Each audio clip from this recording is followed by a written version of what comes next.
Good morning.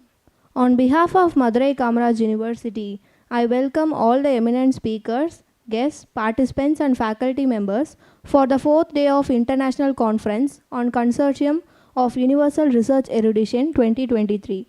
The first session of the day is on Artificial Intelligence in Practice and Machine Learning. World is growing at an exponential rate, so is the size of the data. Machine learning and artificial intelligence are becoming a dominant problem solving techniques in many areas of research and industry. By understanding massive amount of data and turning into knowledge, conclusions and actions. With that, I welcome the chair of the session, Dr. N. Shivakumar, to lead the session.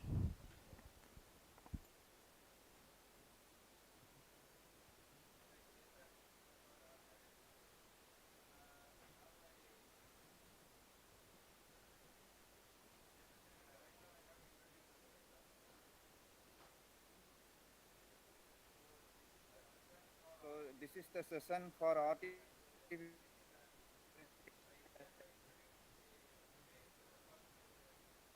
first lead talk by Dr. N. Satyamurthy, Indian Institute of Science Education and Research. Actually, he is a two-time director in. He completed his PhD in Kama State University, USA, and he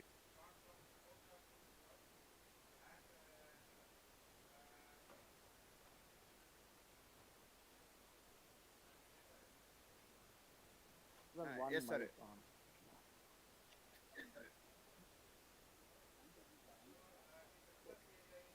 So his research area is atomic and molecular.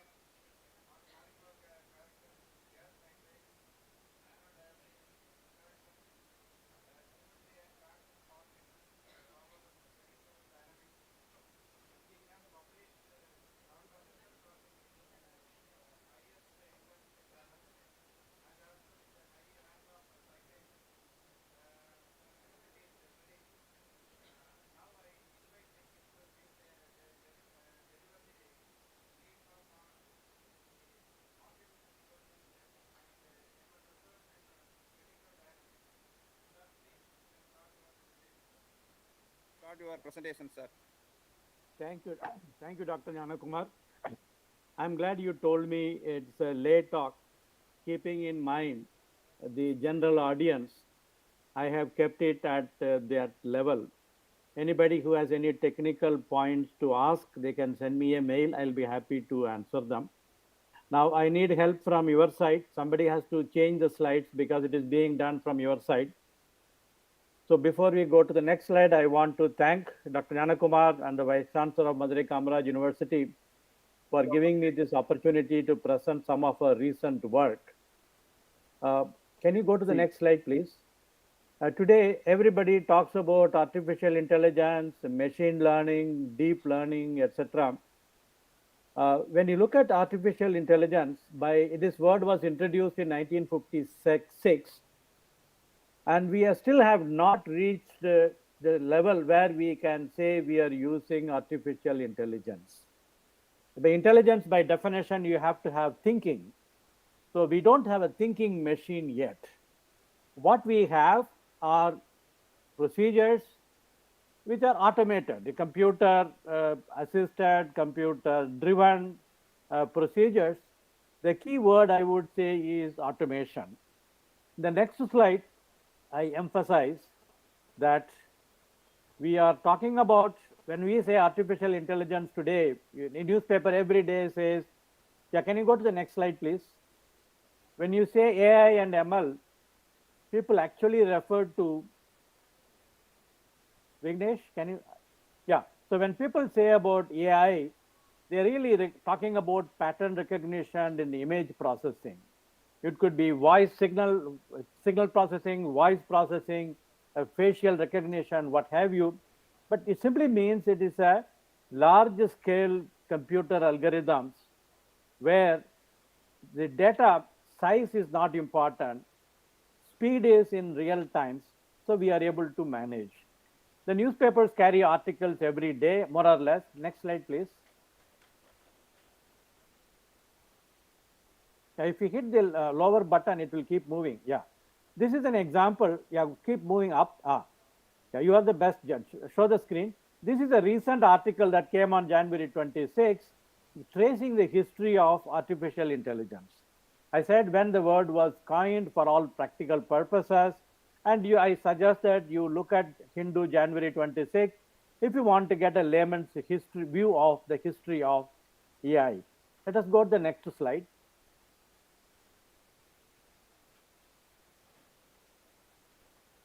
Vignesh? I'm sorry, in spite of all the technology, the Google doesn't let me do it from my side. So, and people refer to deep learning and machine learning. So deep learning is essentially a computational model. For all practical purposes, in many cases, it is a neural network of one kind or another.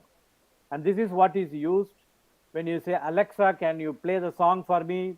Or you give a dictation to Apple, and even when people talk about autonomous vehicles, so it is capturing the image and processing it in real time.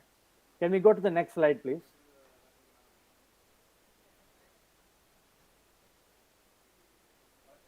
Yeah. So whenever I say machine learning, my friend would say deep learning, because it's a question of how many layers you use in your learning process.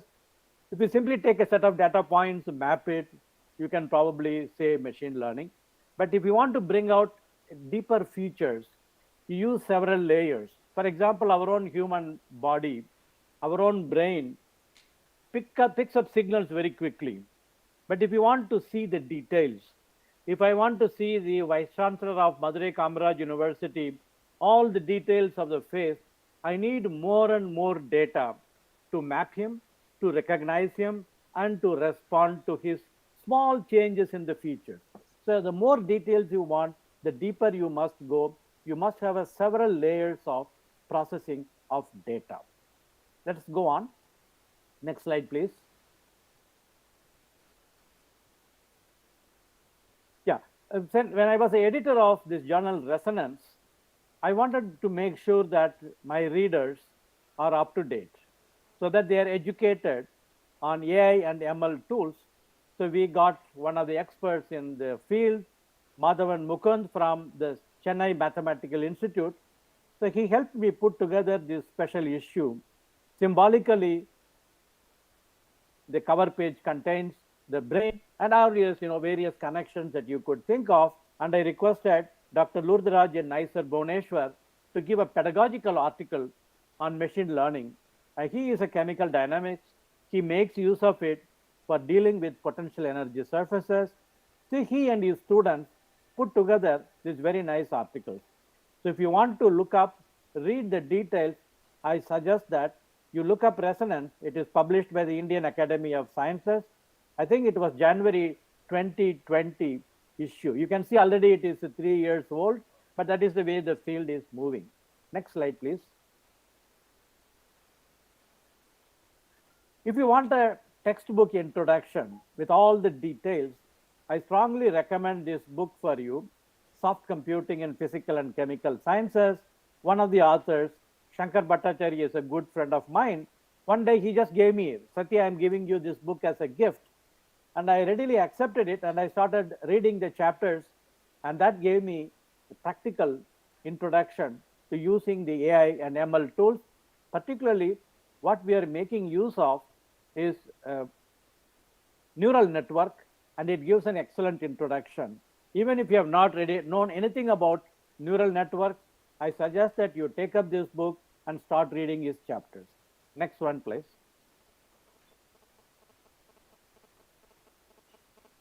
Any work of this kind needs collaboration. Today, people talk about collaboration, multidisciplinary, interdisciplinary, etc. Some of the work that I hope to present to you in the next 25 to 30 minutes is truly interdisciplinary. I'm very fond of saying some of our papers are written by 7 authors by 5 different countries. I have listed the authors here. One person is from Turkey, one is from Innsbruck, Vienna, Austria, another is from Italy, another is from Spain, and a couple of them from within the country. I'm truly grateful to them for making my presentation today possible through the collaborative work. Next slide, please.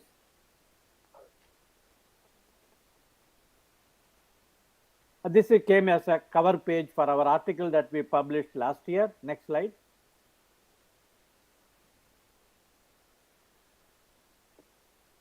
Yeah, see, how does chemical dynamics come?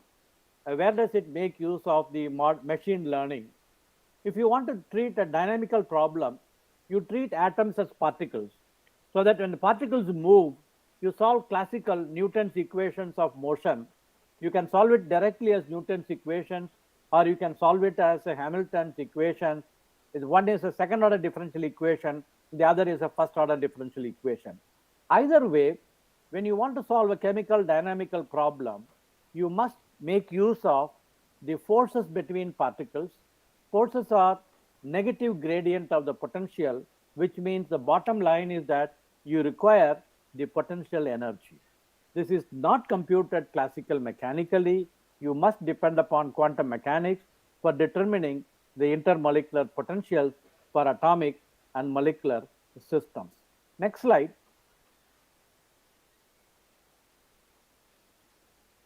Gives you a quick introduction to how the quantum chemistry looks at it. Here is an illustration of a potential energy surface for a favorite reaction of interest to me, which is a helium atom, one of the simplest atoms that you can think of, colliding with a hydrogen molecule ion, one of the simplest molecular species that you could think of. These two come together, they go through an exchange reaction.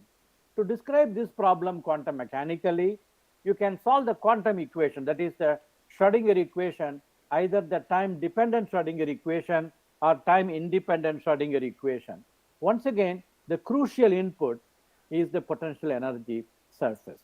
The potential energy for any system depends on bond distances, bond angles, so we are dealing with a multi-dimensional problem. Next slide, please.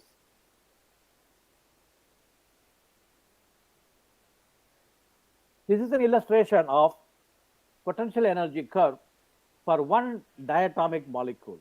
Potential as a function of the intermolecular separation, as interatomic separation, as the bond stretches and contracts, the potential energy changes.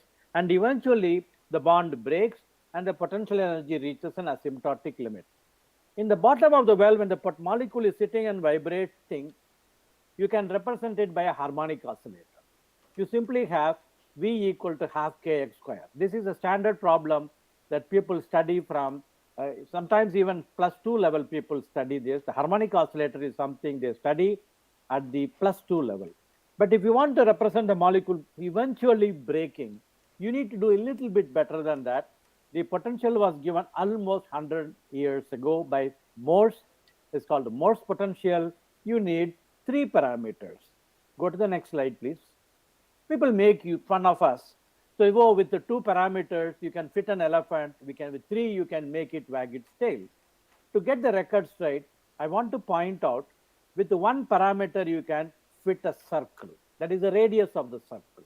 If you want to represent an ellipse, you need 2 parameters. And if you want to represent an elephant, you need a large number of parameters. You can say in today's language, you need large data. Next one, please. Vignesh, next slide, please.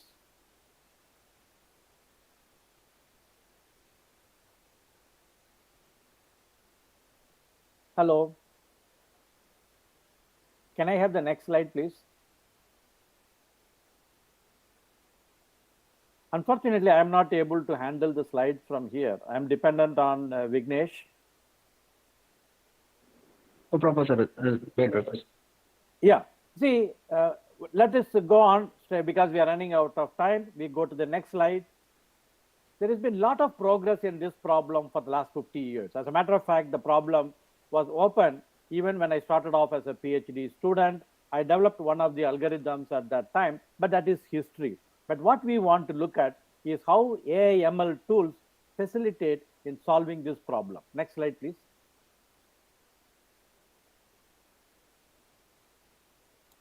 There are advantages and disadvantages. The advantage of the kind of approach I showed you, it involves a preconceived model. But when you go to the machine learning problem, there is no preconceived model. It can be a circle, it can be an ellipse, it can be an elephant, it can be a dinosaur. Machine learning method is capable of representing the data. Whereas when you look at it from a physics point of view, you look at it as a diatomic molecule, you look at it as a triatomic molecule, you need to focus on the dimension. Whereas the machine learning takes you to a multi-dimensions without any difficulty with the same ease. You require larger data. Today, larger data is not a problem. Processing large data is not a problem. Therefore, neural network can handle this problem easily. People who started this about 10 years ago had a handicap in processing the data and processing it in real time. But today, thanks to the technology, thanks to even the technology that goes into your iPhone is good enough to handle the problem. Next slide, please.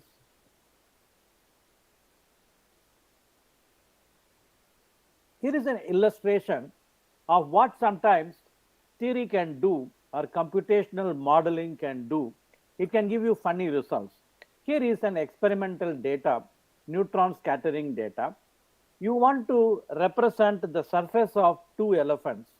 Neutron scattering has nothing to do with the back of two elephants. But the profile the neutron scattering data looks like the profile of the surface of two elephants. So it's able to reproduce. When you reproduce the data, you want to be able to predict. It even makes a prediction that there would be a third elephant, a baby elephant, whose surface would be represented. So one has to take it with a pinch of salt. One has to be careful in dealing with the data.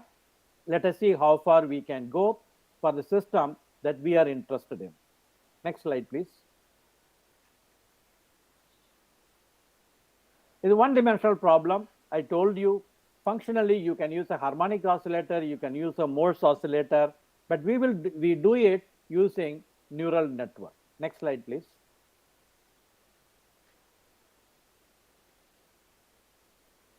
See, the basic principle of neural network is the following. You decide an input layer, you have an output layer, and in between, you have a layer, one or more layers. Each layer consists of a set of neurons. Basically, what you do is you map from the input layer to the set of neuron layers. You have a linear function. You have an independent variable, 1 dimension, 2 dimension, 3 dimensions, 4 dimensions, doesn't matter. Number of independent variables, you assign weightage to each independent variable, and you get a linear function. Now you decide how to take in this input, whether you keep this input or not have this input. So you use a kind of a switching function or an activation function. The switching function can be dramatically rising, it can be gradually rising, it can be stepwise, it can be smooth, it depends on the algorithm. But once you have this switch on and off, you make a prediction. If the predicted value agrees with the input dependent variable, you have a good job. If they don't, you go back and redo the problem, change the weights, change the activation parameter, and redo the problem. And you keep on doing it and make a prediction, compare it with the known value, and get the deviation, sum it up. That is and then you can do a root mean square deviation or simply consider a mean square deviation. Either way, you minimize. Normally, we would have done a linear least square or a non-linear least square problem. But here, we use it using the neural network method. You have a forward and a backward process, iterative process that tells you from the input data from which the system learns, so-called machine learning. Machine learning, you must go through the set of neurons and you make a prediction and keep iterating. Each cycle is called an epoch. And the more number of neurons you have, the larger would be the time taken for one epoch.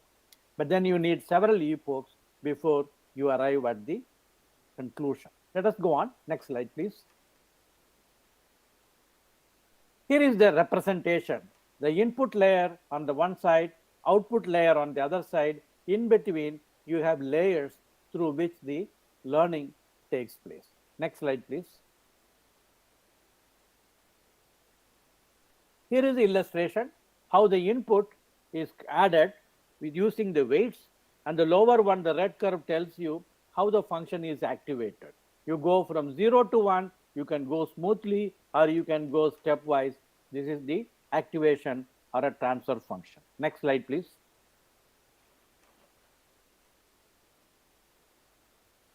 So here is an illustration. We go back to the fundamental problem of representing the potential energy curve for a diatomic molecule like H2. The simplest molecule, neutral species that you could think of. One can use one layer of neurons. You can use two layers of neurons. In this particular case, we had done two layers of neurons. Each layer consisted of, in one cycle, 4 neurons and 4 neurons. In another model, we had 8 neurons and 8 neurons. In another model, we had 16 neurons and 16 neurons. Just because you increase the number of neurons does not necessarily that your fit improves. There is always an optimal solution in many problems. So one has to try it out. In this particular case, the deviation is given quantitatively. And as you can see in the bottom of the table, when you have really large number of neurons, the system starts behaving not so well. This is what is called the overfitting problem. The overfitting problem means it assumes more than what you are giving in. Therefore, the fit is not necessarily accurate. So you have to choose the right number of neurons, and this means we are still involved. We are not going to automate the problem. Still you and I exist, we will continue to do research, and depending upon the problem, we have to play with the number of layers, number of neurons, and get the best result that is possible. Next slide, please.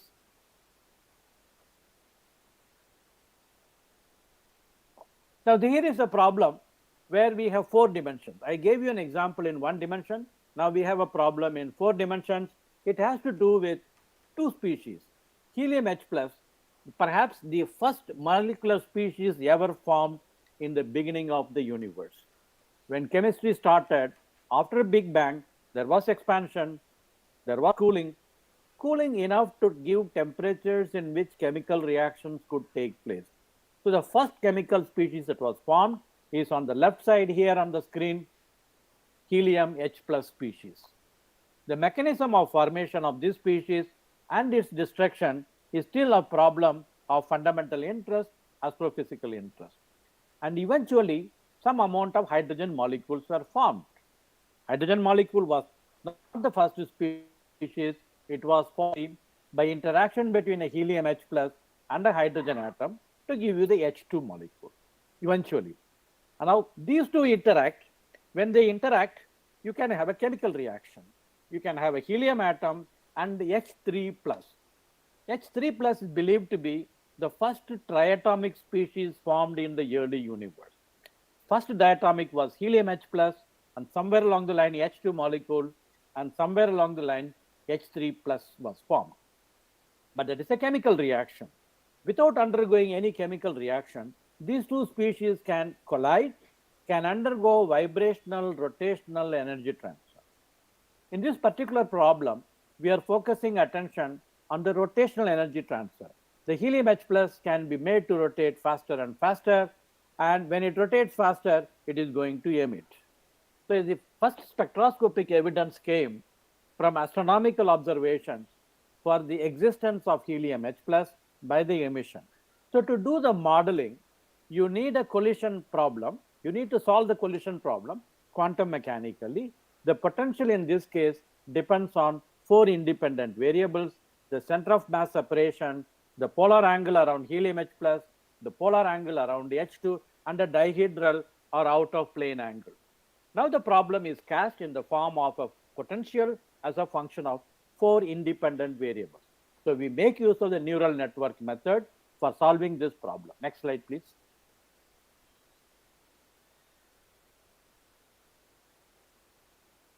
This gives you how the potential varies depending upon the distance, depending upon the angles, the potential changes, and the potential around the helium atom is dramatically different from the potential around the proton atom.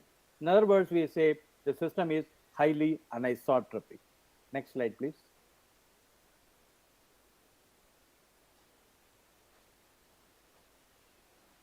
Vignesh?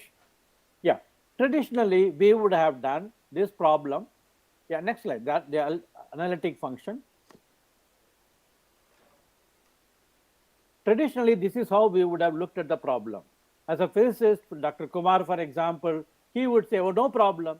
You expand the potential in terms of a product of spherical harmonics. And you have an expansion coefficient. The problem is straightforward analytically. But to get the analytical coefficients is not a trivial task. And this is where we had to make use of the neural network. Next slide, please.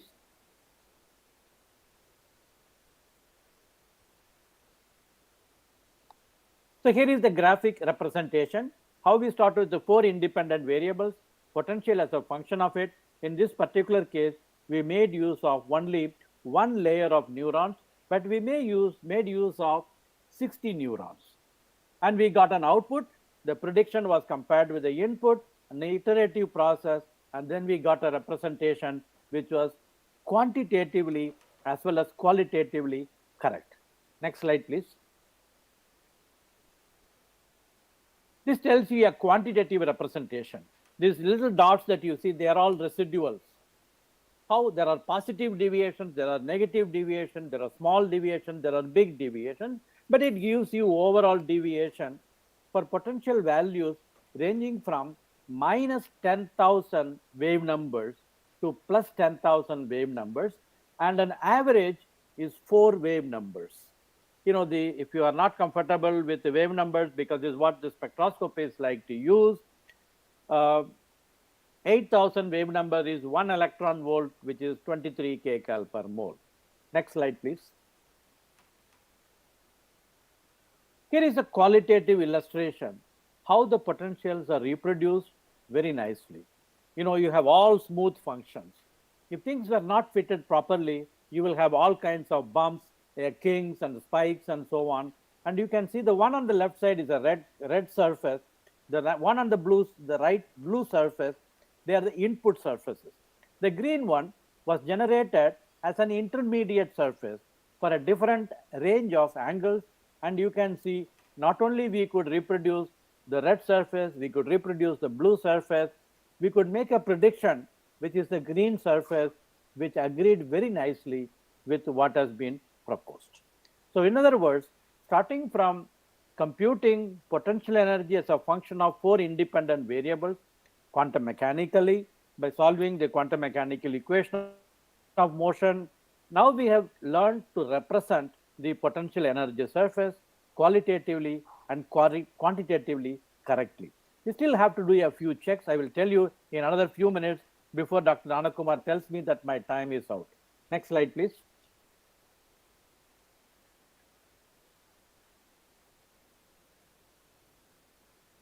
Vignesh?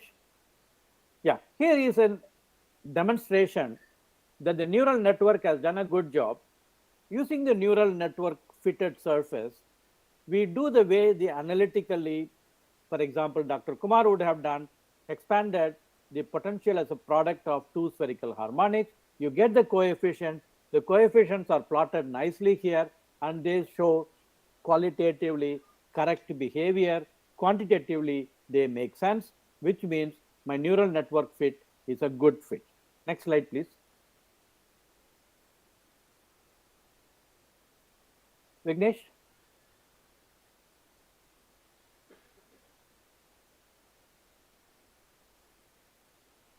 Yeah, so we need to do the dynamics. Again, we solve the problem quantum mechanically. This involves a large number of coupled differential equations.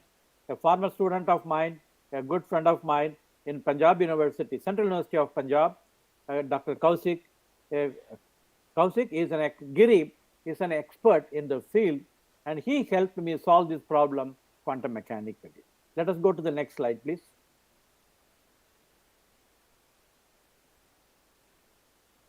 So here are the results. What is observable is a cross-section data. Cross-section plotted as a function of energy for different rotational excitation. Molecule which is in J equal to 0 can go to J equal to 1, from 1 to 2, 2 to 3, 3 to 4, 0 to 2, 0 to 2 to 4, etc. You can have a odd transitions, you can have a even transition. Whatever is the transition, the observable is a cross-section as a function of energy. If you are dealing with the temperature, if you can define a temperature, then you don't deal with the cross section, you deal with the rate coefficients. Then you can calculate rate coefficient as a function of temperature. Typically, that is how the astrophysicists compare observables for different systems by calculating rate coefficient as a function of temperature. Let us go to the next slide, please. Vignesh? Yeah, here is the result. Rate coefficient for inelastic energy transfer between helium H plus and H2 plotted as a function of a temperature. You see the rate coefficient going up from a number very small, 10 to the power minus 11 and below, and as the temperature increases, asymptotically it goes about 10 to the power minus 9 centimeter cube per molecule per centimeter. We did a 4-dimensional problem. We reduced the dimensions, we did a 2-dimensional problem. Those results are comparable, which means you can get away with a 2-dimensional representation instead of doing a 4-dimensional, lot of hard work, and you can compare it with the results with the helium atom as a collision partner. H2 is much more effective as a collision partner than helium atom. So Dr. Gnanakumar had told me that I have about 25 minutes. I think I finished my 25 minutes. What I have done is to tell you there is a problem, a 4-dimensional problem. In this case, we had 16,000 potential energy values in 4 independent variables.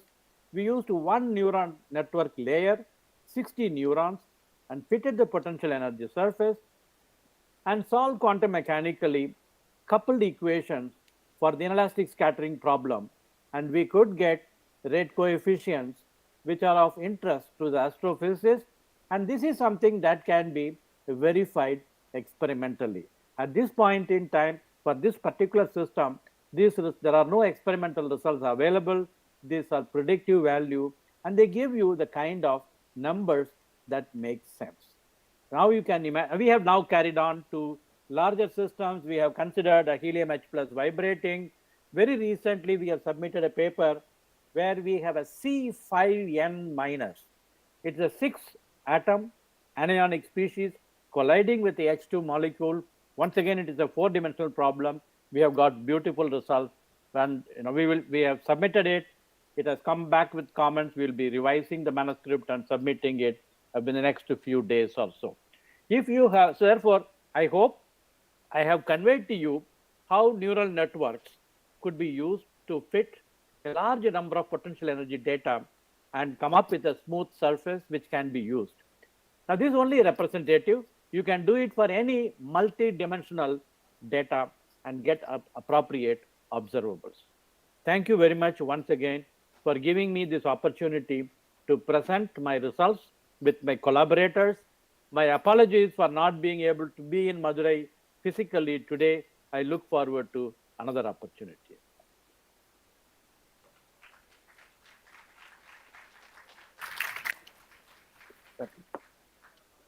Thank you for your wonderful speech, sir. Thank you. How the artificial intelligence and machine learning on our daily life, as well as the research, as well as the machine learning, how the neural networks are useful and handling the large number of data. Thank you for your excellent speech, sir. It is more valuable for us. Thank you. It's my pleasure. Thank you.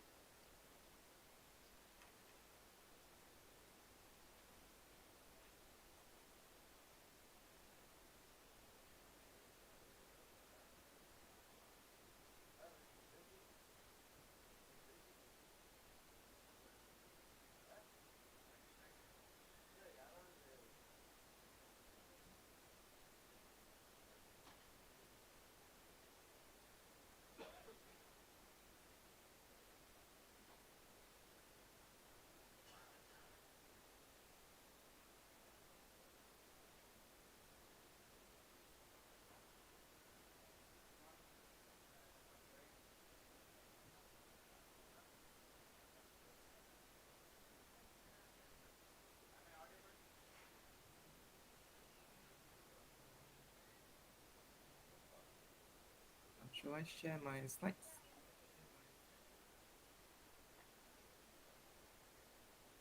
Okay. So now introduce yourself, sir.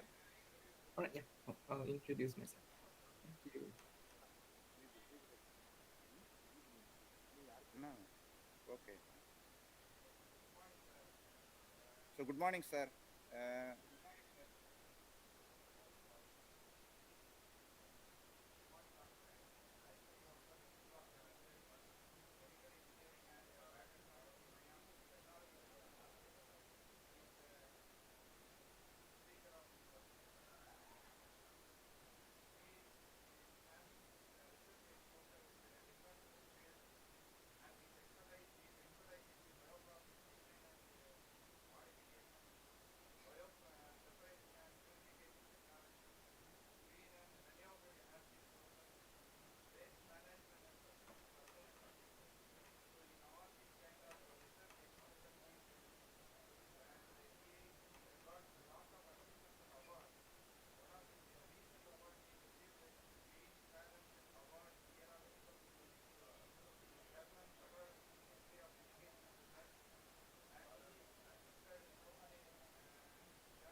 Okay, thank you so much, Dr. Yana. First of all, I would like to wish everyone good morning, good afternoon, or good evening, depending on your time zone, and greetings from Singapore.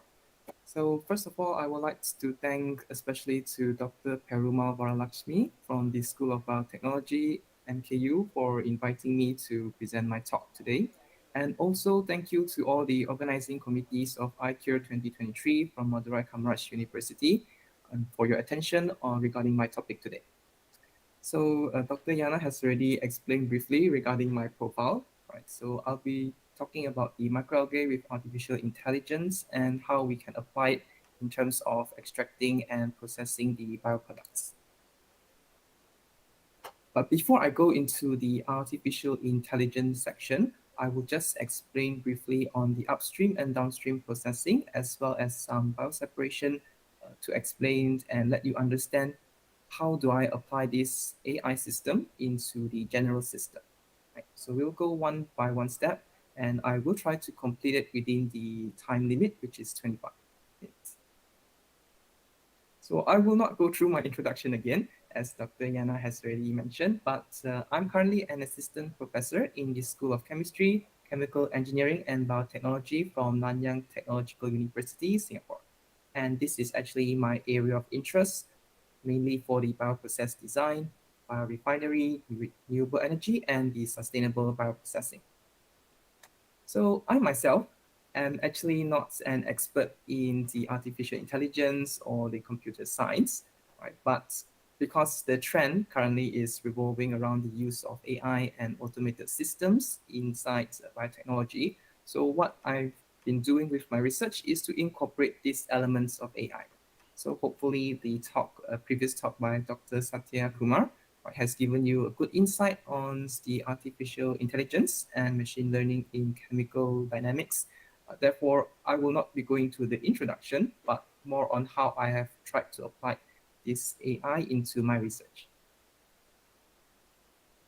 So far, I have been very successful. I've been awarded the Green Talents Award in 2022, and I'm part of the top 2% world scientists for 2 years in a row, 2022 and 2021.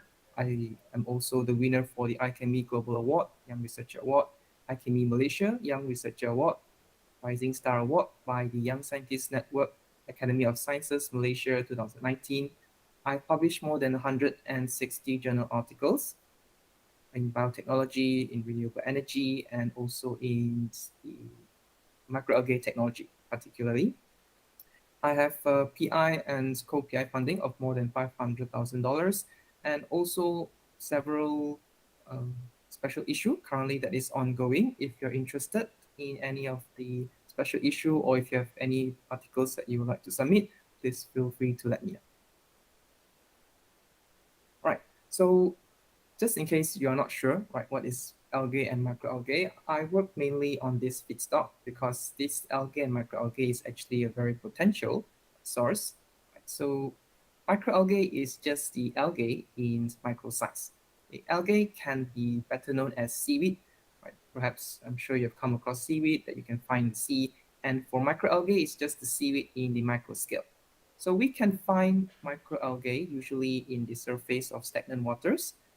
They will either grow by themselves, but not all kinds of microalgae are actually useful for the environment. Some of them are harmful and they will cause some disruption to the ecosystem. Because when we talk about microalgae, in a physical form, this is all that you will see it in the powder form, but under magnification, this microalgae is actually an interconnected structure of many of these microalgae cells. Right? And within each cell, they have very useful composition, which we can extract and to fully utilize it. So far, there are more than 50,000 species, right? And each species has their own compounds which are useful for their specific purpose. Mainly, I work on a few strains as listed here, right? Spirulina, Chlorella vulgaris, and Chlamydomonas, because I'm very interested in the extraction of food-based, functional food-based compounds, which is like proteins, pigments, and some of the antioxidant properties. The main composition for microalgae would be nitrogen, proteins, lipids, carbohydrate, and ash content. Okay, but again, depending on the type of microalgae strain that you select, they can have their own composition, right? So some of them will have more proteins, some will have more lipids, and depending on which application you want to use them for, we will apply the appropriate kinds of microalgae. Now, the wonders of microalgae and why it is very potential as a replacement for the conventional crop sources is because just like plants, they only require very simple things, right? Such as sunlight, which is free, carbon dioxide, which we can obtain from the flue gas from industry, water, which is also a widely available source, and minimal nutrients to cultivate. But the difference between the microalgae and conventional crops is that conventional crops require a lot of land, right? Since you have to grow them on arable land, whereas for microalgae, you can just grow them in any water sources because they are kind of aquatic plants. And within each cell, they actually have these three main constituents, which is the carbohydrate, proteins, and the oil fraction. And each of these fraction can be converted into useful compounds. For example, the carbohydrate can be converted into fuel, chemicals, proteins into bioplastics, polymers, chemicals, fuel, protein supplements, and for the oil fraction can also be converted into food compounds, especially the omega fatty acids, which are very useful for nutritional supplements, fuels, biofuels, and chemicals. Okay, so this actually makes it a very potential source that can replace the conventional food source. And also, since microalgae is actually part of the third generation feedstock. So just very briefly, why microalgae and algae is a very lucrative source, right? It grows very fast compared to normal crops. It can grow within 1 to 2 weeks, and it will be at its full capacity so that we can harvest and then extract from them. It will consume CO2, which can help in the low carbon cycle to absorb the carbon dioxide and reduce global warming. It can be used for various applications, food, feed, fuel. It can purify wastewater as an alternative medium. There's also the concept of biorefinery, which we can extract multiple process from a single algae source. So it has good biofuel yield, does not compete with agriculture in terms of land, can be grown in the sea, which again does not require land. And since this is an uprising field, definitely it will create more jobs and opportunities in the future. And also, perhaps with the advancement of AI, there will be more jobs for both the sector of the algae cultivation and also for the computer and data scientists. These are just a few examples of the applications that we can use algae in for industrial, commercial, fine chemicals, and drug screening. All right, so the cultivation of algae consists of two main steps. One is the upstream processing, which we focus on cultivating this algae, and one is the downstream processing, which after we harvest this algae, we need to extract the final products from the algae. So I will consider the first part in terms of upstream as how we get as much of the microalgae as possible. And for the downstream is how we get as much lipids, proteins, carbohydrate. Right. So conventionally, we have our processes for upstream and downstream. For upstream is the cultivation process, for downstream is the extraction process. But for the AI part, right, I've implemented on the upstream so that I can help to monitor the system and to reduce the time taken as well as the labor needs to place someone there in terms of monitoring the condition. Right. So I will go into this as we progress. But I will give you an outlook first. Right? So how we cultivate microalgae, again, as I mentioned previously, we only need sunlight, carbon dioxide, and water and minimal nutrients. Right? So this algae will actually be cultivated in a tank consisting of water, and they can be placed outside where there is sunlight to give them the irradiation they need. Okay, then the microalgae through photosynthesis, they will produce their biomass and produce oxygen. Right. The carbon dioxide can be pumped in through the relative sources, and of course, the water medium itself will contain the nutrient. So there's several kinds of photobioreactor system here, right, such as the flat panel, horizontal, operculum, or helical type. These are the ones that are placed outside, and this type, this helical example here, is one that is placed indoor. So since there is no light source indoor, they will just use this artificial LED lights to give the irradiation that the algae needs. And the second system will be the open pond system, which the algae will be cultivated directly outside without the use of any photobioreactor. For the downstream processing, right, in order to extract the lipids, protein, carbohydrate, and pigments, we will need to break the cells of the algae, which usually comes in a very rigid form. So there are technologies like ultrasound, microwave, pulse electric fields, membrane filtration, cross-flow filtration, or supercritical fluid extraction, which can help to break the cell and extract the main compounds, right, this four from the microalgae cell. So this example is the original cell and the cell that has been subjected to treatment. And only after the treatment will the cells break and rupture so that they will release the biomolecules for the extraction process. Again, these are all, you can imagine that all these processes are conducted in the conventional method. That means you will have to place someone there to monitor the ultrasonication process, to adjust the probe, to view whether the cells are actually being broken or what is the process time, process overall flow. And anything that you can place somebody or a human labor to conduct this work is a potential place that you can also insert the artificial intelligence in order to reduce the need for someone to monitor, or you can adjust the conditions by optimizing them. So conventionally, the microalgae biorefinery process will involve the cultivation, centrifugation, drying, pretreatment, extraction, and then purification. But the technology that I have incorporated the AI, the artificial intelligence with, is actually on a simultaneous system consisting of the liquid bioseparation system, right, which actually has the assisted technology for ultrasound, electropermeabilization, and microwave assisted. So this technology will skip from the cultivation step directly to the extraction step first, right, in order to reduce the need for centrifugation, drying, and pre-treatment. This will also reduce the time and the cost taken for these three processing steps. And the advantage of using liquid bioseparation system is that it will reduce the multi-step processing, since it is a one step from cultivation to extraction. It is environmental friendly because we can use chemicals that are safe and recyclable for the two-phase formation. And of course, reduction of the additional steps will result in the reduction of cost. Okay, this means that it will have a much lower cost of production and higher efficiency compared to the conventional microalgae extraction technology.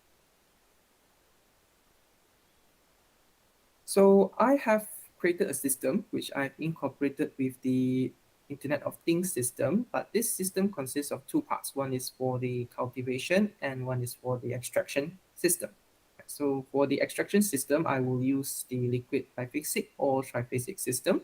And this time it is pre-treated with the ultrasonication, since it is easier to place the ultrasonic probe into the system, which will then rupture the cell and begin the extraction in a two-phase system.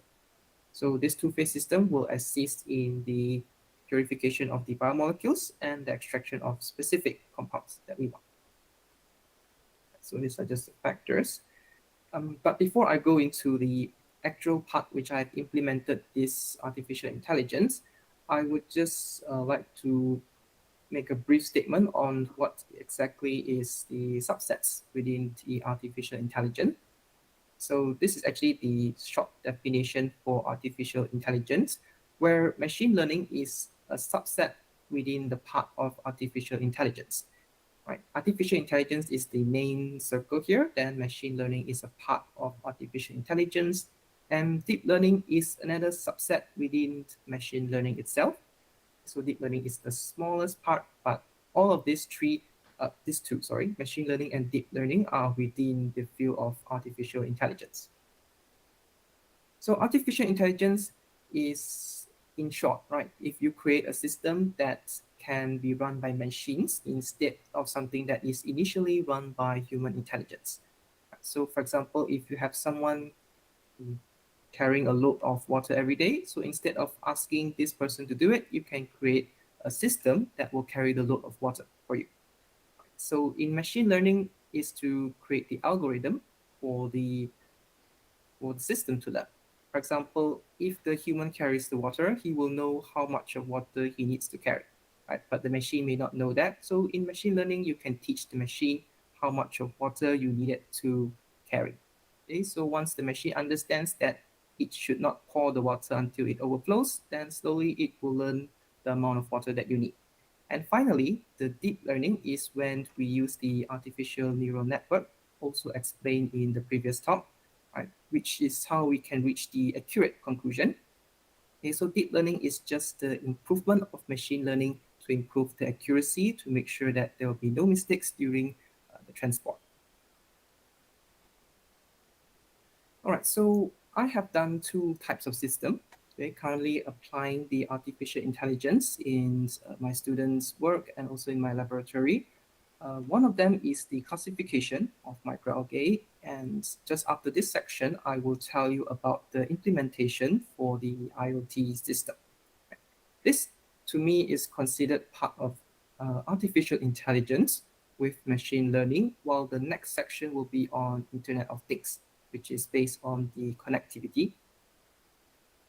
So as part of the Algae Biotechnology Consortium, right, which I and a few of my collaborators, in fact from 30 over countries, we have gathered together to open a consortium that we want to collect all the available strains of microalgae so that we can keep a database or a library for, right, in order to preserve the species.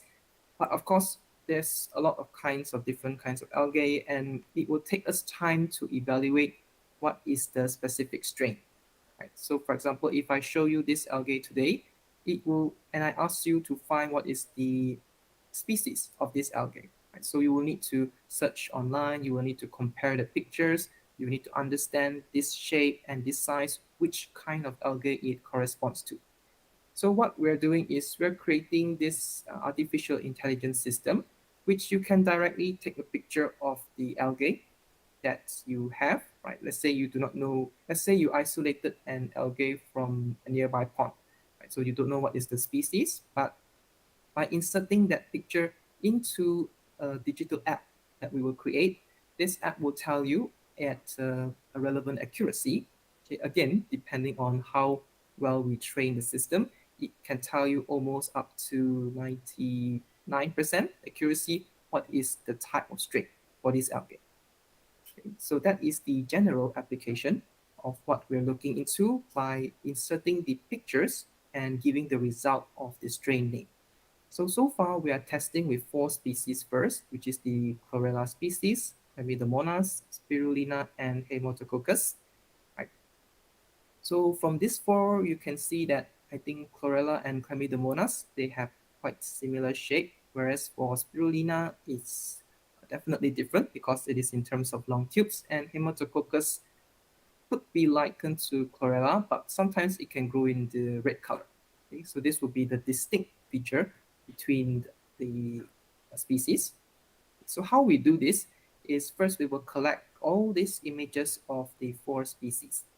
Okay, this is done through, conventionally, if you were to identify what kind of species, if you have this algae, let's say you isolate algae X from wastewater, if you want to know what kind of species is it, you will have to go through DNA analysis like microscopy, SEM, TM, and AFM, right? And few of the conventional techniques which will consume a lot of time and cost.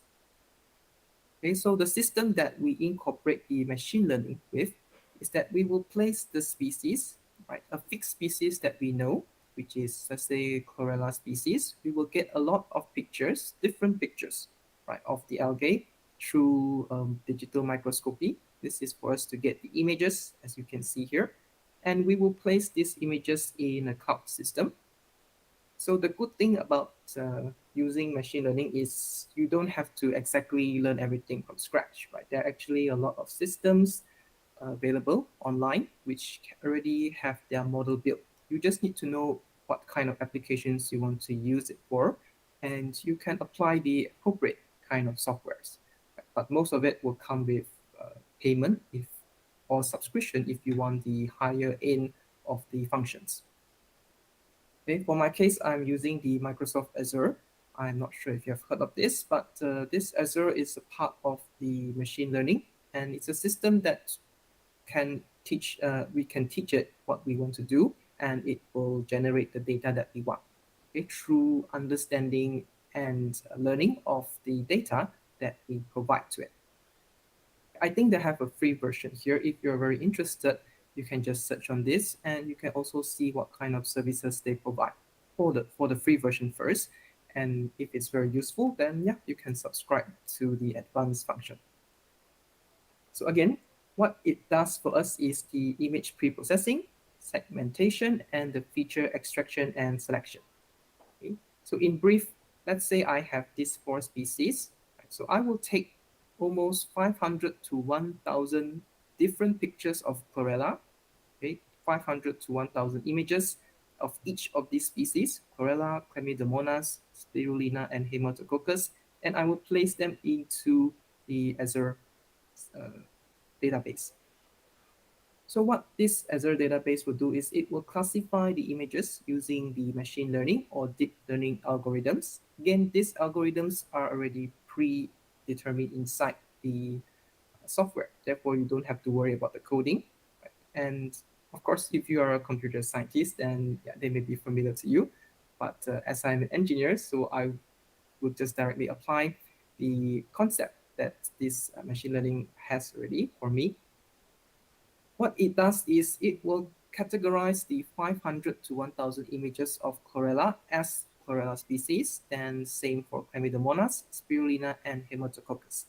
In other words, in this machine learning concept, I'm teaching the system to understand that images that look like this for all the 500 images should belong to chlorella. And images that look like this, Spirulina, for the 1,000 images should belong to Spirulina. Okay, now that I have trained this system, right, so what I will do is I will need to test the system and validate them for the accuracy. Right. Validation means that I will now get an entirely new image, which this system has not seen before, and I will ask the system to identify which strain it belongs to. Okay. Because I have taught the system with more than 1,000 images, this will indirectly improve the accuracy. Therefore, let's say if I were to take a new picture of spirulina, which the system has not seen before, and place it back into the AI vision, it will actually tell me with a certain accuracy that this belongs to the spirulina strain. Okay, so in other words, this will give me an instant answer instead of me searching out which of these strain looks like this. For example, someone who doesn't know that spirulina looks like this, it's very difficult for you to know what is the strain, right? If you isolate it from any medium. Okay, so the usage of this AI system, the Azure, is actually for the acquisitions to understand the ratio of how many pictures you need to train and test them. And there are different kinds of software, again, but I'm using Microsoft Azure. So I'll just show you the example. Let's say I put spirulina as part of the classification. Then after generating with almost 1,000 images of Chlamydomonas, chlorella, and spirulina, we have the precision of up to 98.8%. Right? For the recall, 98.8, and for AP, 100%. Okay, so you can see the precision is close to 100%, meaning that if I were to place a new image of chlorella into the system, it will tell me that this is the chlorella strain, right, immediately. So that means that you don't need to find an expert to know that this is chlorella strain, and you don't need to know about the different kinds of strain. You just need to insert the picture into the system, and it will tell you what strain it is based on the data that it has. But if I were to take a totally new strain that is not within these three strains and place it into the system, then it will not be able to identify, because the system has not learned of other strains except these three. So this is why for machine learning, if you want to use it completely, you have to train the system for all the species so that it will be able to identify. Okay, so as part of the validation, I have tested a total of 68 new images, which the system has not seen before. I cannot place the same images that the system has seen because it will be exactly the same in the database. And of course, they will give me the correct answer because it is the same image. But if I take a new image just to test the accuracy, so far the system has predicted correctly for 66 of the images with an accuracy of 97. The two images wrongly predicted could be because the Chlamydomonas and chlorella actually has almost distinctive feature. Right? They look almost the same, maybe just slight differences in the size. Yes, I see a comment by Joyce Peter. Is there anything?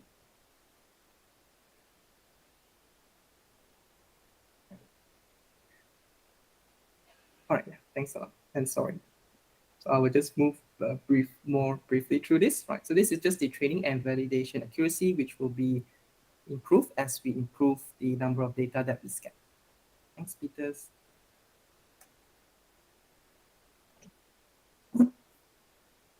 Okay, so the other part here is for the vessel, right? This is actually one of the cultivation vessel that I'm creating, okay, together with the extraction vessel for the simultaneous cultivation and the extraction system. Now, the previous part was on machine learning, but for this part is for the Internet of Things implementation, which we will place the sensors such as temperature, ultrasonic, pH sensors, and by using an Arduino board, which actually helps to transmit the data that we receive, and through cloud computing, it will be able to send signals to any digital technology that we use. So I think this illustration will be clearer for you. So instead of placing, let's say, my student, okay, monitoring the pH, the levels, temperature of the system, I can place all these sensors here, and through the help of an Arduino board, you'll be able to tell me the data. So with this data, the student can monitor the results from anywhere, from his house, from the university, anywhere with a Wi-Fi connection. This also means that as long as there is no big deviation in this force system, the student does not need to return to the lab to check. Right? This will actually save a lot of time, and it can also improve the productivity. right, through implementing the machine learning to teach the system that it should maintain, let's say, the pH at a certain range for improved cultivation and the growth. Of course, there are the disadvantages and advantages. Right? First of all, the most important thing for these sensors is we have to test the accuracy. So far, all the accuracy is quite sharp except the accuracy for the cultivation tank. Right? So the blue line is the accuracy of the sensor and the orange line is the actual result. So there's a deviation here, which we suspect is due to the sensor, the level sensor. It will emit some waves, right? But because the diameter of the vessel is too small, therefore these waves, when transmitted, they will be unable to capture the correct reading. So either we will change the sensor or we need to adjust the appropriate kind of wave that can detect for better accuracy.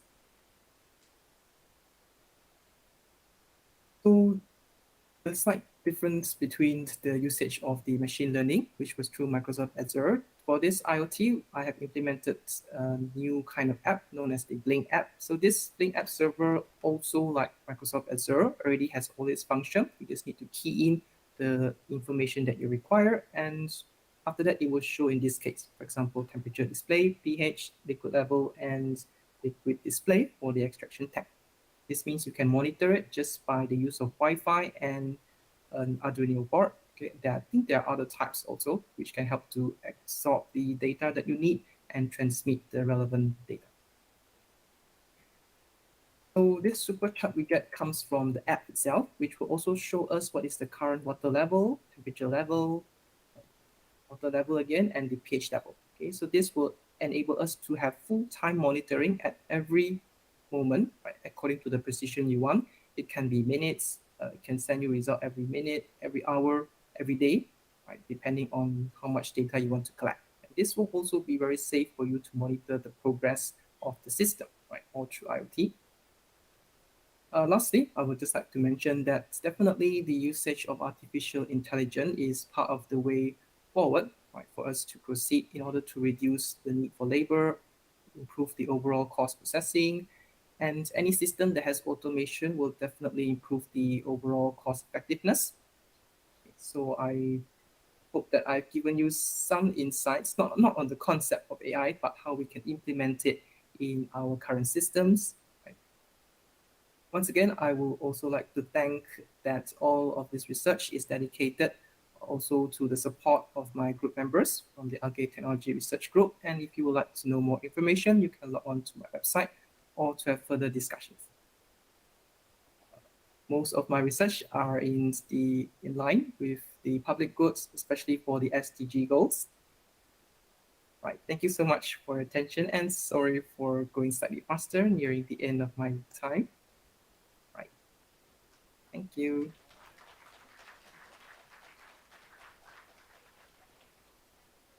Thank you, Dr. Vine. This is Dr. Varlakshmi. Thank you so much for your very informative and elaborative talk on AI. Thank you so much, Dr. Wallace. Now, the session is open for discussion.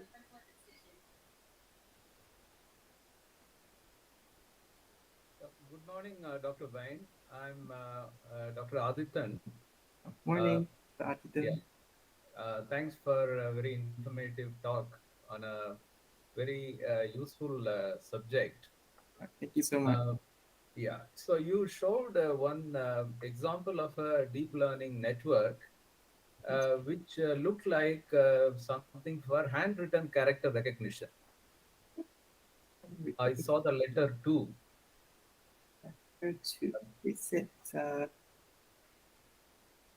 Is it this one? Yes. Yeah. The next one.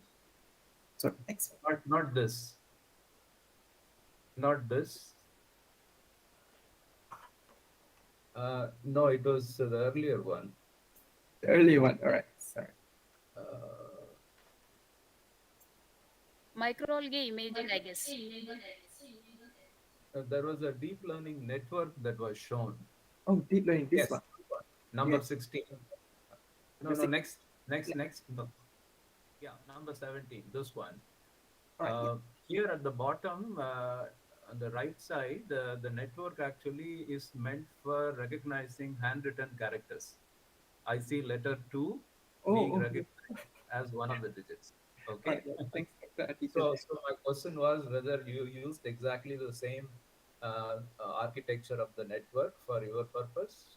Yes, yes, you're correct. So this is an example that they can also capture like handwritten characters to understand. So we apply the same concept by capturing the images to understand Mhm. what it looks like.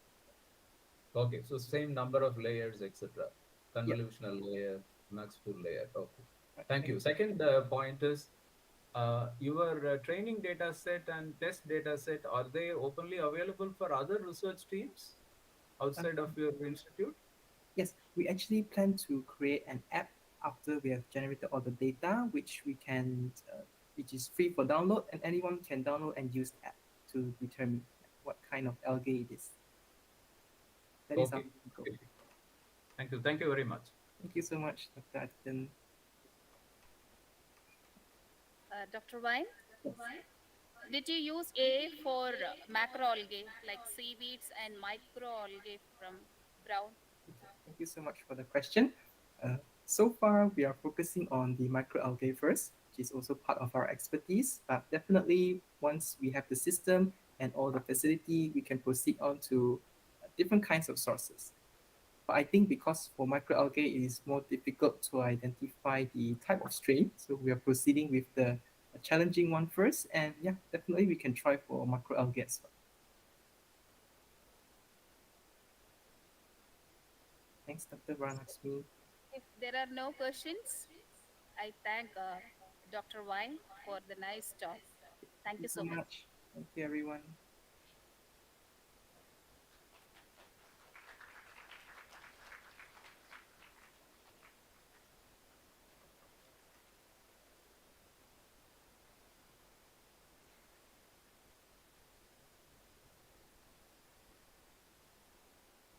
Good morning, Dr. Adityan, sir. Good morning. Am I So, speaking to Dr. Jnanakumar? no, sir, I'm Dr. Swakumar, chair of the. Okay.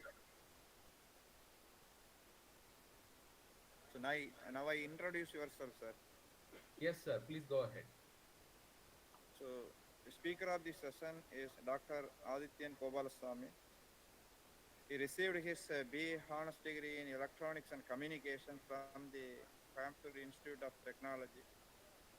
And he started his career in the trainee Baba Atomic Research Center Training School, Mumbai. Later on, he became the scientist and head Intelligence System Division, Center for Artificial Intelligence and Robotics, Bangalore in India. He received so many research awards, and he's the recipient Scientist of the Year, Defense Research and Development Organization in India in the.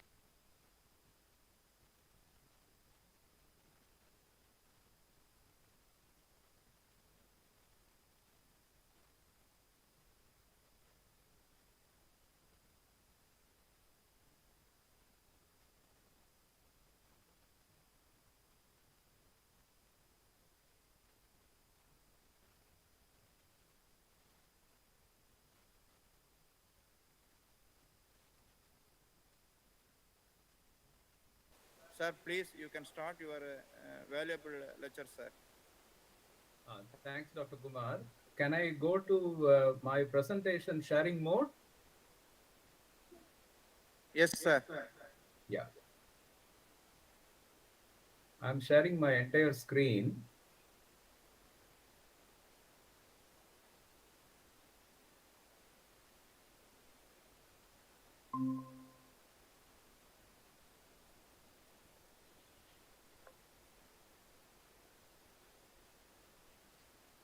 My screen is visible.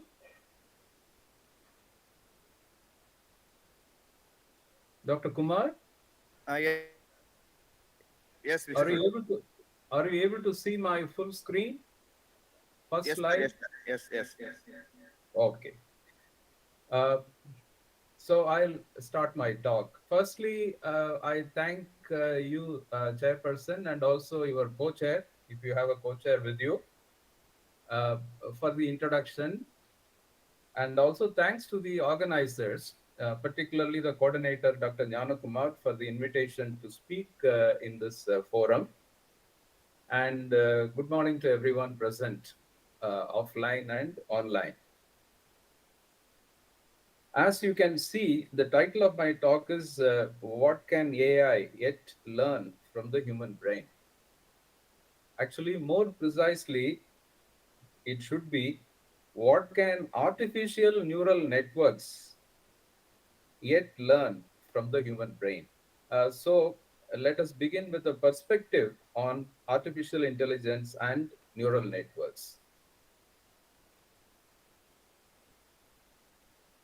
Some of this slide would be familiar to you if you had paid attention to the talk that Dr. Wayne gave before me.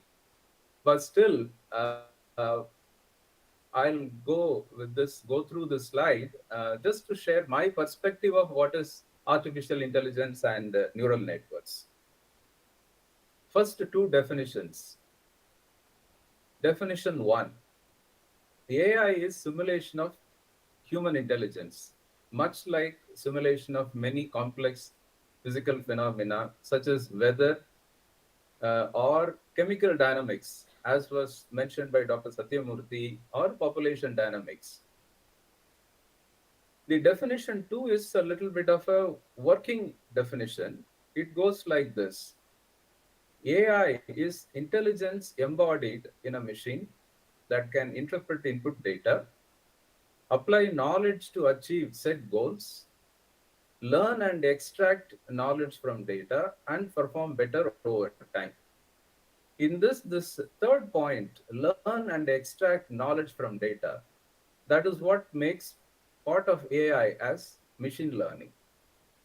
So on the right side, you see a Venn diagram showing relationship between AI, ML, and NN. As you can see, ML is a proper subset of AI, and NN is a proper subset of ML. Let us see what is machine learning exactly. Extracting and using knowledge from labeled or curated data is basically machine learning. And this is also called data-driven approach in AI. Because the other approach is based on handcrafted knowledge. When knowledge is extracted from labeled data, that knowledge could be explicit. For example, decision trees. There is a special algorithm to extract decision trees from labeled data. Or the knowledge can be implicit in the form of connection weights. That is particularly the case with neural networks. Now, what are neural networks exactly? They are models inspired by the brain, having neurons, synaptic connections, thresholds, etc. Many models exist, but the most dominant today is the deep neural networks. During the last 10 years, the DNNs have been very successful in two key areas of AI, namely in computer vision and natural language processing. Computer vision is actually powered by convolutional neural networks, or CNNs. One example of this is what you saw in the talk of the previous speaker. Handwritten character recognition based on CNNs have an accuracy of 99.60 as per a latest publication.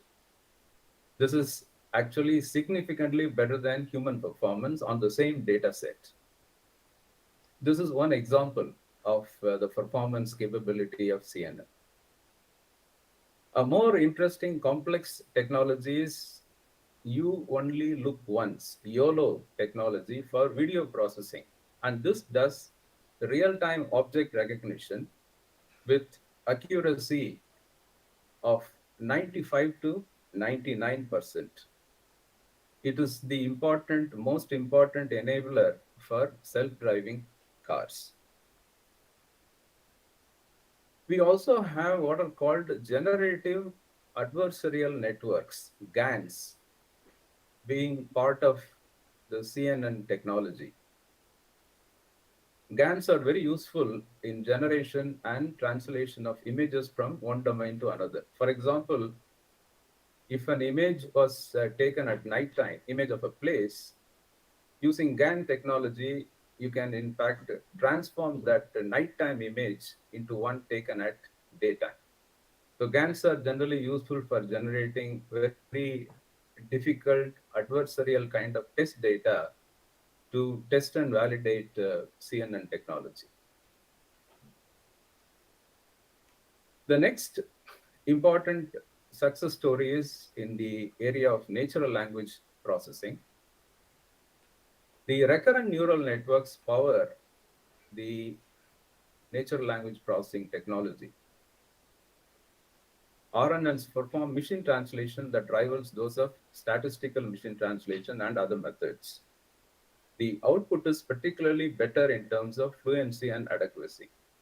And similarly, RNNs are also used for machine summarization. Here again, the output is better in terms of both fluency and adequacy. There is a very interesting and a very powerful new technology that has emerged as part of DNN-based natural language processing, which is called GPT, or Generative Pre-trained Transformers. The GPTs are nothing but large-scale language models, or LLMs, that do what is called a regression or prediction.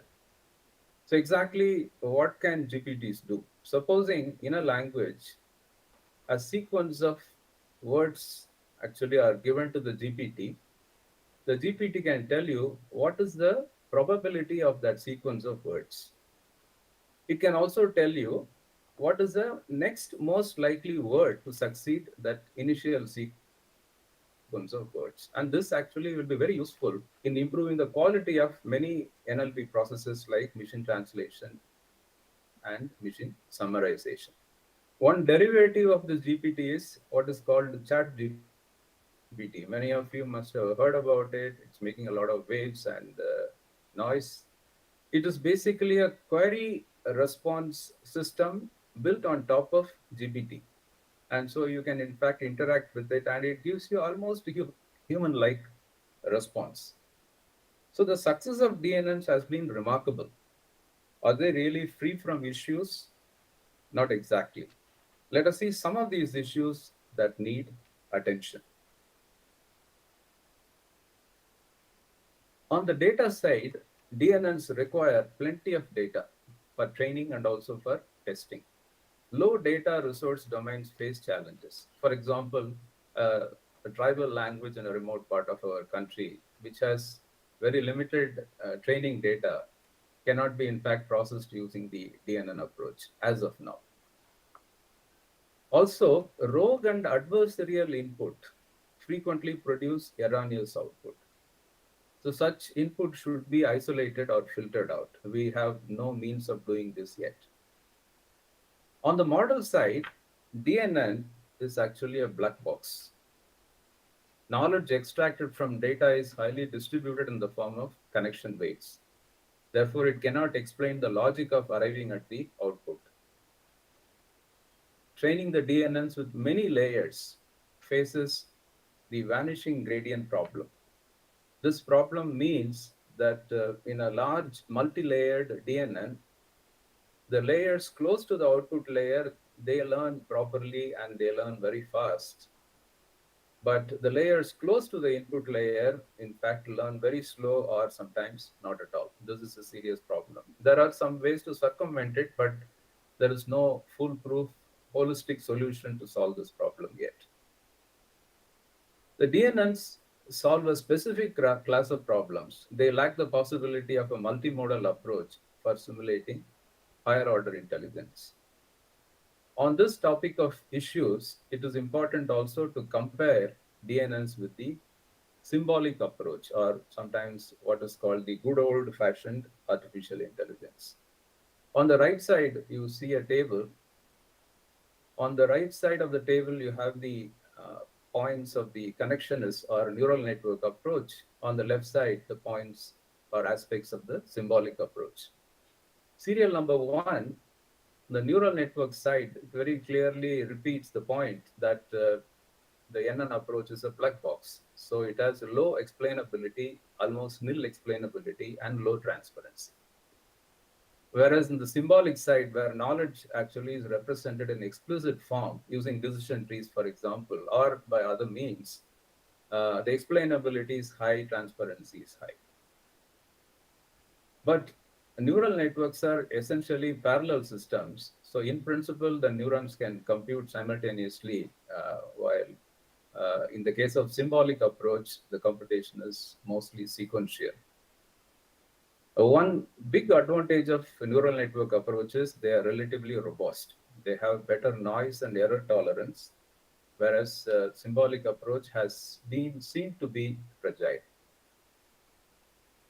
We made this point again earlier, we make it here, that the NN approach requires and benefits from large volumes of data, whereas symbolic approach can do with very limited data. Paucity of data is not an issue.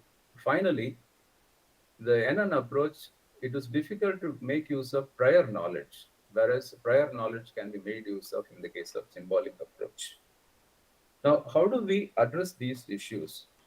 The DNNs are modeled after the basic features of the human brain, the biological neural networks. So, can we look at the brain again for inspiration? But before that, let us convince ourselves about the need for what I call explainable and reliable AI.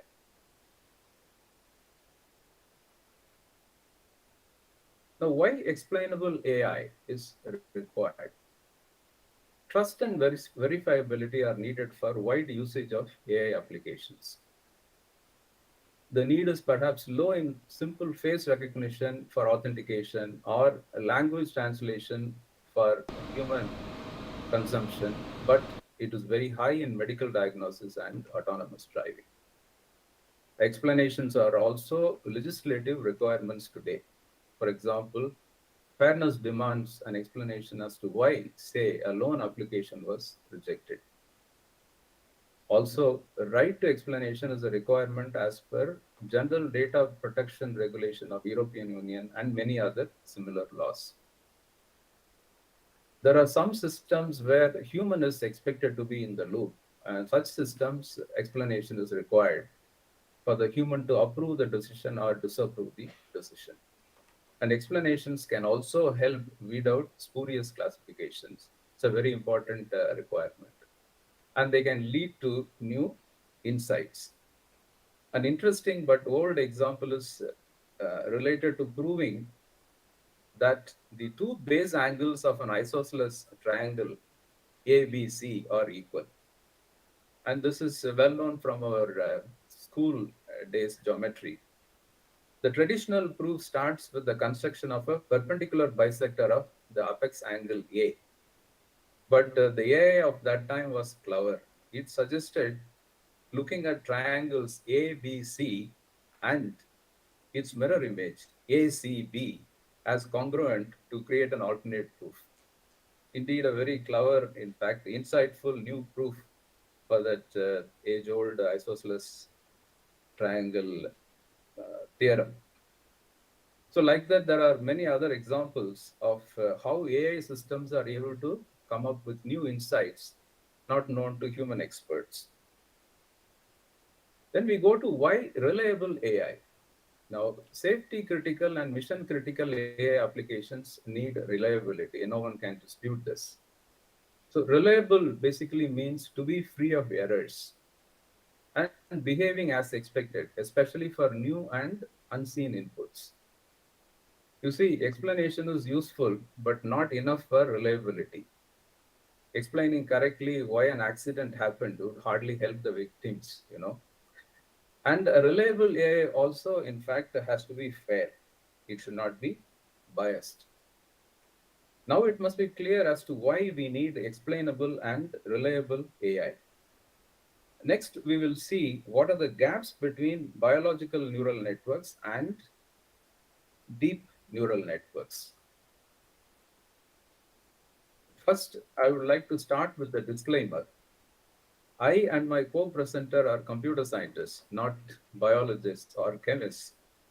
So therefore, this table has been put together on a best effort basis.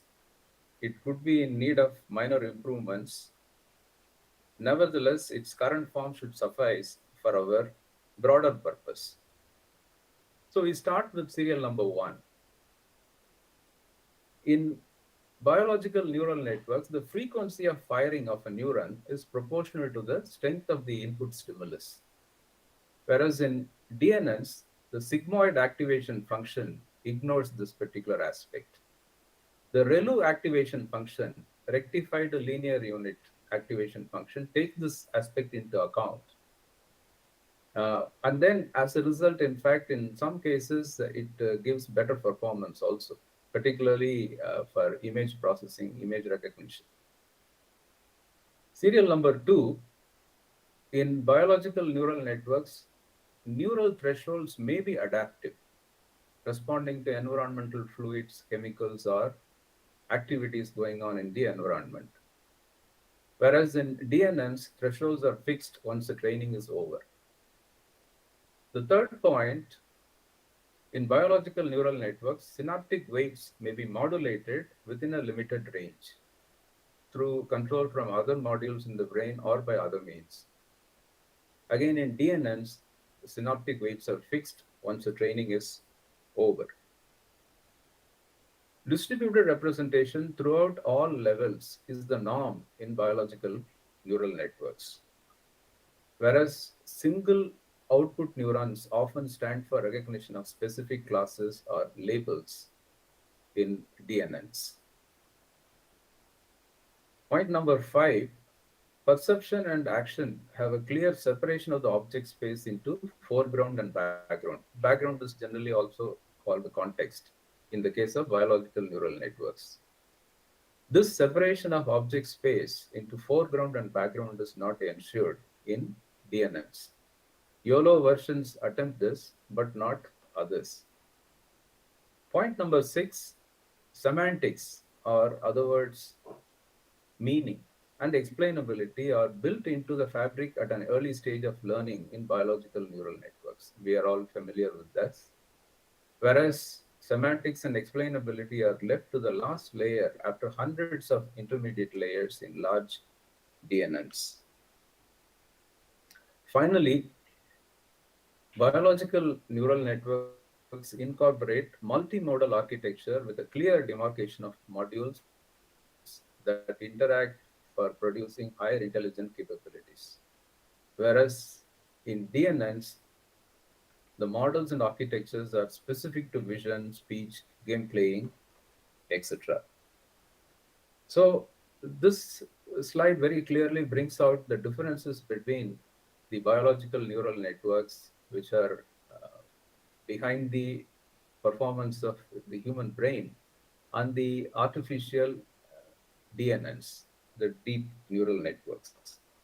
In the next few slides, we will see the elaboration of these gaps and how bridging these gaps is likely to help the growth of DNNs. First, let us look at the possibility of adaptive thresholds and their use.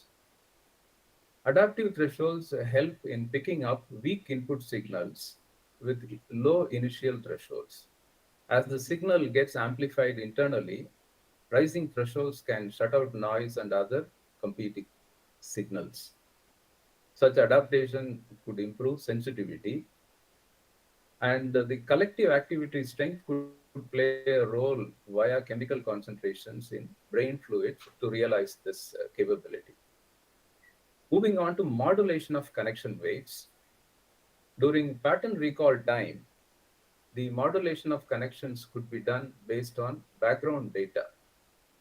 So that background data, in fact, makes its presence felt in deciding what to do with the foreground object that is to be dealt with. Brain fluids and hormones could play a role as well here. Specialized neurons could directly modulate connection weights of other normal neurons. Such modulation could enable multi-sensor perception. DNNs can really benefit from the enhancements based on the role of brain fluids and hormones. Next, we look at the merits of distributed representation at output layer of DNNs. Rhetorically, one may say that there is no grandma neuron. That is, there is no single neuron in your brain that clicks or that fires when you see your grandmother entering your house. Now, CNNs have unfortunately mostly a single output neuron standing for recognizing a class or label. This approach obviously lacks robustness. Distributed representation can correct this. It can also help in isolating rogue and invalid inputs through their externalization in the output space. What is required actually is some application of coding theory or information theory in making sure that profiles of valid input and invalid input are in fact identified, and accordingly space in the output coding stage is separately carved out for valid inputs and then invalid inputs. And this is entirely feasible. A distributed representation also helps in robust onward signaling. Recognition of an object or a class has to trigger onward action as a natural consequence. This is possible only when many output layer neurons signal recognition. The importance of the recognized object or class also may be coded in the corresponding number of excited output layer neurons. The merits of distributed representation should be very clear now. Next, we see what we call as cognition and what could be its physical basis.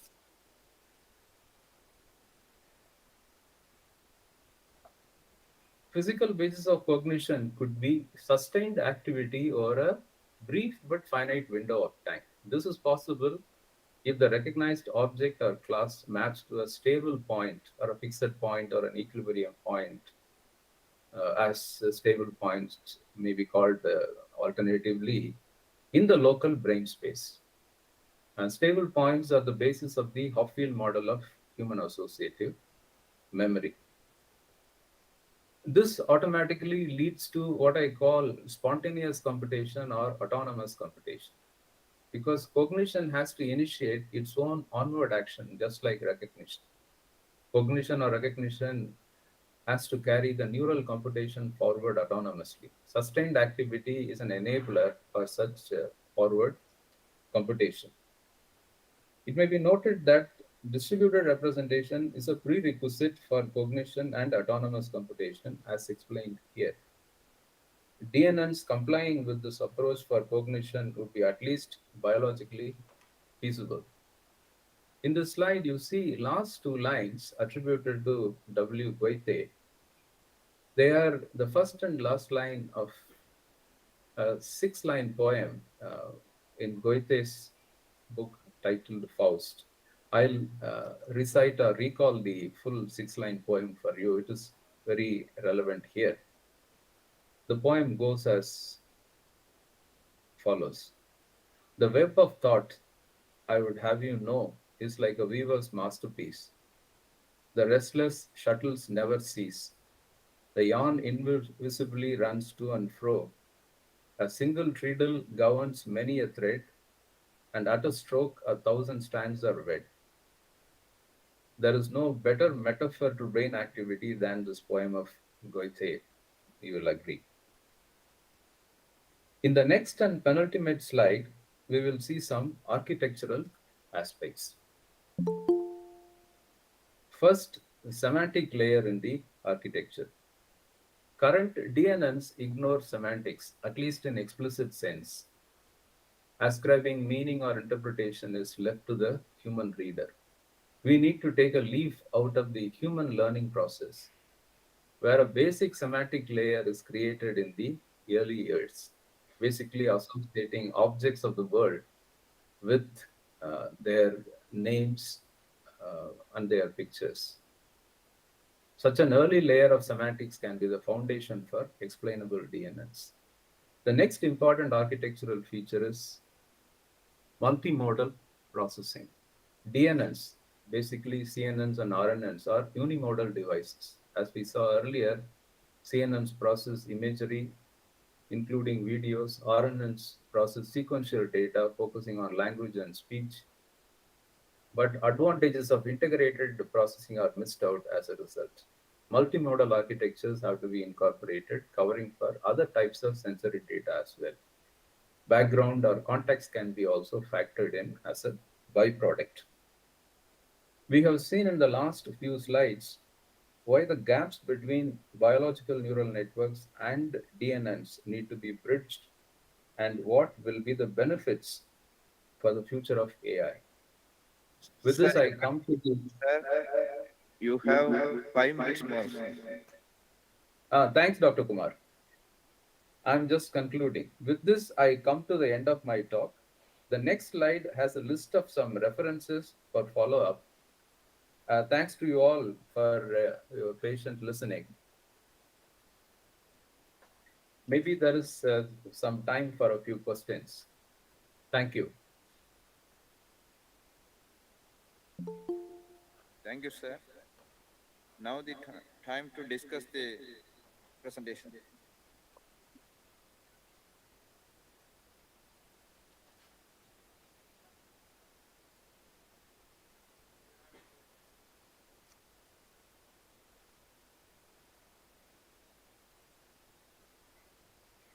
If no more question, we have to conclude this session.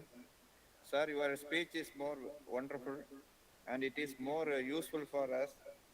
You can very explanatorily explain the gap in between the human brain as well as the artificial intelligence and the cognition and automation of computation. So that will be more useful for our research students as well as the MSc students. Thank you, sir. Thank you very much. Thanks. Thanks for the opportunity. Sir, this is Jnana Kumar. Yes, Dr. Jnana Kumar. So on behalf of the organizing committee and Madurai Kamaraj University, we extend a sincere gratitude to Professor Adithan for his wonderful lecture. Thank you so much, sir. And we would like to host you here in person soon. Thank you. Sure. Next opportunity, I would like to visit your campus and maybe, give a talk directly, physically to your wonderful audience. Thank you. Thank you so much, Professor. Thanks. Now, on behalf of the organizing committee, we convey our sincere thanks to Professor Sivakumar for chairing the session. Thank you so much, sir. And now we break for a tea, and the tea break will be last for 10 minutes, and request the participants to be back within 10 minutes so that we can start the very next session. And this is also a general information to the participants. We have received a number of requests for the oral presentations. If anyone is left over, please contact the registration desk and register your name for the oral presentation, which will be held at the afternoon after 3 o'clock. So please be back within 10 minutes. Thanks.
because we have some overlap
He has published more than 600 publications, book chapters, and edited books and authored books. And he had been the vice president in many biological societies like Indian Biophysical Society, Toxicological Society, and he is a life member of Crystallographic Association, Biophysical Association, and Indian Science Congress Association. I welcome you, sir, to give a brief talk and a lecture on natural products for the treatment of diseases and drug discovery. I leave the session to sir. Thank you. So let me first thank the organizers for their invitation. Particularly, I would like to thank my long-term friend and VC, Professor Kumar, for having included me, excused me, and the lecture thing. Because I've been here 3 days back in Lady Doe College, then I went to Bharatiya University for a national seminar. Again, I'm coming back because I got to honor him, because he honored me in Lady Doe. So this may be a new topic, maybe among the various talks, but you have to know our own natural products, how it saves people from diseases. So already they have talked about me, no problem. So for the sake of students from various disciplines, I'm going from the scratch. So need not assume anything, just to follow the PPTs. So seniors, you have to excuse for the fundamentals, don't bother. All of us know molecules. Molecules are made up of atoms. So in our crystallography, we used to have some convention. Carbons are shaded black, oxygens are red, and nitrogens are blue, sulfurs are yellow. This is the convention. If you look at the right-hand side and left-hand side, you find the difference. Here we talk about the third dimension, going in and coming out and so on. This is called three-dimensional structure determination. Every atom, a crystallographer will provide X, Y, Z, 3 coordinates of an atom. You can ask, how can you provide atomic position? Because atoms are surrounded by electrons which are revolving. So we calculate the electron density by a mathematical expression called Fourier synthesis, and we approximate the center of the electron density as the atomic site. So this is one thing you must remember. I can arbitrate, stop at any time. Next thing is, all of you must have studied in your school that there are something called solids and there is something called crystal. There is a difference between solid and a crystal. In a crystal, there is a three-dimensional uniformity. Atoms or whatever objects are separated in a uniform manner. Suppose you keep object at a separation of 5 centimeters along one direction, it's a one-dimensional periodicity. In another direction, suppose you keep the objects at 10 centimeters, again one-dimensional, together two-dimensional. If you have a vertical direction and put objects at 30 centimeters, together this is called a three-dimensional periodicity. Such a three-dimensional periodicity exists only in crystals and not necessarily in solids, right? So we'll talk about unit cell, we'll talk about the smallest packet, which is repeated in 3 dimensions. That's called a unit cell in a crystal. Like a matchbox and matchsticks. Matchsticks are molecules, matchbox is a unit cell. You can construct houses with matchbox, no? That is called a crystal. There is something called crystal growth department, from where your VC has come. So they talk about longest and largest crystal, but for a crystallographer, the crystal dimension is mere 0.2 millimeter. Just 0.2 millimeter, just like a sugar crystal. Only thing is, it should be a single crystal without any crack or without any clustering. So if you are able to get the crystals, then you pass X-rays. The moment you say we have periodicity and the unit cell, you can slice the unit cell in any directions. So we get planes, that's called Bragg planes. So when X-rays are incident, there's interaction between the X-rays and the electrons, because of which X-rays are diffracted. So more or less refraction, no? So they are getting scattered. But at all instances, you cannot see this phenomenon of diffraction. If you look at light, there's a special condition. The wavelength of the incident radiation should be comparable to the dimension of the object. So we cannot use visible length to get the picture of the molecules, because molecules go into 1 to 10 angstrom, whereas visible length goes to 4,000 to 7,000 angstrom. That is why we are using X-rays for diffraction purposes of molecular structures. Hence it is known as single crystal X-ray diffraction. Why I am very specific about the structures? Structure determines the function. They not only determine the function of the molecule, if you want to modulate the function, you can bind it, a macromolecule with a small molecule to the active site and control the function, which is termed now as a structure-based drug design. There are tools in doing structure-based drug design. There is a special branch called bioinformatics. So then, how you are going to design? The everything summary I am giving, so I can stop at any time, don't bother, half an hour. What do you mean by docking? So we have, I don't know how many of you know, how many proteins you have in our body? Anybody can answer. Proteins are macromolecules, polypeptides. Amino acids, 20 amino acids are there. When two, that's a bad part with me, asking questions. When two amino acids are linked, when water molecule comes out, we get the formation of peptide bond, right? So there comes G. N. Ramachandran. Peptide bond, we can talk about N, C alpha, C prime bond, phi and psi, how close two atoms can come. That is called Ramachandran plot. Most of the people don't know who is Ramachandran, right? The famous father of Indian structural biology, who was the student of Professor C. V. Raman.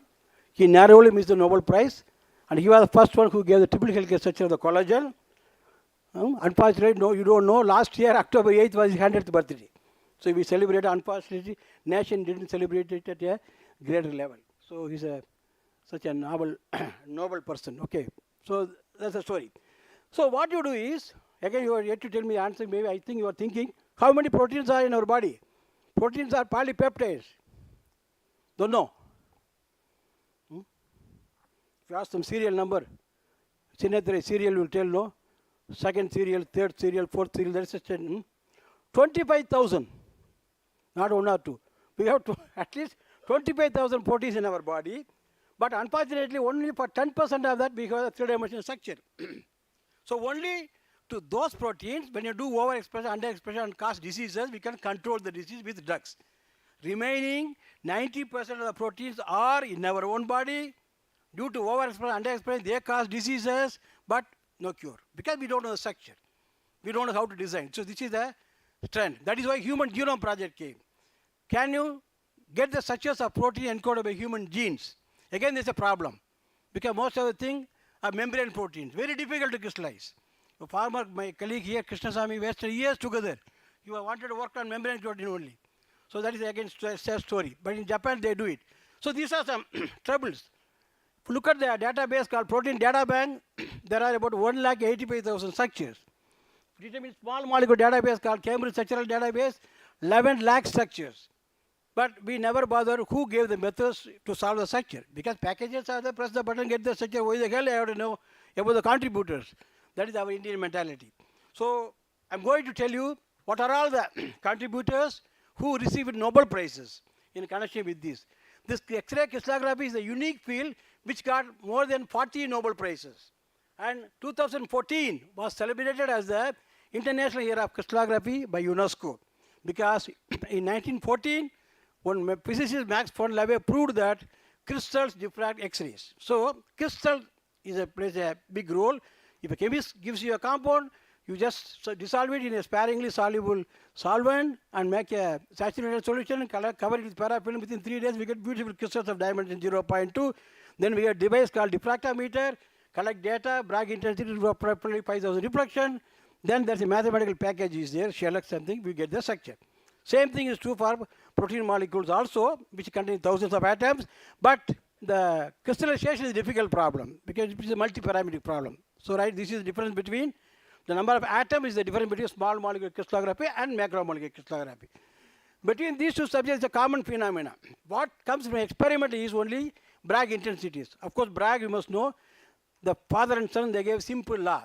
What is the condition for producing this diffraction maximum? 2D sin theta equals n lambda. When the total path difference is integral multiple of wavelength, we get diffraction maximum, right? So using these intensities alone comes from experiment. Whether you get a protein crystal or a small molecule crystal, output is intensities. If it is a protein crystal, larger unit cell, number of planes will be larger, so 90,000, 1 lakh planes will be there. If it is small packet, 5,000 planes. But if you want to calculate electron density to locate the electron density maximum where an atomic site is there, you have to know two parameters. Not only the amplitudes, which are square root of the experimental parameters, intensities, but also the phase of Bragg reflection, every Bragg reflection. It is not coming from experiment. This bottleneck is known as a phase problem in crystallography. To overcome the phase problem in crystallography, don't imagine why I'm not showing slides. This is a summary, so you must take it here. Okay. To overcome the phase problem in crystallography, in 1940s, one mathematician, Professor Herbert Hoffman, with whom I did my postdoc for 3 years, 10 months before he won the Nobel Prize, I was with him for nearly 4 years, a mathematician and a chemist. So they solved the problem, how to get the phases directly from intensities. That's why those are known as direct methods. Unfortunately, for easier mathematics, they assume certain things which are against the physics principles. So they said, atom, molecule consists of non-vibrating point atoms, which is against the physics. Because as per solid state theory, atoms do undergo vibration. When you consider all atoms are point atoms, how will you differentiate a larger atom and smaller atom? This is the thing. They said, we will give you a rough picture of all atoms, every atom 3 position. Then you go to reality, apply thermal vibration and so on. Even then, people didn't accept because they thought diffraction is the phenomena in physics. Only physicists can answer this unsolved problem, phase problem. How can a mathematician and a chemist interfere? So that is an ego. Right? Now we talk about interdisciplinary, no? We talk, that's all. Very rarely you find giant publications where other departments are involved. Talking is easy. Interdisciplinary biology, botany, something, know so many things. Botany people isolate compounds, but they won't give it the molecule to crystallographer to solve the structure. Because why unnecessarily that fellow has to get a publication because of my molecule, no? That is why people talk about Nobel Prize, why Nobel, no Nobel Prize after Chandrasekhar Raman. Where is the collaboration? Right? So many conferences to apply interdisciplinary physics. Lady Doak, they said, interdisciplinary conferences, physics, chemistry, mathematics, computer science, biotechnology, all subjects they put. These are, do you find any paper there? Nothing. So speaking is different, fact is different. At least you people must collaborate if you become scientists among yourself. So now coming to this, so the phase problem was answered by those people in 1940s. But up to 1966, the opposition was going on by not ordinary people, people with the FRS degree, Fellow of Royal Society of London, 3 or 4 people from University of York. But finally, in 1966, the wife of that chemist, Jerome Carl, namely Isabella Carl, she proved how a dipeptide structure can be solved by their methods. Thereafter, the same people from University of York, England, they developed method to solve their structure. So this is history of this. Again, by 1985, nearly 40,000 small molecule structures have been determined by these people, their methods. But Nobel Prize cannot be given to them. Why? There is no Nobel Prize for mathematics. I think the recording doesn't matter. There is no Nobel Prize for mathematics. Leaving the mathematician, the chemist cannot get Nobel Prize. Chemistry Nobel Prize was there. Because all their papers went together, Hoffman, Carl, or Carl and Hoffman. So if you just think about the history of Nobel Prize, Alfred Nobel wrote a bill that no mathematician should receive the Nobel Prize. Right? I don't know whether you know it or not. The reason being, after his marriage, he came to know that his wife's former boyfriend was a mathematician. Unfortunately, she continued the relation after marriage also, which is a sin. Okay. The affected person was my postdoctoral boss, Hoffman, who never even drinks beer, no, buttermilk he'll drink. Then finally, because so many sectors started being dumped by the methods, they said, no. They waived the rule. Even now, he's the only mathematician who showed the share the Nobel Prize in the field of chemistry along with Carl in the year 1985. So with God's grace, I had the good fortune of having worked with him because he came to Chennai in honor of the celebration of 60th birthday of G.N. Ramachandran held at IIT Madras. We had a big meeting, there came. So that's the story. Coming to the 25,000 proteins, no? So you have a disease, let us say diabetes. You want to design a new molecule, no? So there's a protein called aldose reductase. If we have inflammation, there's a related protein called phospholipase A2. In the literature, we have some protein targets which are related to the diseases. In the literature, again, we have some drugs, known drugs, which control the diseases. Maybe now we become drug resistant due to overdose or over duration or mutations. This is the reason why we have drug resistance. In those cases, we want to develop new molecule. Mostly now I am interested from nature. Natural products can be designed the molecules. So what you do is, there are packages available. You go to the protein data bank where there's a complex structure available with the protein and the actual drug molecule, which is having some problem. So if you know the binding of the drug molecule with the amino acids at the active site, you know this is the binding responsible for the action of the molecule as a drug. You remove it and place your molecule, so-called drug molecule or lead molecule, then you find the interactions. If the interactions are same, mostly your molecule may become a drug. So this is known as docking. For that, some rules are there. So everything, this is the summary I'm going to give. So we use natural products. If you go to northeastern India, they never use chemical fertilizers for the sake of growth. I have seen Tulsi when I was young. Now I am seeing Tulsi as a plant, big plant. Now Tulsi was supposed to be small leaf. Now it is big. But if you look at the phytoconstituents, good constituents are not there. So let us now go to the talk. So this is known as three-dimensional structures. I'm just going to show you some molecules. If any molecule possesses a biological function, that is known as a biomolecule. That's all. The method to determine biomolecular structure is same. Whether it's a nonsense molecule or good molecule, technique is X-ray crystallography. Vitamin E, vitamin B12. People who don't know that it got the structure got a Nobel Prize. Professor Dorothy Hartskin was awarded Nobel Prize for getting the three-dimensional structure of vitamin B12. Of course, she solves many steroids, penicillin, insulin also. Again, I think you'll be knowing DNA, double helix. Again, Nobel Prize. Ribosome, Minky Ramakrishnan, Ada Jonathan Stites, they received Nobel Prize, the largest molecule. So these are all structures which have been obtained using the techniques known as X-ray crystallography, single X-ray crystallography. So these are some model. How do you represent myoglobin, hemoglobin? Again, these two molecules receive Nobel Prize. One is Perutz and another is Kendrew from UK, Nobel Prize winners. This is the molecule I'm telling. A molecule is there. There's a space for binding of a small molecule. I bind with this, control the function of the molecule. Excess production of this substance is called eicosanoids, biochemical substance eicosanoids. By binding of this with the lipids causes inflammation and arthritis. They found. So if you want to control, then you have to bind this at the active site. They know the active sites also, histidine 48, aspartic 49. Any residue compound binding with it will be anti-inflammatory. Then we have the kinase, insulin. So the subject I already told you. I don't want to repeat. Summary I given. Let us go fast. This definition of this crystallography and a crystal, then unit cell and a crystal.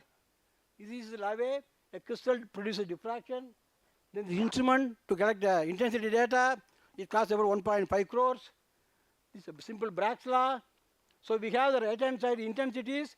How to go to the electron density calculation without knowledge of phase, you cannot do it. Only if you know electron density distribution, let us say you are all atoms, there are some empty chairs where there is no atom. I got to pick up only you and not the chairs. If you assume calculate electron density at every point in the chair, only where you are occupied you will have electron density. Other places it will be zero, that's all. That's the principle of your electron density calculation. A beautiful formula is there. I enjoy, but you won't enjoy because mathematics, this comes from experiment, taking Bragg intensities. This is the angle missing. Unless you know this and this, you cannot calculate this. The maximum of this is atomic side, right? So for calculating this only, they gave a mathematical procedure, objected, then answered. Okay. Now, this is the growth of your structures deposited in CSD, Cambridge Structural Database, due to automation. Until 72, they do it with the hand and brain. Okay. So now we have brain, but we don't allow it to work because there are so many diversions are there. Facebook, YouTube, Google are there. Those days, luckily, is not prohibited to scientists. So scientists did only science. We have discoveries. This is about a protein data bank crossing about 1,80,000. If you look at, it started only from 94 something, automation came, synchrotron radiation came, and so on. Then at this moment, at least you must see the darshan of Professor G. N. Ramachandran. He died because of Parkinson, right? He was not honored properly by India. Even India, when India is honored, how can you expect Western world to honor him? No. He was the discoverer of the triple helix, collagen triple helix muscle fiber, no? So this is Pauling, Linus Pauling, who said that he should have been honored with the Nobel Prize and he missed it, right? So this is a story, bad story thing. So the mentor of Sir C. V. Raman, G. N. Ramachandran is Sir C. V. Raman. This picture was when Sir C. V. Raman received the Nobel Prize, okay? Then this is a gentleman, Sir A. Lakshmishna Mudaliar, who was there Vice Chancellor of Madras University for nearly 29 years. In 1952, he wanted to start the experimental physics, so he requested Sir C. V. Raman to come and start the department. Raman wrote a letter to Mudaliar stating that I have a brilliant scholar, Ramachandran, whom I consider to be more prestigious than my winning Nobel Prize. Immediately, Ramachandran was called. At the age of 30, he was the chairman. It never happened, no? So no, that time, no hierarchy minister was there. That's another story. Otherwise, you would not have got it. No minister objected. So here's the thing. This picture I used to appreciate. This question you can answer, no? This picture is a Nobel laureate, Dorothy Hartskin. Dorothy Hartskin, Linus Pauling, 2 Nobel Prize winner, Nobel Prize for Peace also he got. L. Budaliar, your Rian Ramachandran.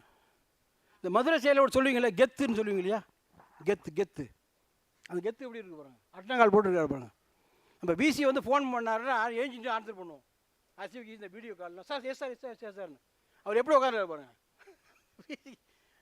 PC உட்காந்து கால் மேலே இவங்க அடக்கமாக இருக்கார் Nobel prize அடக்கமாக இருக்கார் அதுதான் knowledge but that is not at all respected now that's another story. So this is Ramachandran diagram, right?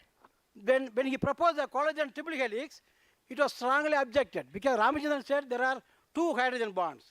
Then Watson and Crick, that referee was very clever. The 2 years before this model was proposed, DNA double helix was given Nobel Prize. When Ramachandran proposed triple helix model, purposely that paper was sent to Watson and Crick. They never wanted an Indian to get the Nobel Prize. They said, you propose 2 hydrogen bonds, but there is only one, another one is short contact. They refused. Then Ramachandran, along with his students Sashi Chekran and another Ramakrishnan, not your own MKO Ramakrishnan, when Ramakrishnan was there, C. Ramakrishnan. So he worked with the calculator how close 2 atoms can come, because atoms are rigid. One cannot pierce into another and do it, no? How close 2 atoms can come, that developed into a graph, 5-side diagram. He never called it as a Ramachandran plot in his name, no, we only called it. So when this was finished, Sir Kendru was very happy to send his data on myoglobin. The 5 angles of amino acid. It exactly fitted in the allowed region of Ramachandran. That is the real intelligence, you know. When it was proposed based on small molecule, it is proposed, but it is valid for proteins. Even now, there is a program called ProCheck, protein checking validity. Unless you prove that none of the residues occur in the disallowed region, the paper cannot be accepted. This is an honor the scientific community, the global level has given to Ramachandran. So this is UNESCO thing. Let us have a darshan of these Nobel laureates in crystallography. Ranjan, the discoverer of X-rays. Max Pale proved crystal diffract X-rays. Then he proved that how enzymes can be crystallized. Because just for that Nobel Prize was given. Because people never thought in 50s that macromolecules can be crystallized. Then father and son. Then these people, how to purify enzymes and proteins. The given methods, then Linus Pauling, hydrogen bonding, Perutz and Kendru, then hemoglobin, myoglobin, Dorothy, vitamin B12, Crick, Watson and Frederick, DNA double helix, then his electron diffraction. If you don't have thickness in the crystal, single crystal diffraction cannot be used. Electron diffraction, photosynthetic reaction mechanism was explained basing structures. This is inorganic structures, boranes. My mentor, postdoctoral mentor, chemist, Nobel Prize winner. Of course, this is Nobel Prize. If you win Nobel Prize, your name will be endorsed here. This is ribosome structure. So all are crystallographers. So crystallography doesn't come from a single discipline. It is a complex. Molecular biology, physical chemistry, people, physicists, chemists, everybody is the computer persons are there. Then I'm coming to structure-based drug design. These are rules. Based on the available drugs, they found that Lipinski, a Polish guy, found that if a molecule has to be a drug, it has to possess these rules. Not more than 5 hydrogen bond donors will be there, not more than 10 acceptors, logarithm of partition coefficient should not be greater than 5, molecular weight should not be greater than 500. If you remember still atomic weight of carbon, what is atomic weight of carbon, students?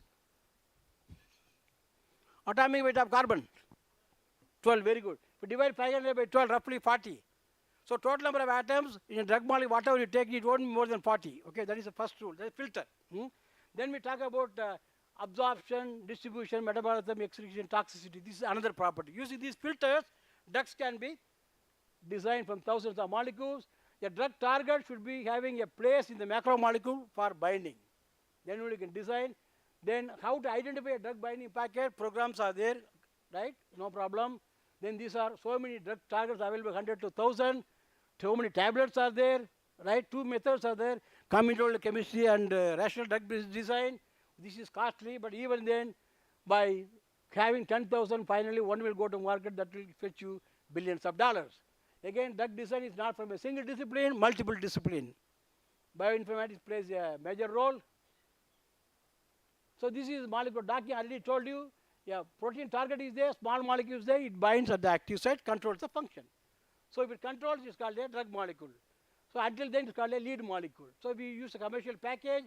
The binding is decided by two parameters, G score and G energy. If you use a program called Schrodinger, which costs about 5 lakhs. So most of the thing I did with that only. Now you come to cancer, everywhere is there. One common thing in among all countries is cancer. Then just marking where all is available. This is about Indian states where they have the cancer. I have marked what are the reasons for this occurrence of cancer in different states. This is a histogram showing occurrences, and I will show you one important slide here. In 1980, developed countries have a more number of cancer deaths and cases reported than developing countries. Now more or less, we are on par with developed countries. The reason being, many of the people, they have a fear to test for cancer. Only in third stage or fourth stage they go for. Fourth stage means gone to God. Third stage also 80% risk is there. So that is the reason why we have more deaths. Now I am covering curry leaf. Only a good lesson. If you don't follow anything what I have told, one good lesson I am telling you, don't throw away curry leaf. Karveppalai. It's easy to remember. No, don't forget whatever I told you crystallography. Recently I saw an article where this curry leaf controls cancer. Not only one cancer. Breast cancer, then colorectal cancer and lung cancer. Of course diabetes and tuberculosis. Okay. Then we did. What is the comparison of this bound co-crystal, which is a drug, and whatever the molecules that are there. We have interesting bioactive molecules like mechanine, myristin, catechin, and so on in this curry leaves. Okay. So we did the docking. We found what are the interactions, hydrogen bond interactions, and distances has to be less than 2.3 to 3.2 angstrom. This is the energy and score. The minimum most gives the better. Suppose we have multiple compound, the one with minimum energy gives the best. So this is called Lick plot, which gives you the hydrophobic interaction. Don't bother about these things. So this we did a different thing. Colon cancer is different target. Then lung cancer is different target. Docking we did. Then diabetic is different target. Tuberculosis is different. Sorry, now, sir, this is important. to interrupt. No problem. So 5 more 5 minutes. Yeah, that is the beauty of seminar. Whether you present nice things or not, timing is important. Because after this, okay, don't bother. I'm used to it. I'm used to it. So let us come to the climax. I went to Jowai, near Shillong, one and a half hours from Shillong. I had a collaborator, and he said there is a BCC movie had come about a herbalist called Dr. Kerhom Pakenten, who cured cancer. Then I said, okay, let us go and see. So I went there all the way. He was very reluctant to meet, only language problem. Otherwise, why the fellow all the way from Chennai comes to Meghalaya to grab my plant? And I said, no. I explained him thing in English, local translation, everything. Finally, he is convinced, and he gave all the things to me. Okay, now, I want to skip something. Climax only I will tell you. This is the rhizome. Botanical name is Stephania hernandifolia. This herb we have everywhere in India, but nobody knows. What is that? Ginger flower. We never allow ginger to grow. If you allow ginger to grow, after 5 years, beautiful flowers are there.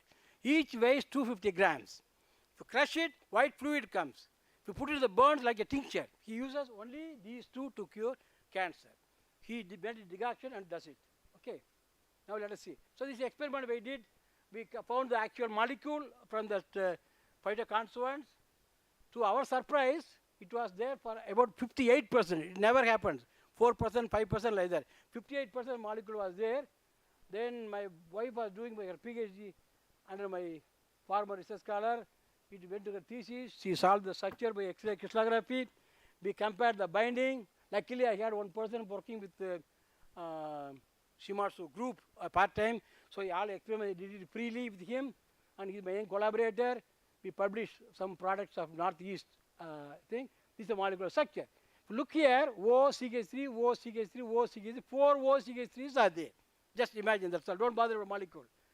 When we did this experiment, LCMS, I got this molecule. The difference between OCH3 and OH substitution is CH2. So already you know molecular weight of C is, you didn't forget, no? Atomic weight, 12. H is, so CH3 is 12 plus 2 is calculated, 14. 14, okay.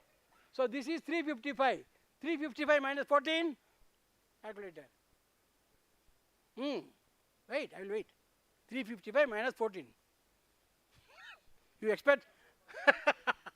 That is the status. That is the present status in India. Don't bother about timing. 355 minus 14. 355 minus 14 people are yet to tell. Now, but the Kanaka, one Kanaka, that's the problem. Okay. 341, no? Agreed? 341 plus 14 is? Adapuri minus 3 plus Naju. Okay. I got a peak. Again, 327, 327 14. So, nature itself has made substitution.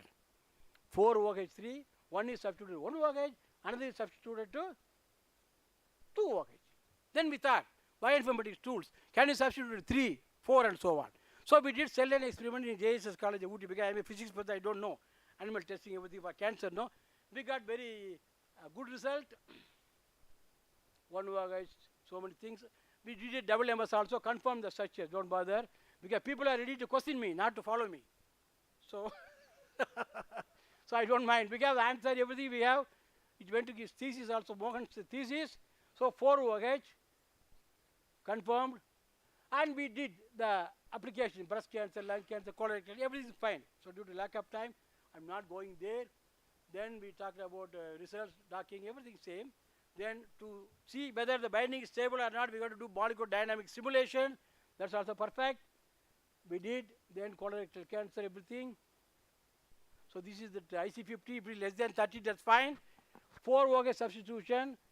Without 4 OH3 is 17, with 4 OH it is 7 point something. Most of you won't be knowing what is IC50. What should be the concentration of the ligand to inhibit the protein to 50%. That's called IC50, sorry, microgram per ml. We did that. So it is 7.6 for colorectal, then breast cancer, lung cancer. Now this is the climax.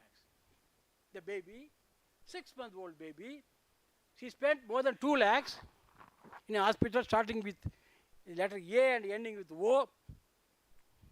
The big hospital, she spent money, nothing was there. They were very scared of doing surgery. The baby was brought to my doctor. First bandage, second bandage, third bandage, fourth bandage. With this, I invited him to Coimbatore, KG Hospital, Ramchandra Hospital, gave the lecture. In our own Indian side, people asked whether baby is alive. Stupid doctors, no? Right? When you spend lakhs of rupees, when you get the body out of the hospital, you don't have any right to ask the why I sent a human by I'm getting body only, no right. But the chota, 20 rupees, 30 rupees, they ask me so many questions. I said, don't irritate me. Listen, okay? Then I went there, next time. She was 7 years old. I gave her 10,000 rupees. He said, no, I won't accept. Only this portion is out.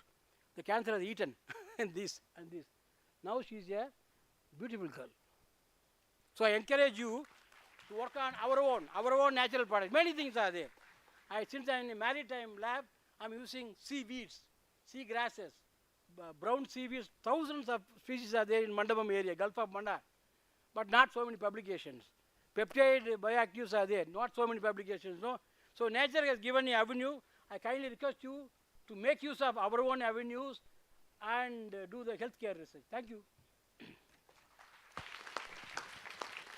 Thank you, sir, for your enlightening presentation, starting from protein, Ramachandran plot, and to the natural products. And the session is open for questions.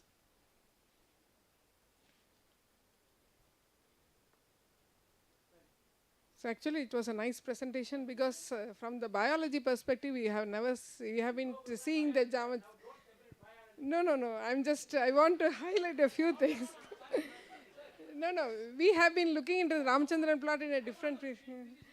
No, but you are looking in a different perspective. That's what I wanted to say. Yeah, I agree with you. Yeah. Thank you, sir.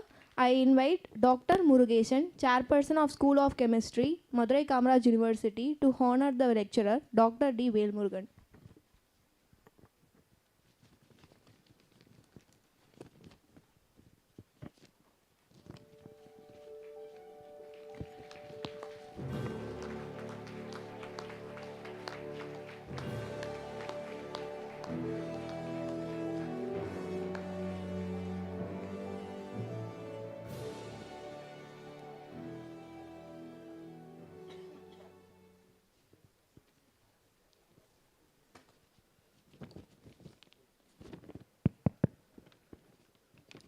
very nice presentation for the natural product, and it comes to the next session by our Professor R. Satish Kumar.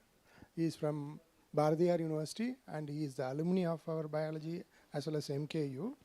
He is giving a talk with with his whatever his achievements. He has got DBT, DST, DRDO and many type of grants he has received, and he has more than 125 publications and 32 edited books, and he has produced 19 PhDs and 20 MPhils and citation about 3062 citations with the H index as 27. And really it's a great honor to welcome Satish into the giving the talk. Thank you.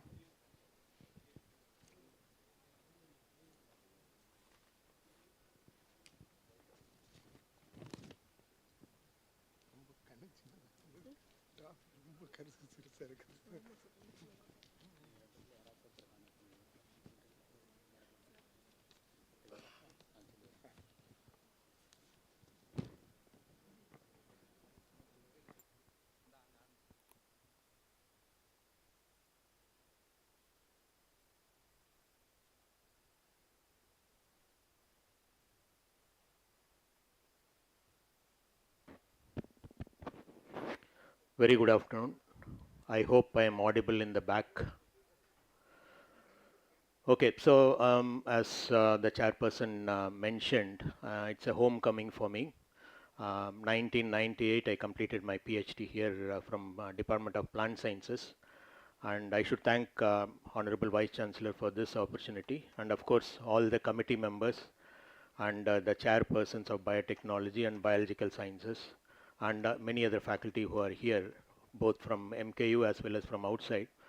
It's indeed a great honor to be here because I've seen the list of experts who have been invited, and I'm very happy that I am also one of the, the speaker in this series of lectures, which is the last day of it. I'm not going to take much time because we don't have time, also half an hour time. So what we are doing back in the lab in my own lab at Bharatiyar University in Department of Biotechnology, which I'm going to highlight one of the research work which we have done. And regarding this, like in 2005, I've joined there and established the plant genetic engineering laboratory there, and we started working, and we have now full-fledged lab to do some of the work related to metabolic engineering, barcoding, and also molecular farming. So today I'll be talking about one of the PhD work, and I think 2 or 3 students who have completed in this area. So I thought, why not we have this this topic? And as rightly pointed out by Dr. Velmurugan, the experienced person, now in biology, or there is nothing like new concept has come called systems biology, where we need to see everything together. So for that, I think we all know the reason behind that, because so much of data is available. We need to use those data in order to understand the system better and integrate as much as possible. So in that way, metabolic engineering is one field where we can use all these strategies in order to manipulate the genes, and finally whatever we wanted, we can achieve that target. Like say here, my aim is to increase the vitamin E content in rice. We all know, like when we say metabolic engineering, we all know the classical example, golden rice. I'm sure you all would have heard about it. So this is a similar kind of work, but for a different target. I won't take much time. As Dr. Velmurugan sir said, for the students' perspective, I just want to spend a few minutes what exactly is metabolic engineering. When we say metabolic engineering, we all know the term engineering because it's been used for quite long.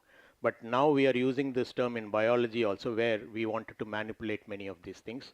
That's the reason why we use this term engineering, where it is a precise understanding of the system that is being modified, because we wanted to modify the pathway. That's the reason why we call it as a metabolic pathway and metabolic engineering. Okay, and here we need to know, like before we start, we need to understand exactly the pathway, where exactly some of the rate limiting steps, and then we can go on to modify the things. So if you see here, we need to study it. I mean, we need to know about the rate limiting steps that are critical in that particular pathway, that is vitamin E pathway here. And a typical metabolic engineering approach focuses on a particular metabolic intermediate or a product such as starch, vitamin E, carotenoids, amino acids, anything we can do modification. Just like when we express a gene, we get the protein. Similarly here, when we want to say modify some of the series of things in the metabolic pathway, again it is a gene based modification, but our aim is to increase the metabolite content. Okay, so what all we can do with this metabolic engineering? If you see, there are 3-4 things which we can do, which is quite interesting.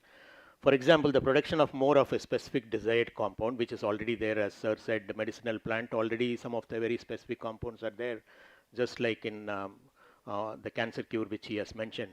So we can increase that content in case if it is very minimal. And the second one is we can reduce some of the unwanted things and increase the wanted things. That is also possible by gene silencing.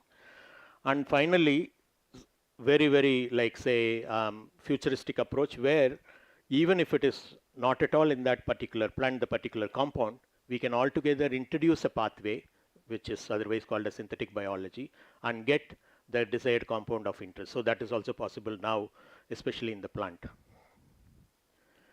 Okay, now the question is why plant? Of course, my background is plant, doesn't mean that I'm saying why, I mean, plant is good. The plant has a real advantage in the sense we can easily block a metabolic flux in the plant because we have all the tools which is there for quite long and well established, which is easy. And also channel a metabolic flux into a new cell compartment, it is also easy. Again, it is a recombinant DNA technology.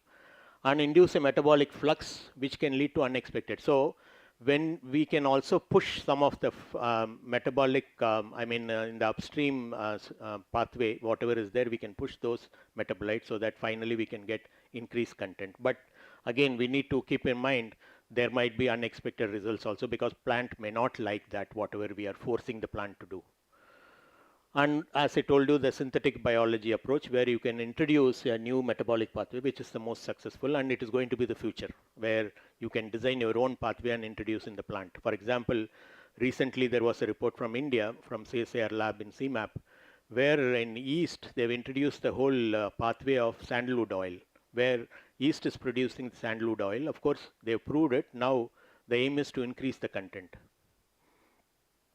Okay, again, plant, the big advantage, as Sir said, it is an ocean of metabolites in the plant. We all know about it because it's an ancient traditional system. You can see here plants are the most prolific factories of small molecules, and it is more than 100,000 metabolites have been identified. This may be very less, maybe unidentified ones are there, all many more things. And also richest with secondary metabolites in one plant, it is almost like 5,000 to 25,000 per plant. So you can imagine how much resources are natural resources are available, which we have not, exploited fully. Okay, so what are all the things we can do using metabolic engineering? If you see, there are many things which we can do. One is you can directly take the secondary metabolites and use for pharmaceutical purpose, as previous speaker said. And also we can use some of these metabolites to increase the biotic or enhance the abiotic stress resistant. And also foods with high nutritional value, which I'll be talking today. And also the sustainable energy production, like algae and other things where people manipulate to get the bioenergy and other things. So it has a very, very potential applications. I won't go in detail because biofortification is nothing but enrichment of a particular, say, nutrient in a crop plant so that we don't have any, any deficiency or anything, which is a big threat in our country. I think we all know the statistics of it, which in other slides I'll be talking. So if you see here, we have almost all the things like lacking or malnutrition, vitamin A, vitamin B, vitamin E, and vitamin D. So that means we need to do something in order to enrich, biofortify the crops which we eat, consume, so that we can come out of it, especially for the mother, child, and also other people, so that because that is a big economic loss which we are facing because of the malnutrition. So what we are doing as a country as a whole, especially from iCURE, because they are the one who is funding all the agriculture related things. Now we are concentrating on improved protein in potato, carotenoids enriched potato, insulin promoting rice, canola with beta carotene, vitamin C, high in rice.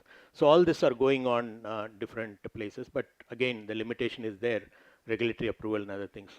So in our lab, what we are doing is vitamin E, which we have worked, and vitamin E in tomato as well as in rice, which I'll be presenting today. So just to before go into that, I'll quickly brush through this because it's a very classical golden rice. What they have done, this is the pathway of vitamin A.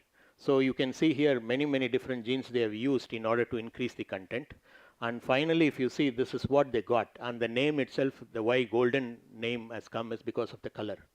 Okay, this is the improved version of it, still more increased pigment content, which you can see. So this is a wild type. This is the golden rice first version, and this is the second version because of the different genes. Like because this technology is already well established, so people are improving now from whatever is there because we need more content in order to suffice everyday need. Okay, so he is the author, he is the group leader of that golden rice product, Dr. Ingo Potrikes from Switzerland. And you can see here the rice which has been approved in Philippines. Okay, then started by other groups working on different carotenoids like astaxanthin, where you can see people have manipulated different pathways and you can see different colors. Like you can see different things, golden rice, this one, and then canthaxanthin, astaxanthin, all are very useful, especially as antioxidant and other health beneficial things in this. So all this are possible now, and it's all in the laboratory stage and the field trials, maybe it is there, but nothing has come out as a product. Okay, coming to the our work in vitamin E, so we wanted to have similar kind of work.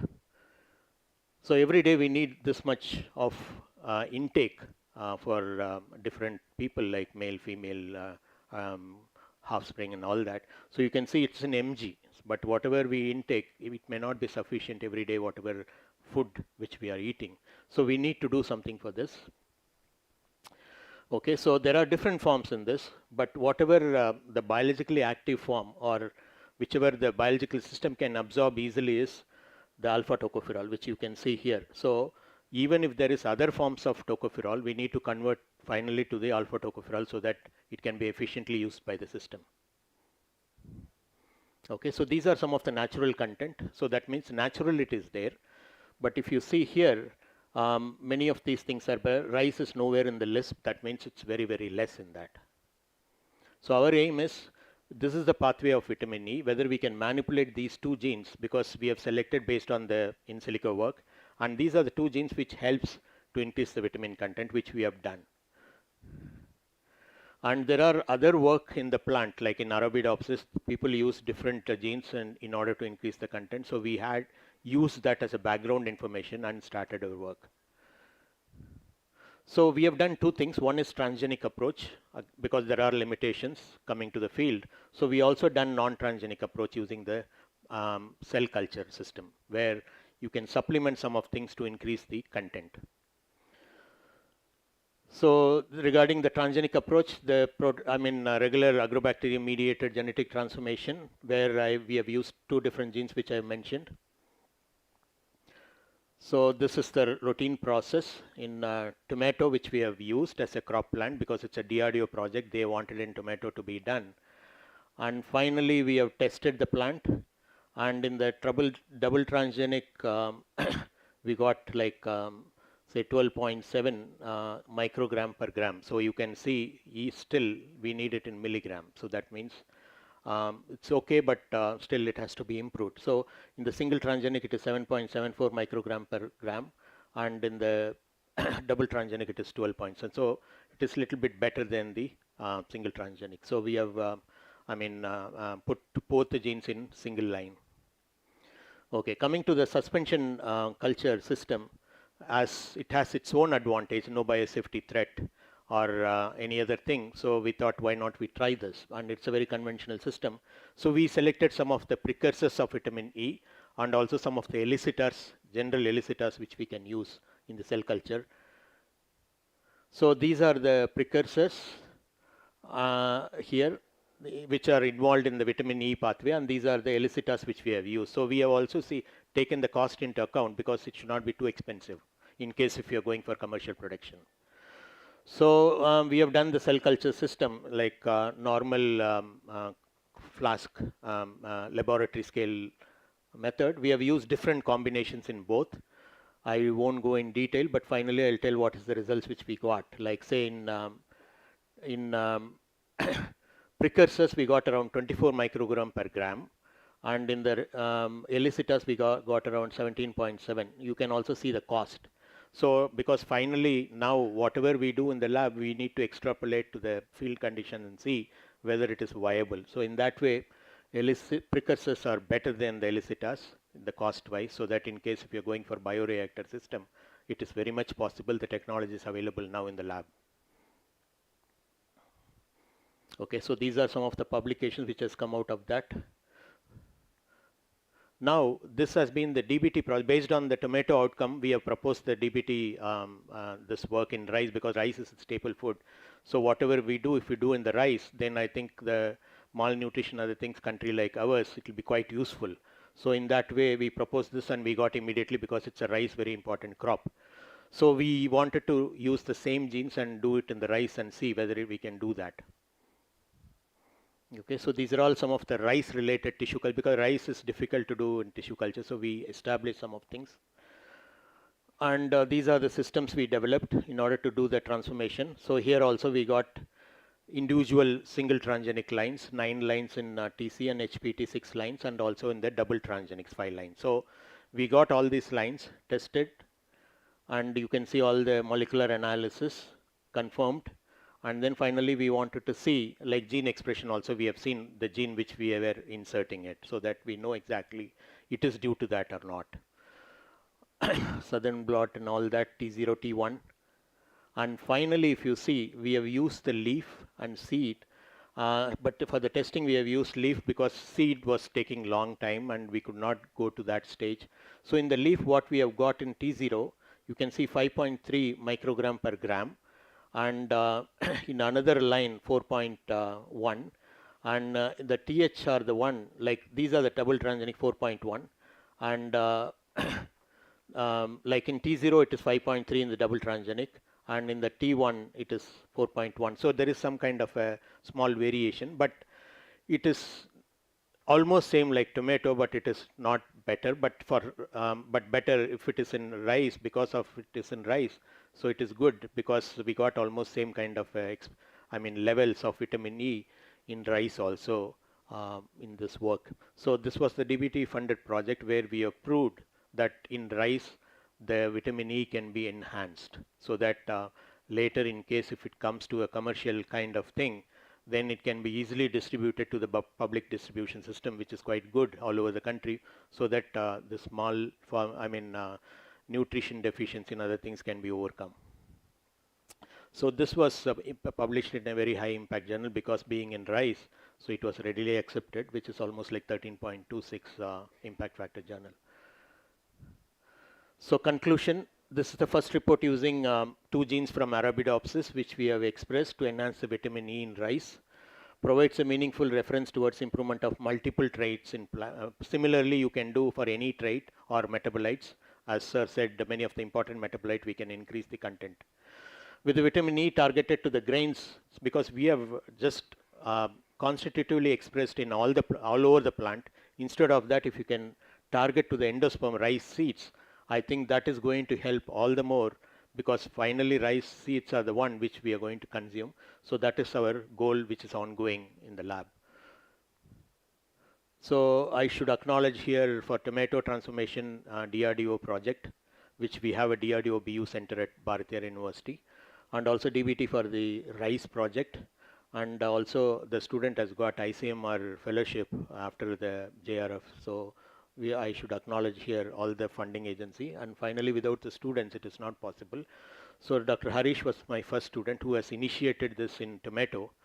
Now he's at Tiruvallur University, assistant professor.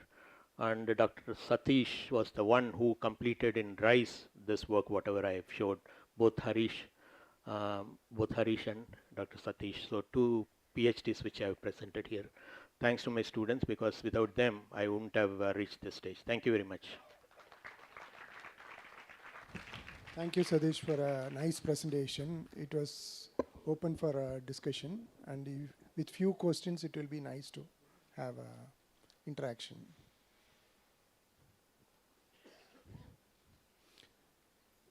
Sadish, is there any medicinal plant which can be for the metabolic engineering? Or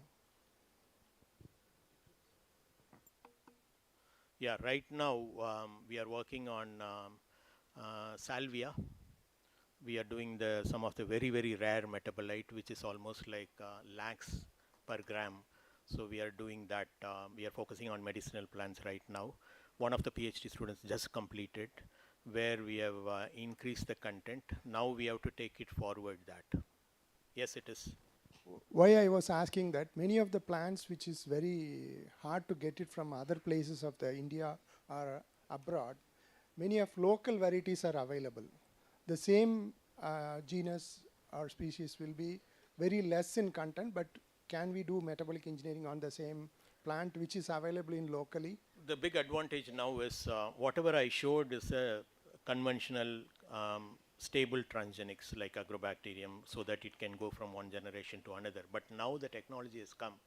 Even for metabolic engineering, you don't have to go for the stable. Instead, you can go for transient expression, so that you can infiltrate those plants. Within a week, you can check the metabolite whether it has increased, but every time you need to keep doing it.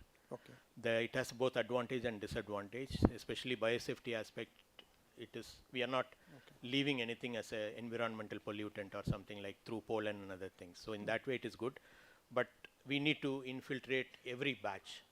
That is also we have done in the recent salvia plant. I think very soon we'll publish that. Okay, great. If there is any more questions, if it is not there, we can. Thank you very much. All the best for the students.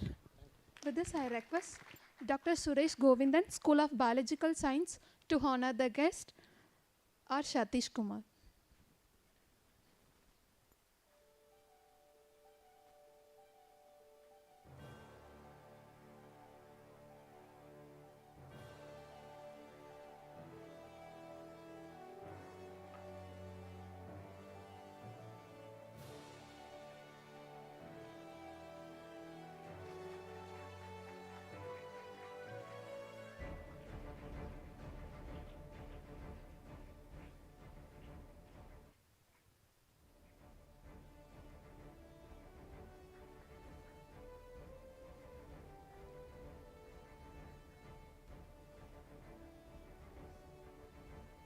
So I should thank Dr. Suresh, because we were contemporary during PhD between 92 to 98 at MKU in plant sciences, and of course he was in blue-green algae department.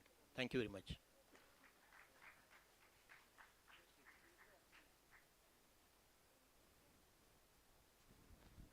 I request everyone to assemble here after lunch at 2 o'clock.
session or details?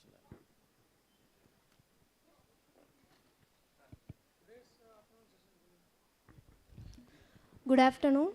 The next session of the day is on environmental science. Our life supporting environment and various environmental problems are highly complex and require interdisciplinary efforts to understand them. Environmental science therefore integrates approaches of various interdisciplinary efforts to understand them. With that, I welcome Dr. Anand to lead the session. Check. Yes. So very good afternoon to one and all.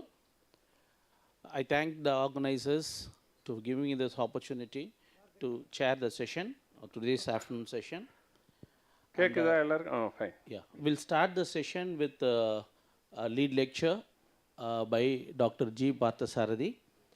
So Dr. G. Parthasarathi would have been very acquainted in these 3 days on the 4th day of your program.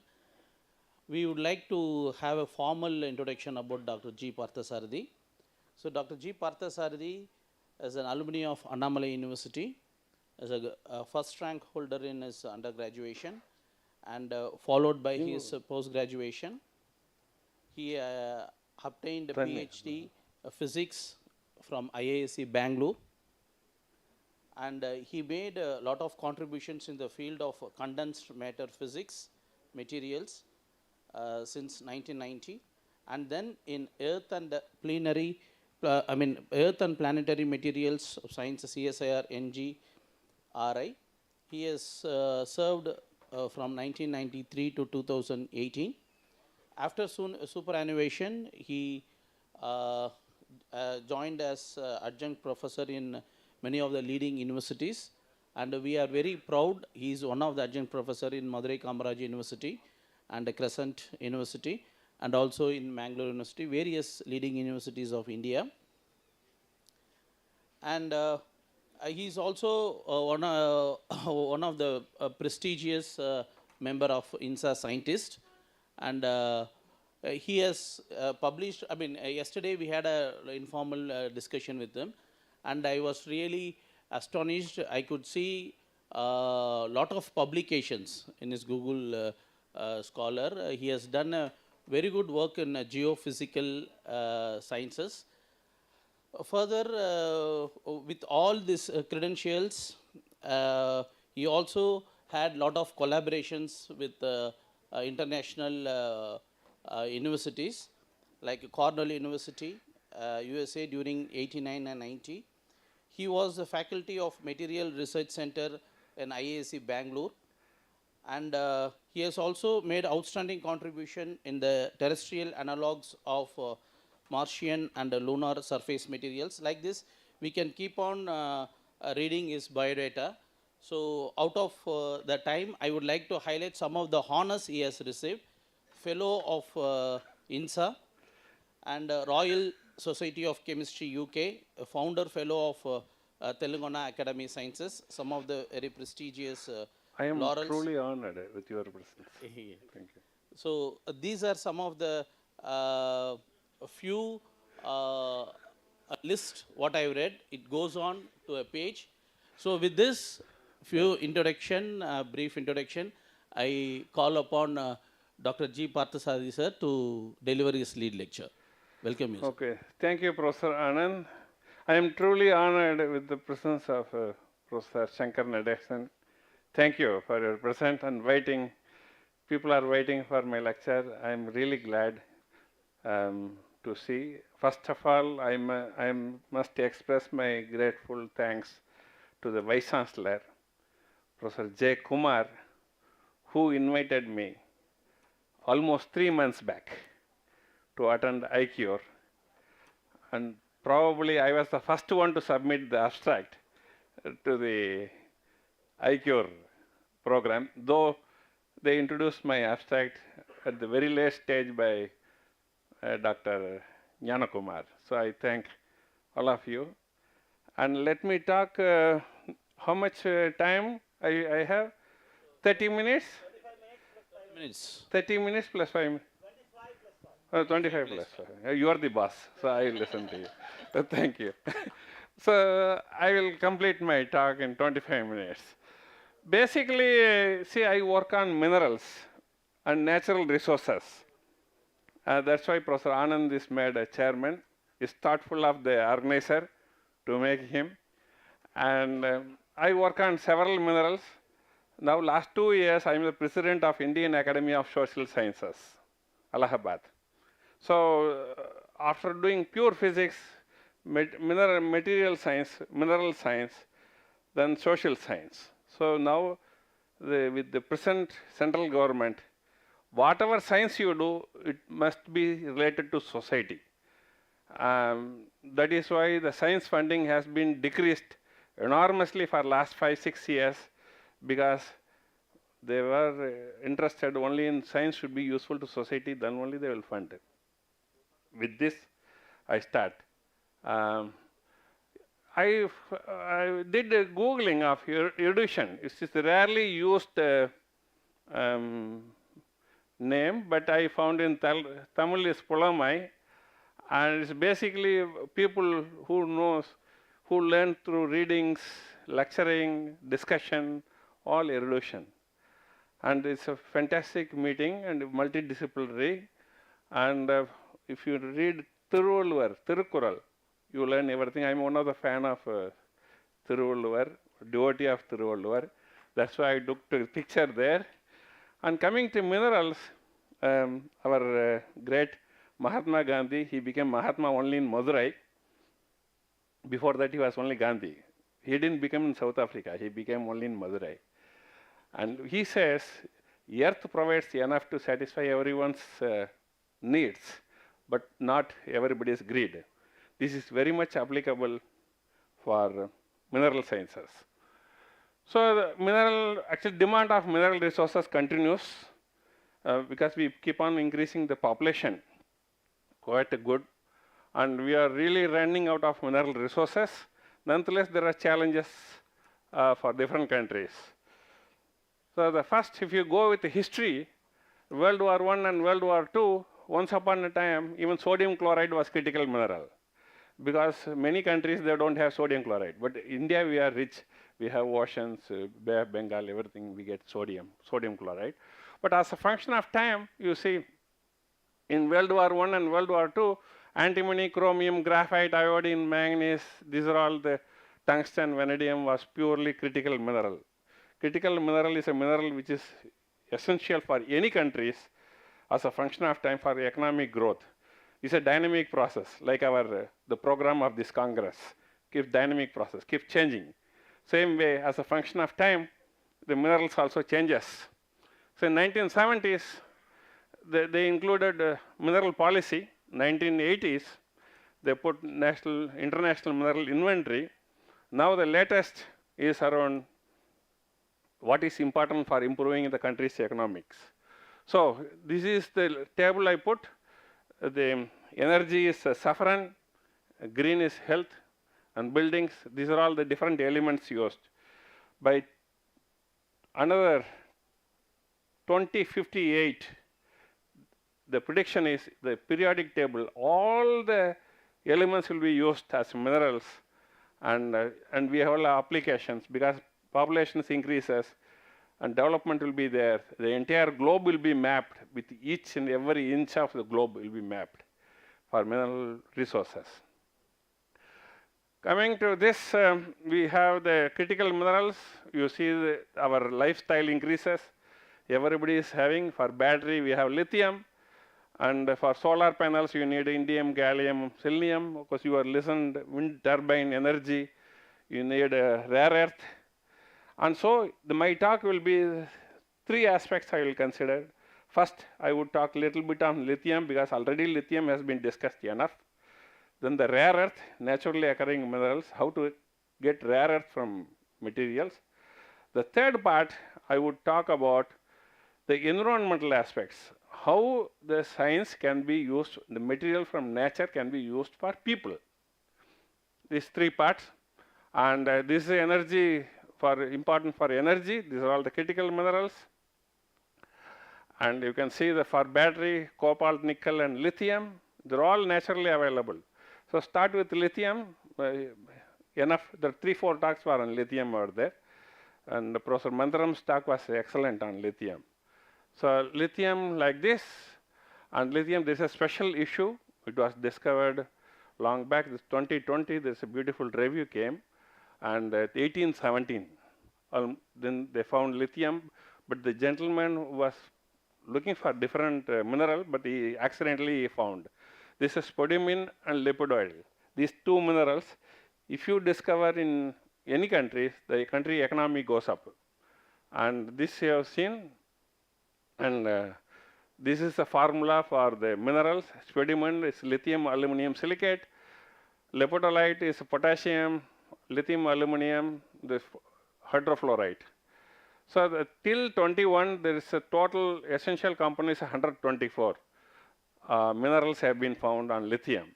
And Australia and Chile are the world's largest producer of lithium. This is a lithium distribution naturally occurring thing. You can see that India does not have any point. This should be noted by young people. And lithium also found, and see if you go with Australia, it's number 1, 2, Chile, Argentina, China, and Zimbabwe. It depends upon what mineral they found. So each mineral finds, Western Australia, for example, they found petalite in 1 year and increased this economy very much. It became very rich in Italian lithium concentration. There is basically Sonora lithium project in Mexico. They found around the minerals are 77.5 and Gefang lithium is 22.5. So they really produced very high content of lithium with 17,500 tons per annum because of they discovered lithium carbonate. And this is how the mineral looks like. In last year, December 2021, you found the global lithium output is basically increased in Australia because of discovery of spodumene. So mineral discovery is important in promoting the country's economy. And this is how the pegmatite, the minerals look like. You can see the petalite and the sugarlite. The mineral looks colorful, but it's very expensive. And this takes care of mineral. Coming to India, we had in Karnataka, the Atomic Mineral Division has put a drill hole in Mandya, and they discovered some lithium thing, but before they report, there's some illegal mining is going on there. You can see the pictures, and these are all the people who take away the lithium-based one, and this is the, it came in newspaper, Allapatna, Margal, this lithium deposit. But later it came in Hindu saying this is a great discovery in India. But however, this is a report by Department of Atomic Energy. Later they said it's not economically viable, so withdrawn. So the beauty is, instead of going and struggling for natural occurrence, there are smart people in Delhi. They also take away the old batteries and take away the materials. It came in Environment 2022, where you can extract lithium from the used materials. And my interest in lithium way back in 1984, I mentioned a few days back during Mandaram's talk. This was reviewed by Professor Goodenough, and we published this in 1984 on lithium ionic conductors. And we were the first one to say lithium ionic conductors transforms to electronic conductors at high pressures. And this is the first piece of work. You can see that date 1984 from Indian Institute of Science. And this is the data, and I am really thankful to Professor Goodenough, who was supportive. He was the reviewer of my manuscript. And they got a Nobel Prize, which already mentioned by Professor Mandaram. And what people may not know, the students, is lithium deposit has been found within 6 months. This Ukraine war was declared, and Ukrainian, they found a huge amount of lithium deposits. So, so coming to the other smart materials, this is the cell phone everybody is having, and what you people may not know, many of students, is the distribution of rare earth, lanthanum, praseodymium, europium, gadolinium, terbium, and dysprosium. And of course, we have the nickel, gallium. These are all called critical minerals. Now we have to work for finding more, finding the rare earth. A rare earth also used in a modern electric car, and you can see this is a rare earth oxides. For natural resources, people should look for the rare earth. And in this, India is not that bad. We have good amount of rare earth.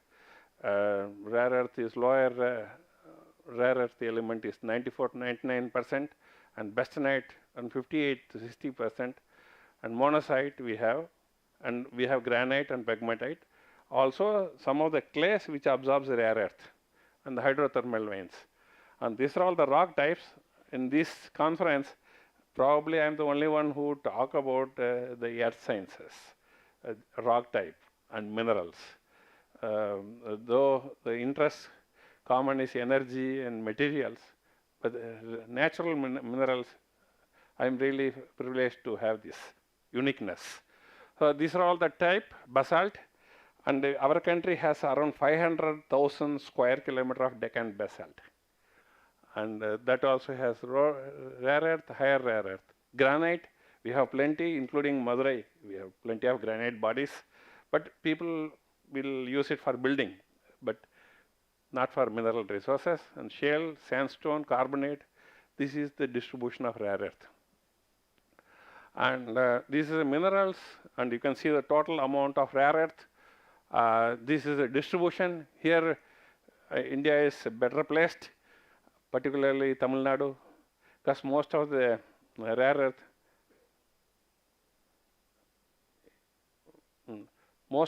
earth, deposited rock, carbonite, are plenty available in Tamil Nadu. That's the beauty of Tamil Nadu. And this is the list of global rare earth resources. And so here, in our exploration in India, we have pegmatite and beach placers and carbonite. And beach placers, you know, South India, we have Kerala and Trivandrum beach. Some private beaches also there, owned by JPR. And some government beaches are there. And pegmatite plenty there in our country. And this also holds lithium and rare earth. And this is a typical beach between Kanyakumari and Trivandrum.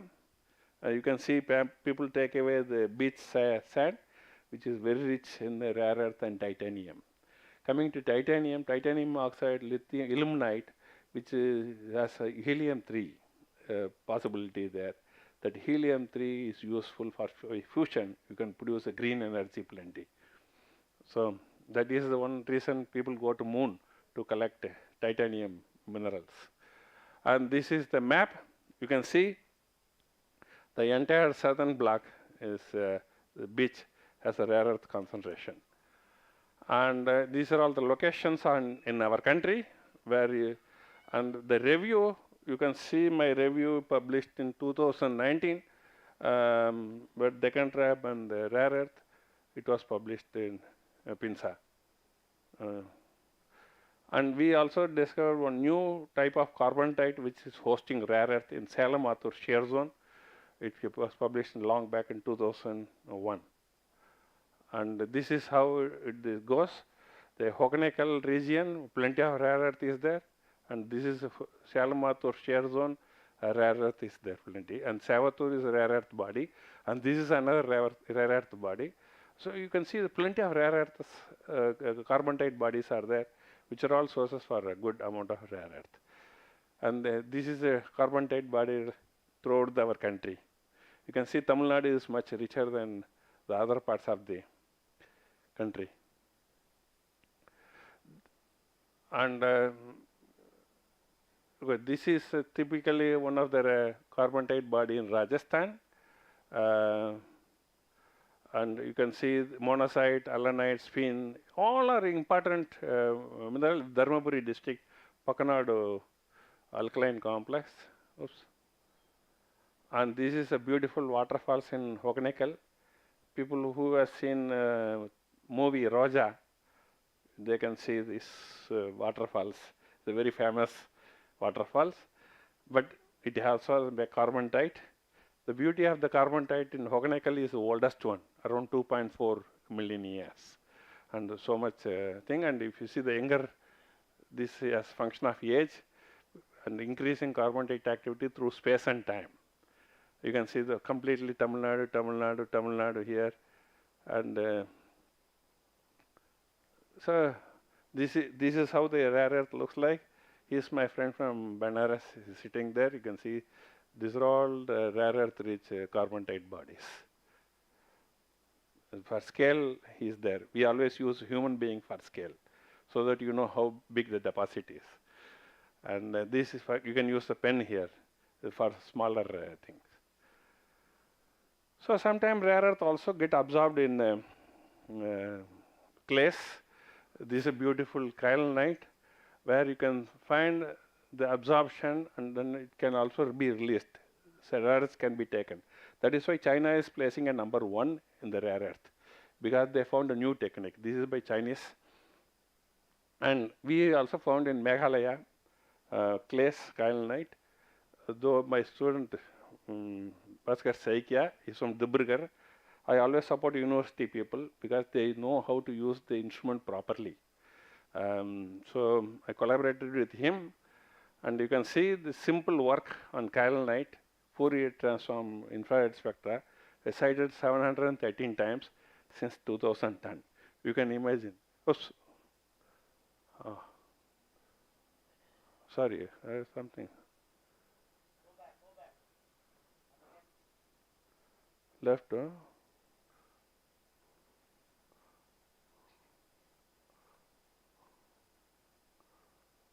huh?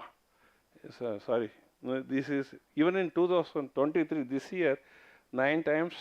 And now, of course, I have to add 3 more. 12 times is being cited. So simple work, simple technique, but the way in which you present, you can increase your citation. And because this kyanite is one of the important clays which absorbs the rare earth or any other important metals. It depends upon the surrounding area. And here also the clay which we published recently, January 2023, where the clay minerals absorbs iridium-rich Cretaceous Pelagian, the KT boundary, the fullerene. It absorbs fullerene also. And this is the another clay system from Dharwar Craton, where it absorbs uranium and thorium. And coming to the environment, so you should not ignore clay because it absorbs everything. That's why in Tamil they say Mandala Kaliman irka like that. That means it absorbs, it doesn't reflect back. So that's the beauty of clays. And coming back to the environment aspect, I will talk 5 minutes. Oh, very good. The chromium exists in 2 forms. One is trivalent chromium, other is hexavalent chromium. Trivalent chromium is produced by nature. It is good in insulin. For diabetic people, it's very useful. But chromium 6 hexavalent chromium is soluble in water. It moves from one place to another place. It's produced by human being in leather tanning, silver, stainless steel coating, chrome plating, all. So what happens? That gives cancer, lung cancer. So people were struggling very hard how to convert chromium 6 to chromium 3. This chromium 3 problem were not at all discussed unless the Erin Brockovich came up with filing a suit against DuPont and winning around $333 million US. That time first. The movie came and Julia Roberts here, famous actress, she received an Oscar award. I hope India also will get Oscar award. By working on this problem, I also got National Mineral Award in 2003. Of course, she got in 2000. After 3 years, I also received National Mineral Award from Government of India. Okay. So what happens? If you look at the Ganga River, you see 10 ppb only allowed, chromium. But you see here, Kanpur 390 parts per billion, Allahabad around 180 to 640. Before Triveni Sangam 180, after Triveni Sangam it is 640 pp. Varanasi, this taken before 2017 it is published, 200 to 1000 ppb. Mind it, only 10 ppb is allowed by World Health Organization. And we found the ferrous saponite. It's a beautiful phyllosilicates, naturally occurring mineral. There is no synthesis involved.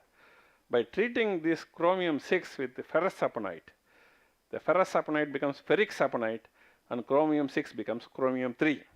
This we published in American Mineralogist, and this came in Nature News and Geochemica, Cosmochemica Acta. Not that, I also filed a patent which was given free to all Indian industries.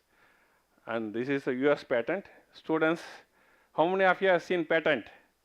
This is how the patent look like. You can see work done in India.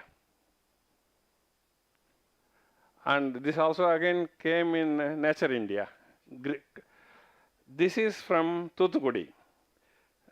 Clay minerals available in Thoothukudi, Marine Beach.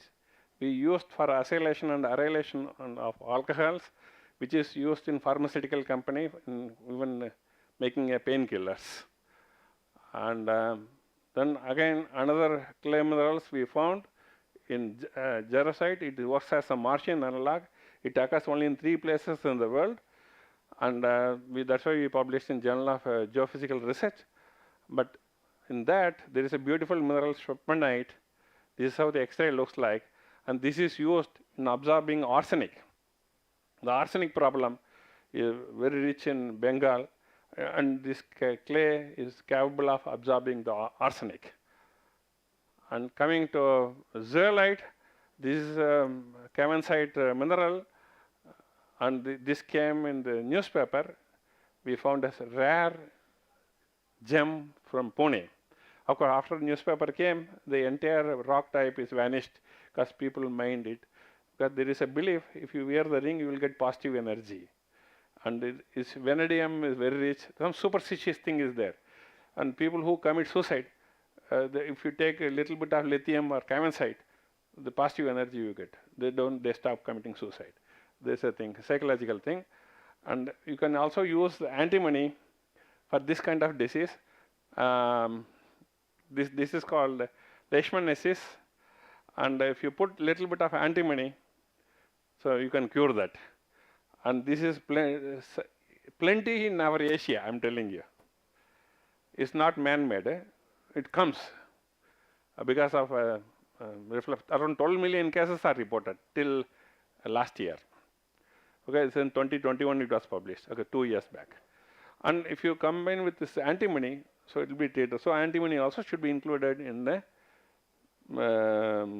critical mineral. And this is available in South Arcot district, where I come from. I was from Chidambaram, Annamalai. So this is the rock type, and you have that this herpes can be removed. This lady's, it starts with the lips, it spreads throughout the face. Okay, I completed. I'm following up time, don't worry. And this is illuminite. The story is a half-a-minute story. So I went to Space Application Center. I found out ISRO is spending a lot of money in getting the lunar analogs for Chandrayaan. So I was there and told the illuminite, illuminite is a surface analog material. We want to test for Chandrayaan 2 how the X-ray goes away. And at Periyar University, and we did work on Seethampundi anorthosite complex. It's anorthosite, it's almost like lunar surface. And then, before we suggested, they were spending huge amount of money in getting this bottle, lunar regolith stimulant. And the story is, these NASA people are getting the samples, raw samples from Tamil Nadu, Seethampundi, which is near Tiruchengodu, from Salem Road, in between Tirchangod comes. They take it there to America, grind it, and put this label and sell it. Okay? And we purchase it. Because the titanium in moon, this is a distributions, and we found glycolite. This from Rajapalayam. This is a rare mineral which is responsible for holding the helium-3, which we published in American Mineralogist. And of course, this also I filed a patent. We got patent. It's a PCT patent. So the story ends here. I complete. I thank NAAC, of course CSIR. I was there 28 years in CSIR, and the Indian National Science Academy. It supports my fellowship as senior scientist, INSA senior scientist. Of course, I graduated and learned multidisciplinary only at the Indian Institute of Science, Bangalore. And I again thank Professor Kumar, who sent me the invitation and making me a distinguished professor at the School of Earth and Atmospheric Sciences. Of course, I love to more in natural resources and energy. As you see, most of my work deals with the mineral meant for energy, environment, and future India. Thank you. Thank you so much. Thank you, sir, for your wonderful lecture. And you enlightened students with some of the rare earth minerals we need to explore in our country. So thank you so much, sir. And now the session is open for some questions. If you have 3 questions is allowed. Okay? I am available here till 8 o'clock at guest house. And I am available in Facebook, Twitter, and email. And I am not like your other faculty members. When I get email, I will immediately reply within half an hour.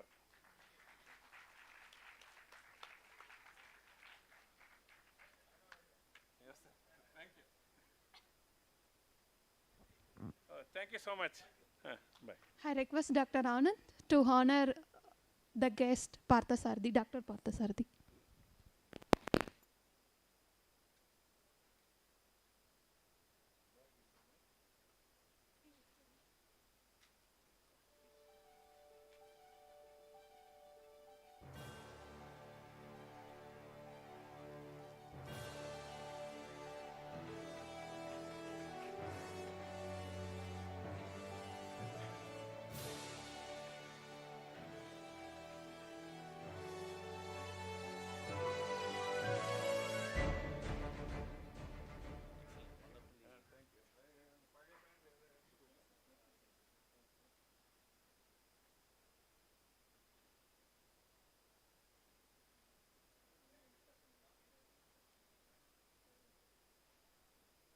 So we move on to the next lead lecture. Students, please settle down. Where are you moving?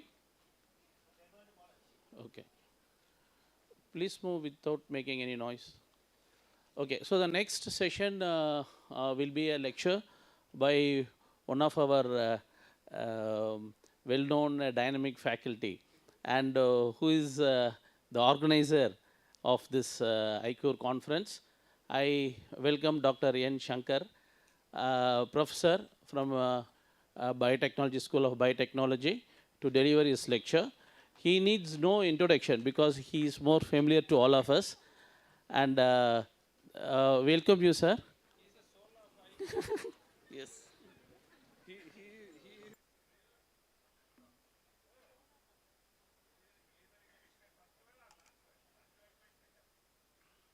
The issue is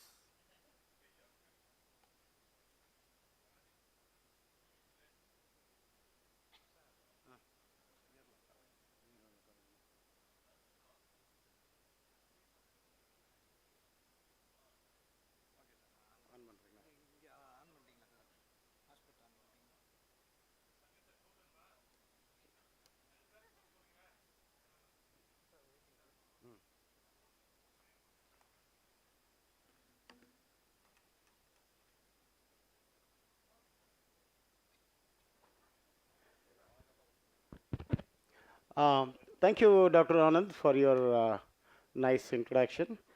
Okay, so I'm going to talk about cardiac remodeling, the inspiring role. That means the inositol triphosphate receptor's role in cardiac remodeling. So I think cardiac remodeling is a general terminology used to define like any type of cardiac diseases. And so when I was a kid, yeah, I thought the heart like this, like many of your youngsters who are here. But later I found it was very difficult when we started working on the cardiac system. It became very complicated. Okay, so cardiac remodeling again. So there are various sources of insults.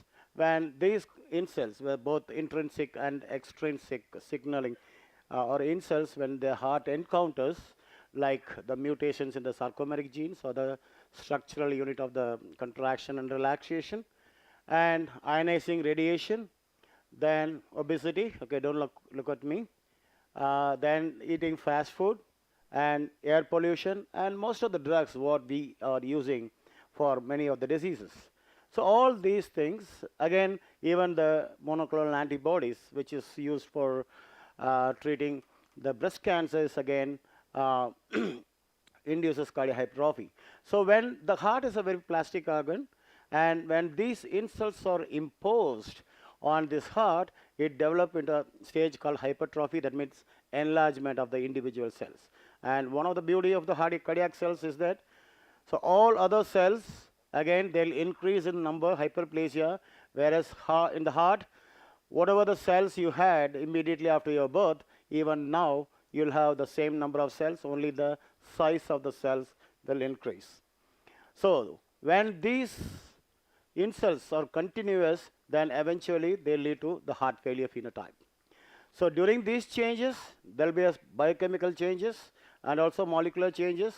And these biochemical and molecular changes, they'll elicit the physiological changes. That means they'll alter the physiology of the heart. When the physiology of the heart is altered, then again that will elicit more biochemical and molecular changes. And these changes, dynamic, constant changes in the biochemical, molecular, and physiology of the heart will lead to the development of hypertrophy and heart failure. And I don't need to tell about the prevalence of heart disease and how many people are dying due to heart disease, etc. Because Sam already he's told about the prevalence of heart disease all over the world and also in India and especially in Tamil Nadu also. Okay, so this is what happens in each and every one of you now during your heartbeat. Okay, so actually this is a cardiomyocyte. In this cardiomyocyte you have some invaginations, which is called T-tubules.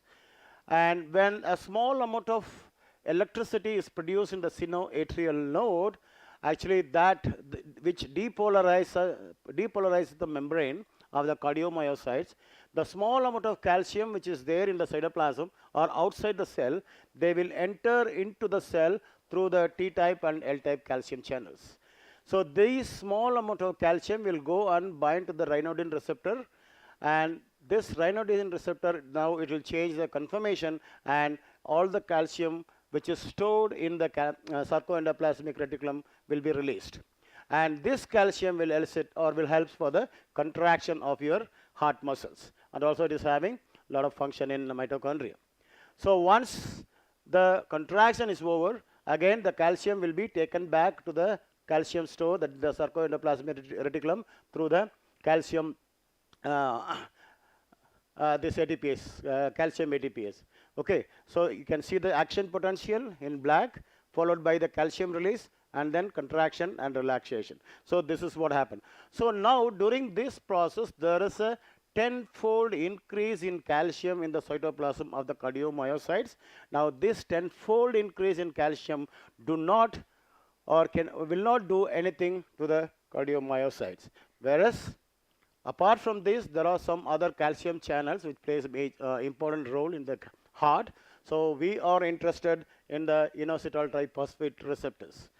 Actually, like there are type 2 receptor, inositol triphosphate receptor is highly expressed in the heart, And again, it is predominantly localized in the nuclear membrane because the internal lumen of the nuclear membrane is a calcium store in cardiomyocytes. And it regulates the bidirectional calcium store release. That means these receptors are decorated in such a way that it can release calcium to the cytoplasm and also releases calcium to the nucleoplasm and regulates the calcium dependent events in both the cytoplasm and nucleoplasm. This is how the black one is the cytosolic calcium and the red one is the nuclear calcium. And the IP3 receptor is expressed in mouse sinoatrial nodes, again, for the production of or to generate the electricity, and is a calcium dependent event. And this is IP3 or type 2 receptor is one of the marker for cardiac hypertrophy, apart from the other marker or other gold standard markers. And another thing is this IP3 also plays a major role during the cardiogenesis or in the early development of the heart. Okay. So again, this calcium which released by IP3 receptors, they regulate two different major pathways. One is the calcineurin pathway. So what happens is this calcium, it will bind to the calmodulin, and this calcinated calmodulin, again, it phosphorylates or the it activates the calcineurin, which is a phosphatase. Maybe I'll tell you later. So calcineurin pathway, calcineurin NFAT-C pathway, and the another one is CAMK2 pathway. Because the calcineurin again is involved in the transcription, that means transcription in the cells, whereas CAMK2, it phosphorylates so many other proteins and inactivate during the development of heart failure or cardiac hypertrophy. Okay, so IP3 dependent regulation of calcineurin and NFAT-C signaling. So how we proved? So initially, we checked the expression of in isolated cardiomyocytes, that the adult cardiomyocytes, we isolate from the adult heart, and then we treat with endothelin, angiotensin, and phenylephrine. These are the hypertrophic agonists. And when we treated, the IP3 receptor expression is increased along with the ANF, which is one of the hypertrophy specific marker. And when we use the 2-ABP, which is a specific inhibitor of type 2 receptor or inositol type receptor, and which blocks the calcium released by this channel, and again it downregulated the expression of the IP3 receptor. That means a negative feedback regulation. So then we checked in heart failure phenotype, in human heart failure phenotype. Again, there is the increased expression of IP3 receptor. And this is again some of the hypertrophy specific marker. So only type 2 expression is there, whereas the type 1 and type 3 IP3 receptors are not overexpressed in the heart failure human models. So then we did a promoter study in a live cardiomyocytes. So we had we took the promoter and fused to RFP protein, red fluorescent protein, and then we made a series of deletions. But the deletion 1, when we remove the NFAT-C, okay, say for example, this is a full length promoter. When we induce with endothelin, there is an increased expression of RFP, red fluorescent protein. When this NFAT-C site, binding site is deleted, even after inducing with the endothelin, there is no like GFP, which suggests that the NFAT-C is responsible for the expression of type 2 IP3 receptor during cardiac hypertrophy and heart failure. So what we have proved, so when there is an induction of or activation of alpha beta adrenergic receptors, again phospholipase C will be activated. So this phospholipase C will cleave the phosphoenol bisphosphate and releases diacylglycerol, which and inositol triphosphate triphosphate is the second messenger. This will go and bind to the receptor and releases calcium, and this calcium will go and bind to calmodulin, and this calcinated calmodulin, when it binds to the calcineurin, which is a phosphatase, again is autophosphorylation, and this calcineurin which dephosphorylates the NFAT-C transcription factor. So this dephosphorylated NFAT-C will translocate into the nucleus and activate the hypertrophy specific gene expression, including the IP3 receptor gene expression. So later people have shown that so there is an increase in compared to non-failing cardiomyocytes. In the failing cardiomyocytes, there's an increased calcium in the nucleus. So What is the mechanism? So they do not know. So what, and also many papers have shown that like there is an increased calcium. So what we have done, so we took again the adult cardiomyocytes and treated with endothelin. 2-ABP is a specific inhibitor of IP3 receptor, and then KN93, which is again a specific inhibitor of CAMK2, calcium calmodulin kinase.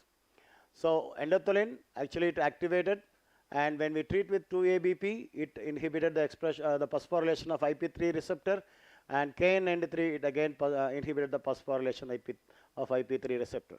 So this result shows that the calcium released by the IP3 receptor, it activates the calcium calmodulin kinase CAMK2, which will phosphorylate the IP3 receptor.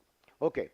So next, so this the neurohumoral factors in the animal system or in the failing or the human body, it will continuously circulate, and whenever it hits or it reaches the heart or the cardiomyocyte, hit the cardiomyocytes, and again this event will happen. So to prove that, what we did was, so initially we treated with the endothelin. After 12 hours, again we chased with endothelin. It increased the phosphorylation of IP3 receptor, and again which was inhibited by 2-ABP and KN93, and the same thing happened after 24 hours again. So there is an increase in IP3 receptor which was inhibited by 2-ABP and KN93, which suggests that this endothelin or neurohumoral factor will activate the phosphorylation of IP3 receptor again and again, and these events is keep on accumulating over a period of time to develop the heart failure.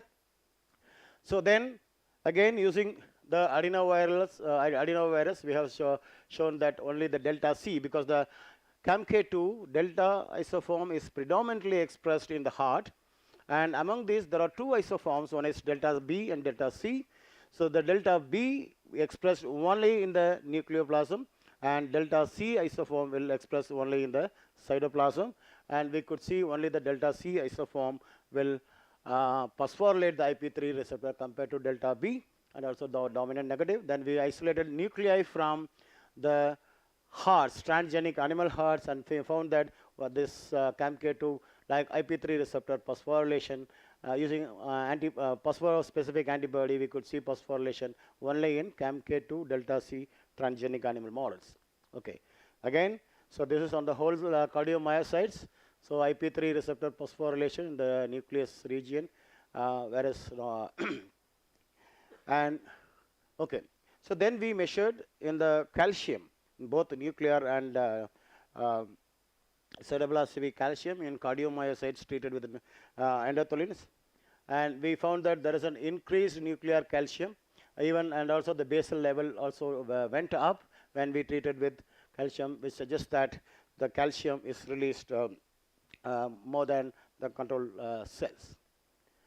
So again, this is again different forms of representation of this increased nuclear calcium. Actually, this white part is the so these are the nucleus, and you can see an increased nuclear calcium in treated endothelin treated cells, and again excuse me.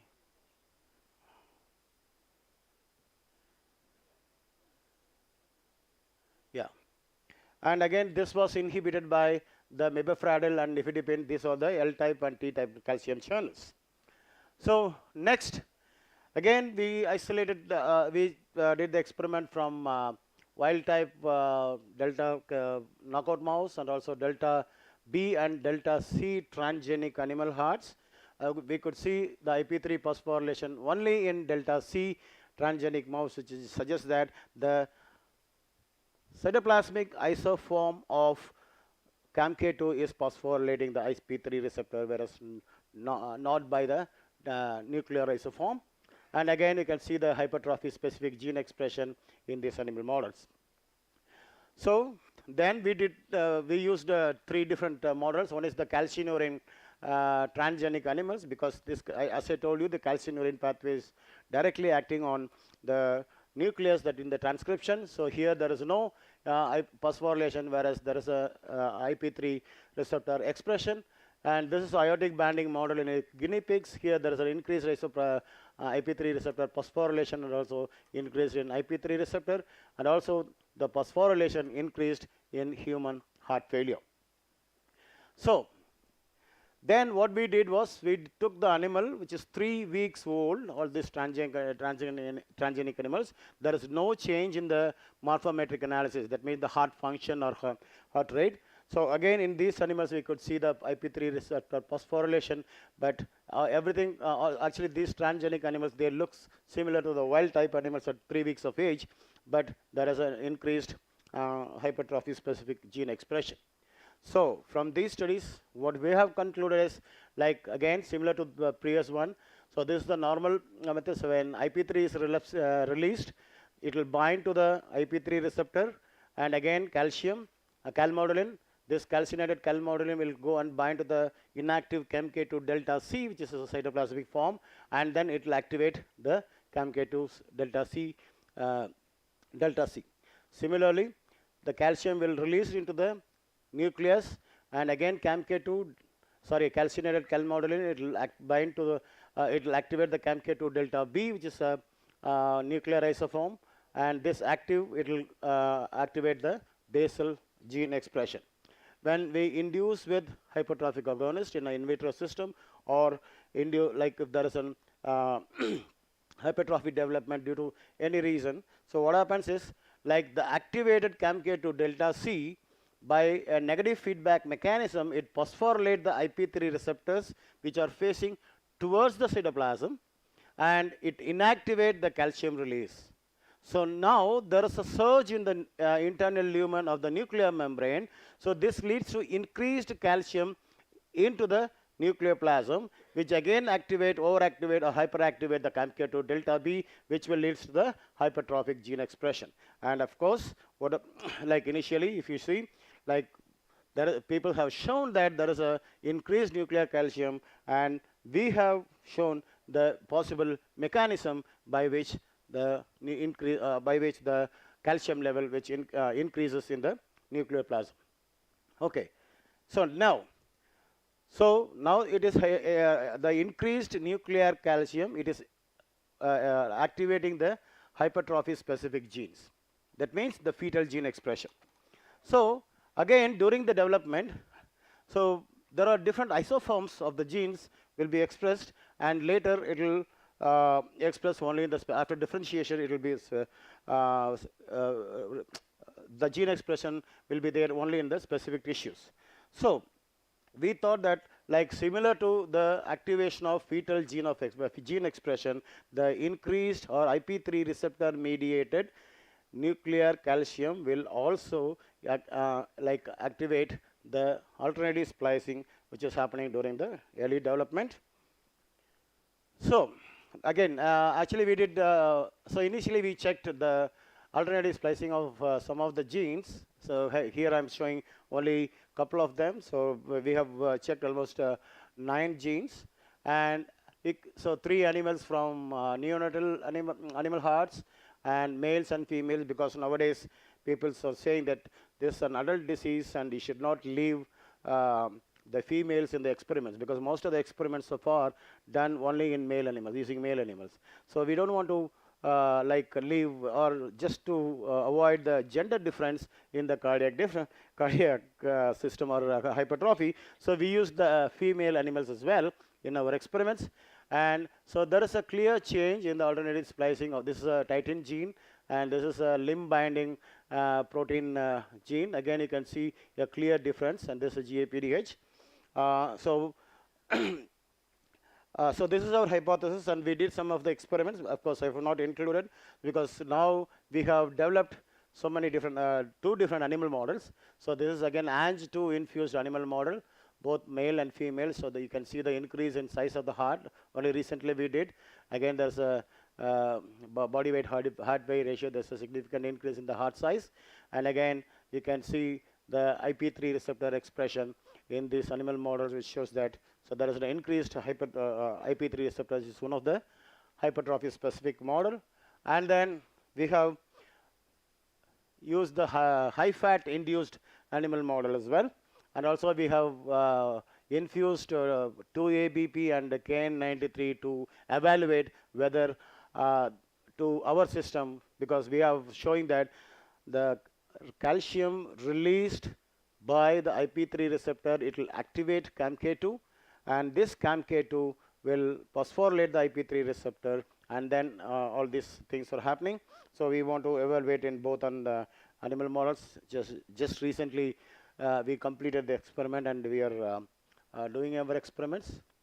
So nowadays, whatever the drugs which are available to treat the cardiovascular diseases, so they are working only on the peripheral system. So there is no direct drug which is available to target the heart. So again, developing new treatments. So this came around 8 years before. So there is continuously thinking. So there is no, and now there is another heart failure which is called heart failure with preserved ejection fraction, because the ejection fraction is one of the marker for heart failure. But now the preserved ejection fraction, but people will develop heart failure, and these two are very difficult to develop and to. So we started some of this translational kind of work. So our hypothesis is, so CAMK2 like CAMin peptide, that means when you overexpress this peptide, the CAMK2 molecules, instead of targeting the IP3 receptor, it will just target the peptides, and so that we can inhibit. So this is the calcium signaling, and when we use this CAMin peptide, so that will again block the IP3 receptor, so there will be a restored function in the heart. And the another one is the IP3 specific antibody. If you use it, it will go and bind, so there is no activation of IP3 receptor or inactivation of the IP3 receptor calcium channel, and which will restore all the events in the heart, which leads to the development of cardiac hypertrophy and heart failure. So towards this, again we took the peptide, C-terminal peptide and another C-terminal peptide, and this CAMin peptide. So the CAMK2 molecule is interacting with this both the CAMK peptide, and when we transfected this, or we introduced this peptide into cardiomyocytes, because adult cardiomyocytes we cannot manipulate like any other cell line. So here we used neonatal cardiomyocytes.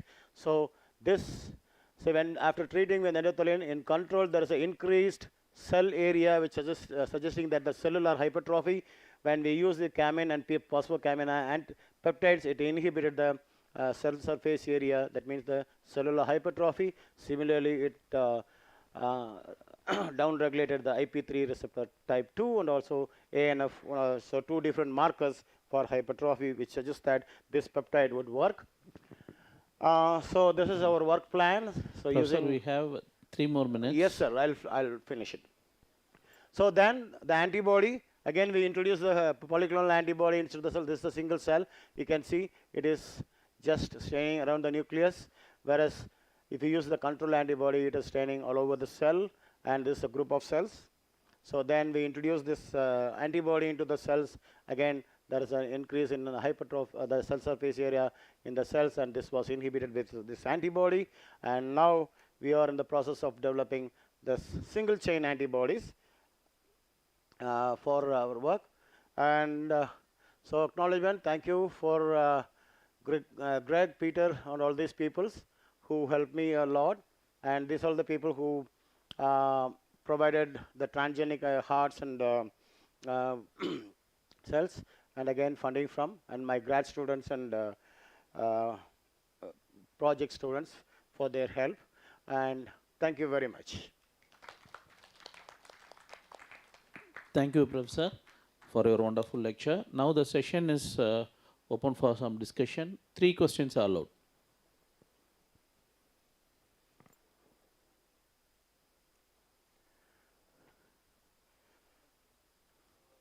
Any questions or clarifications? Sam is here, yeah. Yes.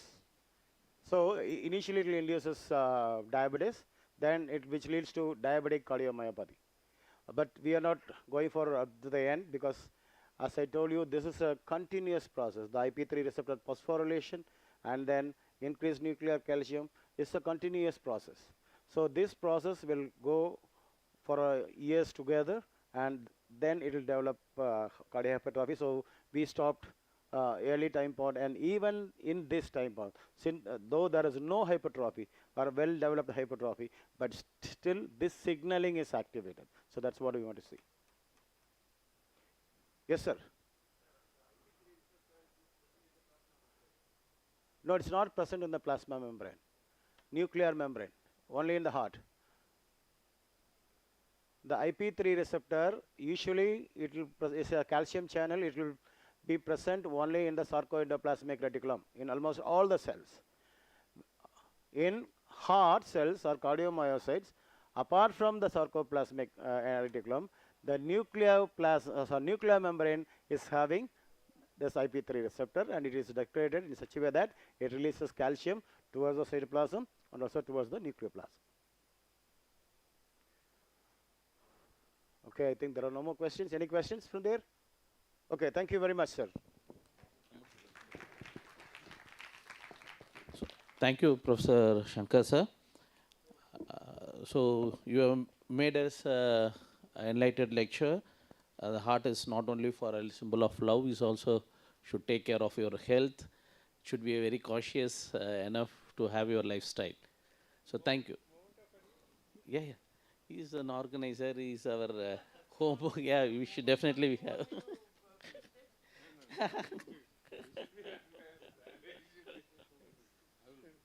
So thank you, Professor Shankar. And now we'll move on to the next lecture by Dr. Abhijit Manna.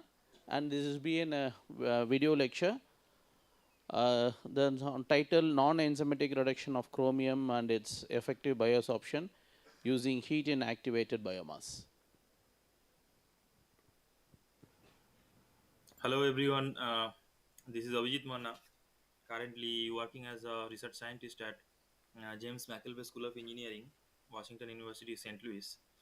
I'm very much grateful to this organizing committee of this prestigious conference at MKU for giving me this opportunity to present my work.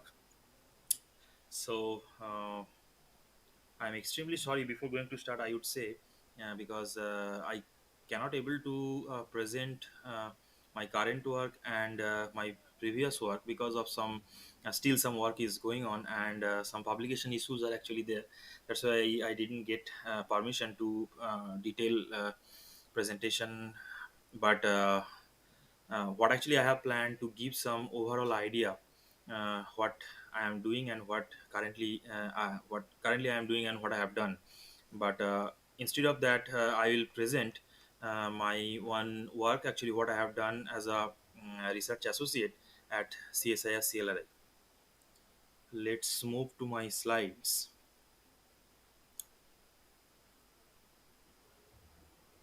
Yes. At CNRS UMR 7156, University of Strasbourg, I have worked on discovery of novel dehalogenase enzyme. So this work was actually very interesting because this project was blend of different fields like culture dependent, culture independent methods. So our main goal is to find out some novel dehalogenase producing organisms, and obviously to find out discover new enzymes, and we have worked on the rapid detection using droplet based microfluidics. But problem actually we have faced that in culture independent method, that in metagenomic, metaproteomic and metatranscriptomic samples were not that much good actually, because those kind of contaminated environments were very much oxidizing, so it will be very difficult to get good quality of the metagenomic samples and metaproteomic samples. But we have managed to isolate two novel organisms like Halobacterium halobium and Halobacterium rubrum, and we have discovered three different enzymes. So those enzymes, actually those genes, we have given a name like 4087, 3078 and 2814, and we have done extensive molecular and microbial analysis and obviously we have done the identification and the enzyme purification. The most interesting fact actually what we got, that the activity against versatile halogen compounds like dichloromethane, dichloroethane, and chloroethanol. So far report actually, if you can find out in several papers, but that uh, the reported dehalogenase enzyme mostly active against dichloromethane, but what we have find out, the activity as well as their obviously their activity is higher than previously reported enzyme, and they are active against, these enzymes are active against more than two uh, halogen compounds. Parallelly, we have developed one molecular turn-on response using molecular approach. We have developed a hypohalous assay because the problem is mostly reported mm, dehalogenation detection techniques like the turn off response. That means the fluorescence will be quenched, but sometime that quenching of the fluorescence, it's very hard to identify in microfluidics. So that's why we have planned to develop some turn on response. So the thing is, here once the dehalogenation will be done, this halide ion will react with the chloroperoxidase enzyme that actually we have isolated, and this enzyme chloroperoxidase will be activated after adding vanadate as a cofactor, and in presence of the aqueous environment it will form the hypohalous acid, that is HOX, and this HOX has the higher oxidizing ability to convert aminophenyl fluorescence, which is a non-fluorescent compound, into fluorescine, which is a fluorescent compound. So this whole construct actually we have developed four different construct, but among that one construct actually worked very well, and we have checked the enzyme activity of this chloroperoxidase, then we have checked the turn on response, so it worked very well.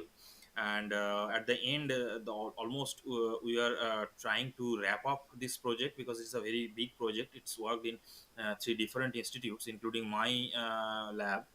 So currently they are trying to detect the environmental sample, whether you can do this one very rapid manner or not. So hopefully at the end of this year, or maybe the mid of this year, maybe it will be published. Now I'll move to my current work. This is also interesting, development of molecular kill switch for environmental remediation. Here we are trying to develop some genetically engineered organism. Mostly we are concentrating on novel, not novel actually, obviously the technique is novel, and we are trying to use the non-model organism like Rhodococcus opacus, because it's very difficult. So the concept of molecular kill switch is, once the contamination, so we are mainly concentrating on the phenolic contaminants. Once the phenolic contaminants will be present in the environment, mainly in the water sample, it will be sensed by the genetically engineered organism. After sensing, it will be degraded. Once the degradation will be done, then organism will kill itself. That means a suicidal one genetic circuit actually we have constructed. So initially we have started with Cas9 system, then we have done several RBS or ribosome binding site optimization and promoter optimization, and now the genetic circuit is completely stable, almost 1 month, and we are getting the fantastic result in laboratory condition, uh, as well as in environmental real sample analysis. As you can see, that we have used uh, Mississippi River samples and different other river samples also, and there we have mixed some aromatic compounds like sodium benzoate, 4-hydroxybenzoate, phenol, vanadate, and guaiacol. As you can see, with time, it has been gradually utilized by the organism, genetically engineered organism, and it has been detected using HPLC and several other techniques. And as you can see, once the degradation will be done, utilization is going on. Gradually, the concentration is going to drop. Then gradually, the killing efficiency has been increased. So once at T60, or this after 60 hours, when the total aromatic compound has been utilized, the organism, we have reached 100% killing efficiency. It is in log scale. But the problem what actually you have seen that in case of raw river sample, in laboratory condition as well as in filtered condition, we got the 100% killing. But in laboratory in case of raw river sample, we have seen that we got almost 98%, little bit less. But when we have increased the time, we have seen we have reached almost after say for example after 64 and 68 hours, we have reached 100% killing.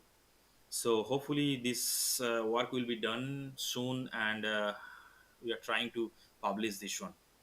Now the main topic of my presentation today is green process for chromium 6 bioremediation using dead biomass of terrestrial fungus Leotrematis flavida. This work I have performed in CSIR CLRI, and I would say that this project was kind of accidental work, because it was not actually my RA project. So I wrote project on the protein used as a scaffold for synthesis of novel nanocomposite for drug delivery system. But that's why I was actually concentrating on the lacase enzyme, which I was actually using as a protein source. I have isolated from Leotrematis flavida. So this is a novel organism, and when I was isolating, I was extracting the enzyme. The lacase enzyme was extracellular, and I have even in Friday when I have returned on Monday, I have seen that the total color of the solution, which was the orange in color, yeah, and it was been turned into green.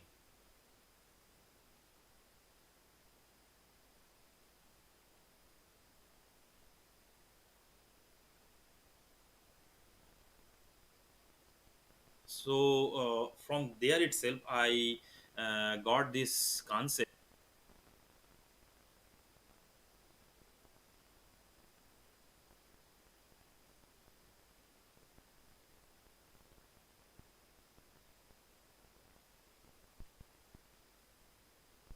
that how it is happening, because after that two question came into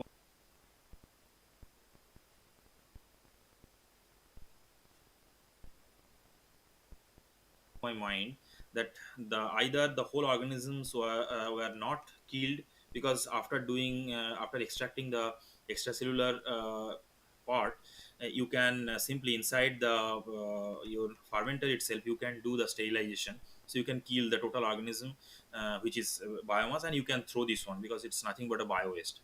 But so the question came, so two question arise from there: either couple of organisms are still alive, so our sterility condition sterilization condition is was not working properly, and another one is maybe if those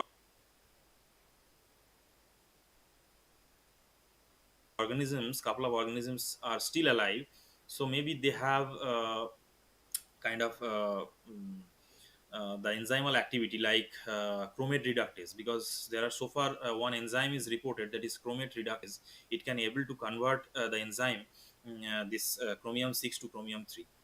But the thing is we have repeated those experiment almost 10 times, but the thing is we didn't find out any organism viable after the sterilization. And when we have done the genome sequencing and we have checked with the NCBI database, we have seen that the Leotrematis flavida didn't contain any kind of chromate reductase. But the thing is we have repeated that experiment. We have seen that after 24 hours, or after after 24 hours, successfully the color was changed. So as usual, we have seen that at pH 5, what actually we have already optimized, it was adsorbed maximal, uh, maximum adsorption we have find out, and at pH 9, the desorption was maximum. So, and we have calculated that if we will use the almost we have tried at that time that 5 gram per liter solution, so around 85% adsorbed, and among that 85%, almost 76 we have calculated 76% has been converted to chromium 6 to chromium 3. So, and it was the highest ever report.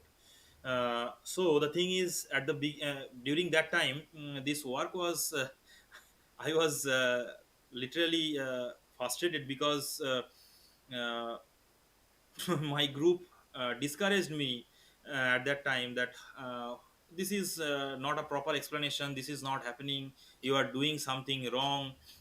But the thing is, I was confident. But at the end, when this paper was not published, unfortunately the similar kind of concept and paper was published in Nature Scientific Report. That time my group actually thought, okay, this kind of thing may be possible. I wrote the complete paper and I moved at that time to France for my postdoc. So they have submitted and it was published in 2020 in Journal of Hazardous Material, but not in uh, Nature Portfolio paper. So the conclusion what actually I can make, it was even though it is a fermentation waste, the biological waste, the concept is the functional groups actually the present on the surface, they can involve in this detoxification method even though the organism is dead. So at that time actually I was thinking to make some kind of film or kind of filter.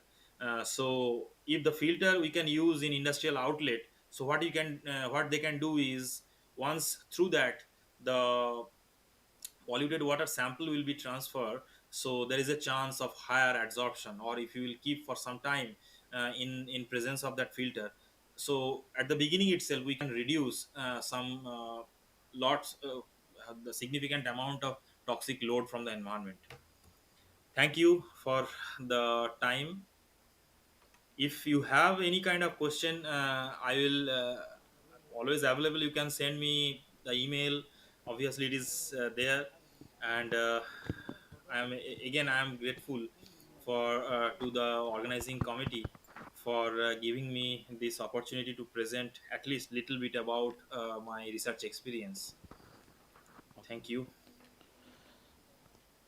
So we will move on to the next lecture to be delivered by Dr. B. Ashok Kumar, a professor, School of Biotechnology, and he is going to talk on the burden of rare genetic disorder of vitamin deficiency among Indian ethnicity. So over to Dr. Ashok.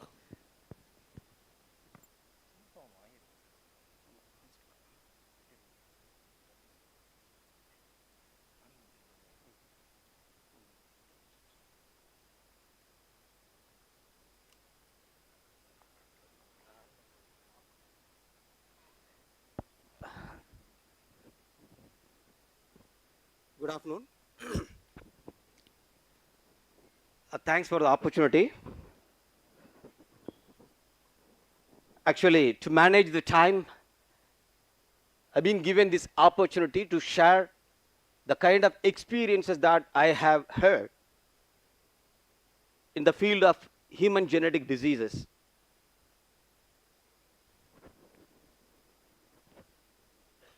I think if the slide is ready, I will be able to start my.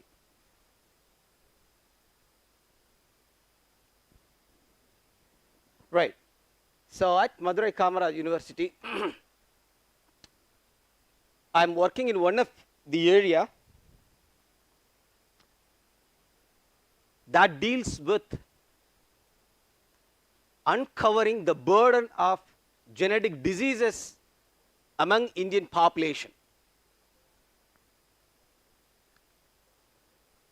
So we are in the clutches of many diseases which are generally classified into, you are well aware of that, communicable and non-communicable diseases. In the category of communicable diseases,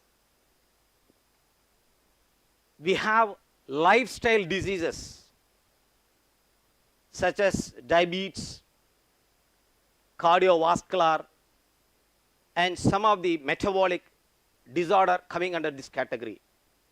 The other category under the non-communicable diseases that include genetic diseases. So there is a genetic component involved in these class of diseases. So today I'm going to talk about diseases that are associated with vitamins. We are all well aware from our school education onwards that vitamins are essential organic compounds. If the availability of these vitamins in our blood, it is reduced in a sense, humans, we do develop some deficiency diseases. So,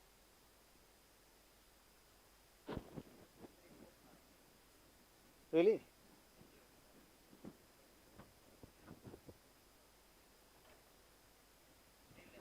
Yes, it is. Just a minute.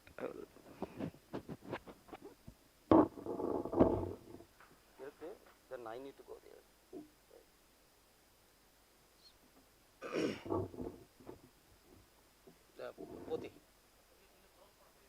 So in the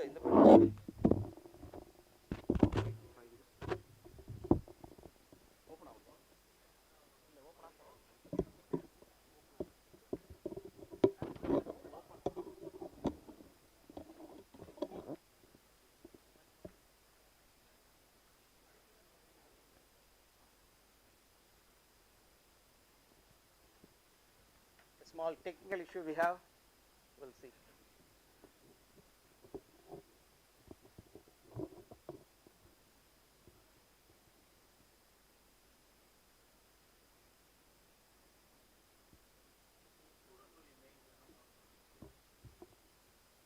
இன்னொரு pen drive கொடுத்துருங்க, ரெண்டு கொடுத்துருங்க.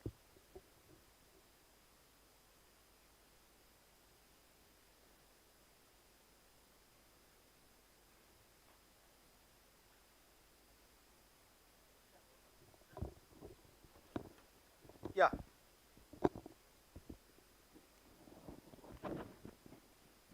Yes, we have got it now. Yeah, can go to the next slide.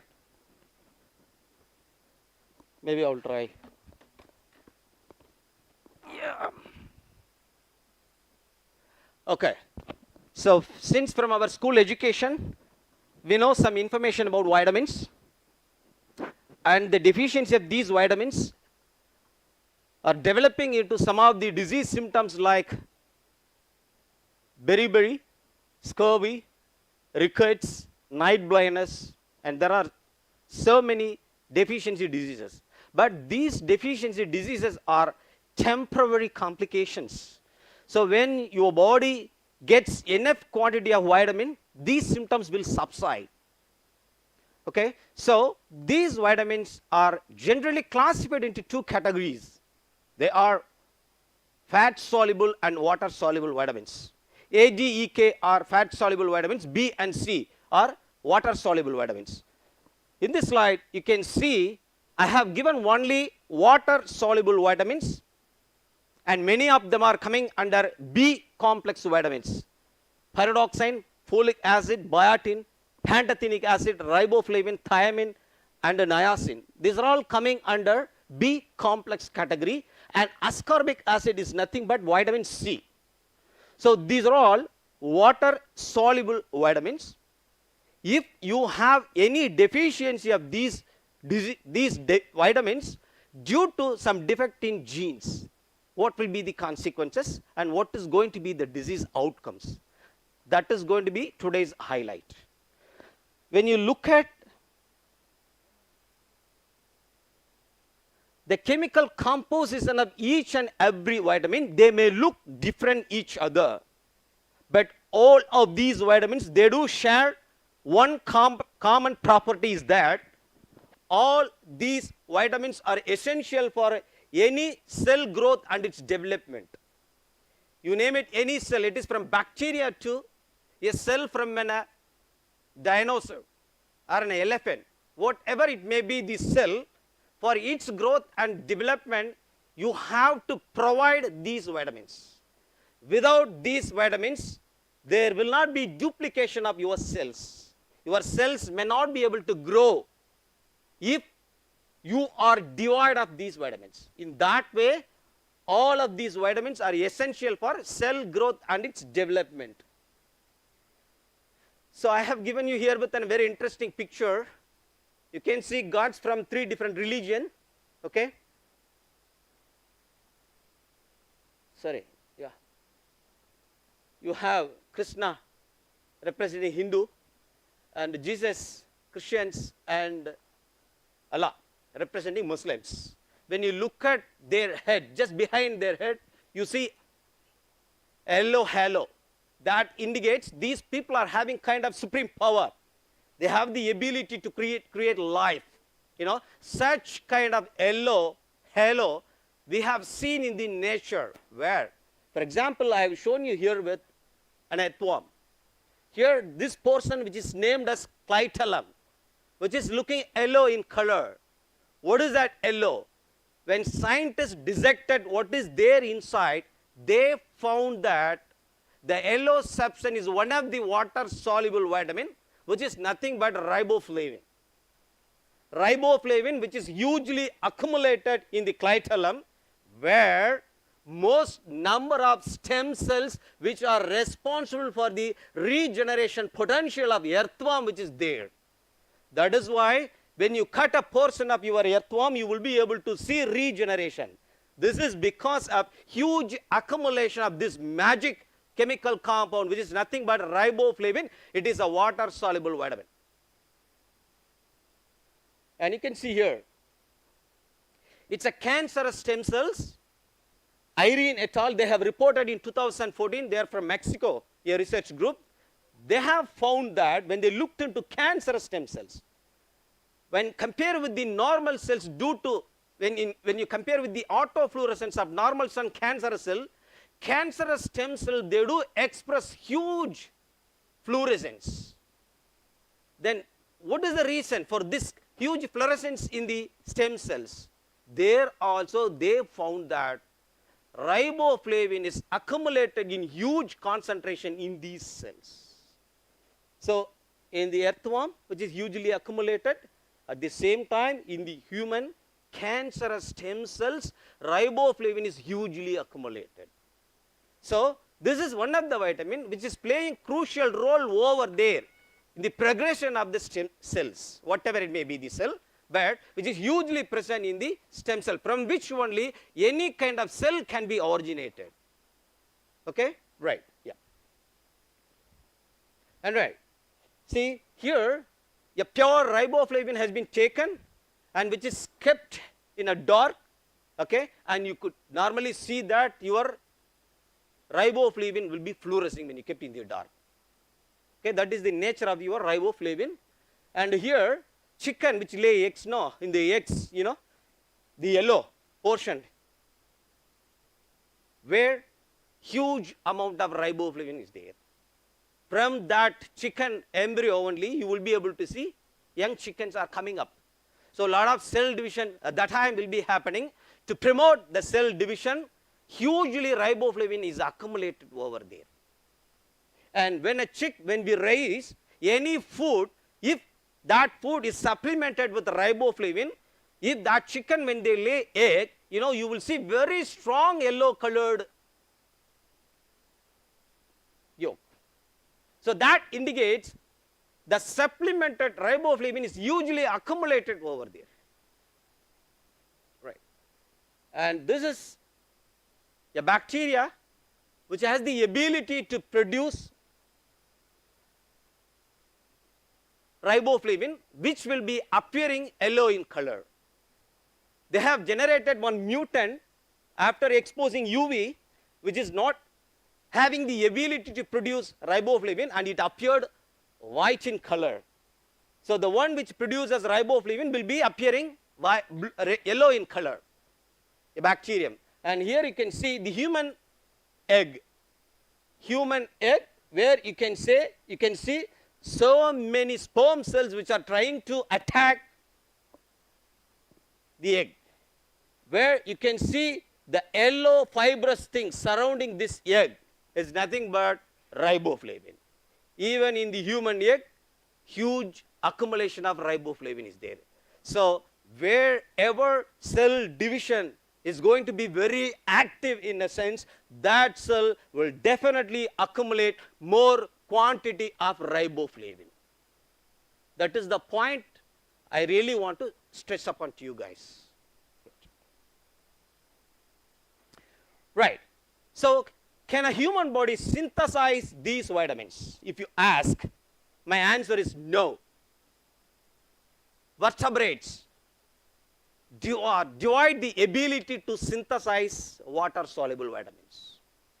Except niacin, none of the vitamin can be synthesized by vertebrates. During the evolutionary course, we lost the ability to synthesize vitamins. But if our body does not getting enough quantity of vitamin in a sense, we used to develop deficiency syndrome. But at the same time, we have lost the ability to synthesize. Then how are we going to meet out the need? Dietary sources. The exogenous dietary sources that contain all the essential nutrient, and this vitamin is one of the micronutrient which is present in the greeny vegetables, spinaches, right? All the plant sources, they are the good producers of vitamins. So when you eat those plant-based product or any meat or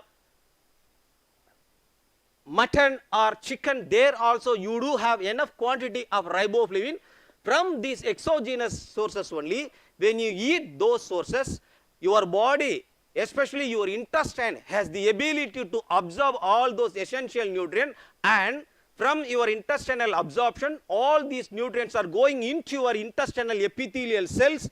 Through the intestinal epithelial cells, these absorbed nutrients mix with the blood and they do get transported from top to bottom of your body.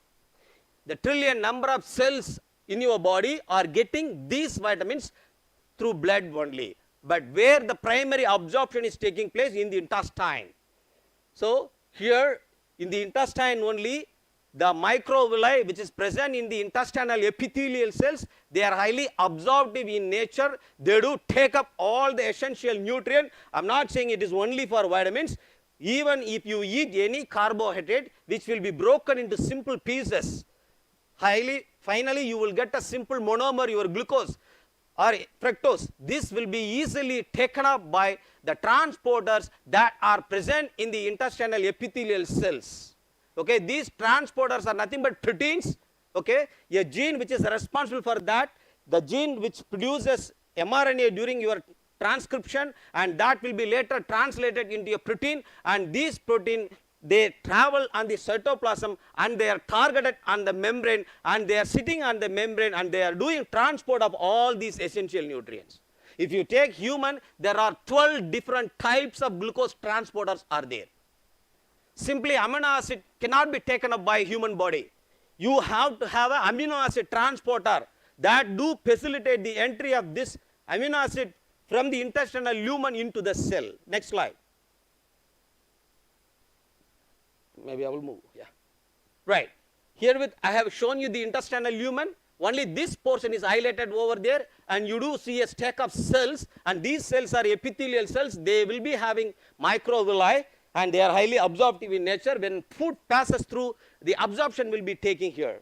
So there your nutrients are getting into the cytoplasm and metabolic activity is happening over there, and when the level exceeds, in the basal side they are getting transported, and you have blood over here. Through the blood they will travel from top to bottom of your body. This is what really happening, and this is what your all nutrients or chemical composition level in the blood is getting maintained. For example, we do say one person is normal in his glucose concentration 80 to 120 in a sense, such a concentration is being maintained. If there is a more amount of glucose, we say hyperglycemic. If he has less number of glucose in a sense in his blood, we will say hypoglycemic. In such a way, each and every essential nutrient that is present in your body is maintained because of the intestinal activity majorly. Next, your kidney. kidney which is reabsorptive in function. They have the tendency to reabsorb the essential nutrients that are getting released, because it has to maintain your all the nutrient composition in your body. That maintenance primarily taken care by the intestine. In addition to that, your kidney also plays a key role. These two organs working continuously, and they are maintaining the homeostatic level of all the essential nutrients. For example, all the vitamins which are present in your body only in nanomolar quantity. You just imagine, small, very small quantity of vitamins only we do require. Hence, these vitamins are coming under the category of micronutrient. Okay, because you do require them in very, very, very small quantity. Nanomolar concentration, that should be present in your blood. Even if that nanomolar concentration of vitamin it is not present in a sense, you will develop deficiency symptoms. Okay, right. So, the absorption and reabsorption in the intestine and the kidney is mediated by transporters. Transporters are proteins. They are present in the membrane. Okay? So, they do facilitate entry of these nutrients from outside to inside. Okay, right. All right. So, here in the next few slides, I will just highlight the importance of few vitamins. I am simply said to you that all the vitamins are essential for cell division and its development. In what way they are promoting the cell division? If you ask a question, I have taken thiamine as an example. We know very well glucose metabolism is very efficiently happening in our body. Once glucose enters into your cell, okay, it is getting metabolized, it is getting phosphorylated, and the glycolysis is getting initiated. You can see over here, glucose entry is facilitated by glucose transporter, which is coming inside to the cell. Once after coming inside to the cell, it is getting phosphorylated. After phosphorylation, we have seen that glycolysis will be happening. Then pyruvate will be released. This pyruvate will be entering into the mitochondria, and where electron transport chain is happening over there, due to the entry of one single molecule of glucose, you do get at least 36 ATP molecules. It is really involved in the energy yielding pathway. Without ATP, one cannot work. One cannot do any job over there. So, you require energy. To produce energy, your glycolysis and electron transport chain plays key role. In this cycle, wherever you see TDP, which is nothing but thiamine diphosphate, once a cell taken up thiamine, it will be immediately phosphorylated, either single time or two times. If it is phosphorylated for one time, we call it as TMP. If it is phosphorylating for two times, we call it as thiamine diphosphate. This thiamine diphosphate or thiamine pyrophosphate is an essential cofactor for several enzymes. For example, alpha ketoglutarate dehydrogenase, pyruvate dehydrogenase, transketolase. These enzymes cannot function, cannot work if thiamine is not present.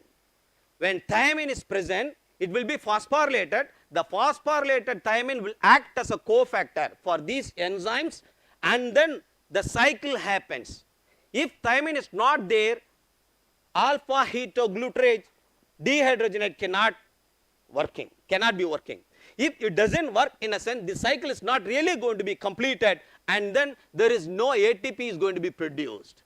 So, if a cell doesn't produce ATP, in a sense, obviously you cannot expect any cell division. You require energy for anything. Okay? In that case, one person, if he is not able to efficiently metabolize glucose, in a sense, his blood glucose level will shoot up. To control the blood glucose level, thiamine plays very, very crucial role. Second vitamin, I am going to talk about folic acid.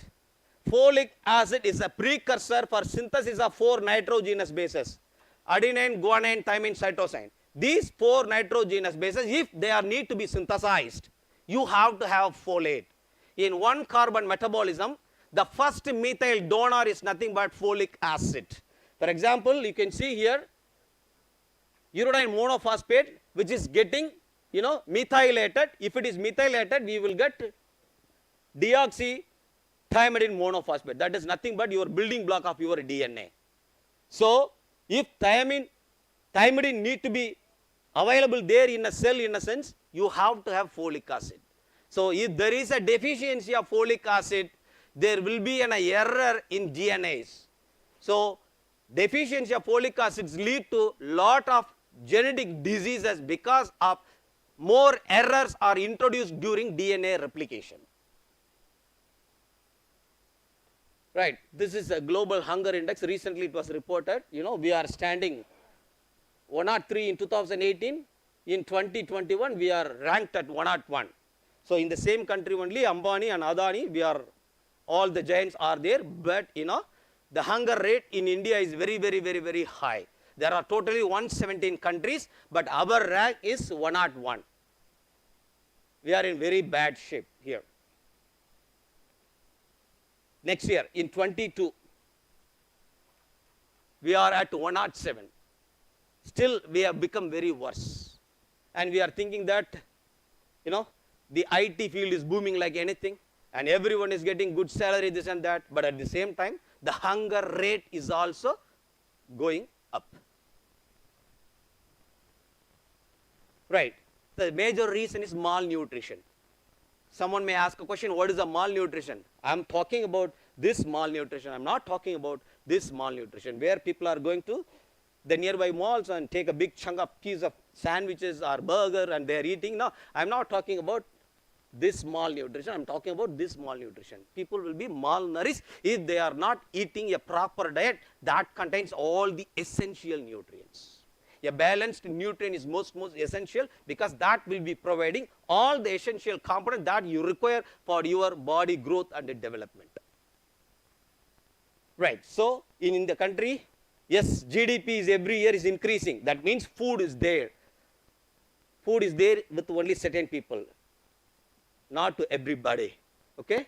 So, rich people are becoming richer, poor people are becoming more poorer. That is the scenario of our country even now.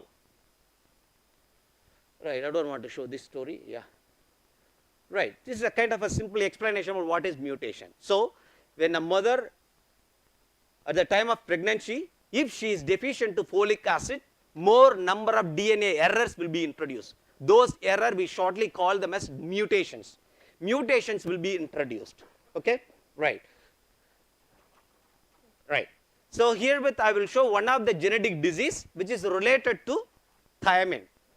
When a thiamine transporter gene got mutated in a sense, the protein which is responsible for thiamine transporter will not be functioning properly. Any babies who are having mutations in the thiamine transporter, they do develop three major symptoms. They are nothing but anemia. So, instead of having anemia because of folic acid deficiency, thiamine deficiency also leading to cause anemia. And the second symptom is diabetes. From the birth onwards, these patients will be diabetic. This is not juvenile diabetes. Juvenile diabetes in a sense. Professor, another 3 minutes. Yes, sure, thank you.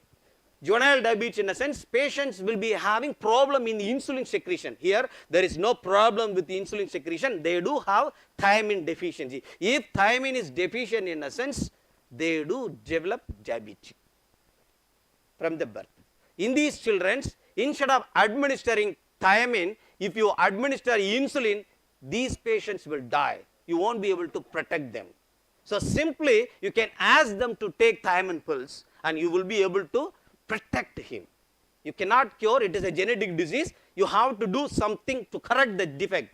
But here, to prevent the patient from his death in a sense due to the complications developed due to the deficiency of thiamine, okay, just by orally supplementing huge concentration. Because I said we require thiamine in nanomolar concentration. Our blood thiamine level is only 11 nanomole. But as a therapeutic dose, we are providing several thousand-fold higher concentration of thiamine. When you provide that huge doses of thiamine, okay, your body will take up, at least though he may be deficient with the thiamine transporter, but simply diffusion, will make into available of certain vitamin inside the cells, and you will be able to protect each and every cell in the patient. Thus, you will be able to see reversal of biochemical abnormality, like, if thiamine was deficient in a sense, due to that, I said diabetic will be there. This diabetic condition will be reversed when you supplement thiamine. You need not to give any medicines. You need not to give insulin. Simply provide thiamine. Okay. And third symptom in this case, they will be deaf. They will be deaf. Thiamine deficiency is leading to deafness because of the apoptosis of drum cells, ear drum cells. Apoptosis will be happening in the ear drum cells. If once they have become deaf in a sense, though you may supplement thiamine, the symptom cannot be reversed. Once they have lost in a sense, it is lost. But the symptom of anemia and the symptom of diabetes can be reversed through the supplementation. This is another genetic defect. So this is due to the deficiency of folic acid. If a mother at the time of his pregnancy,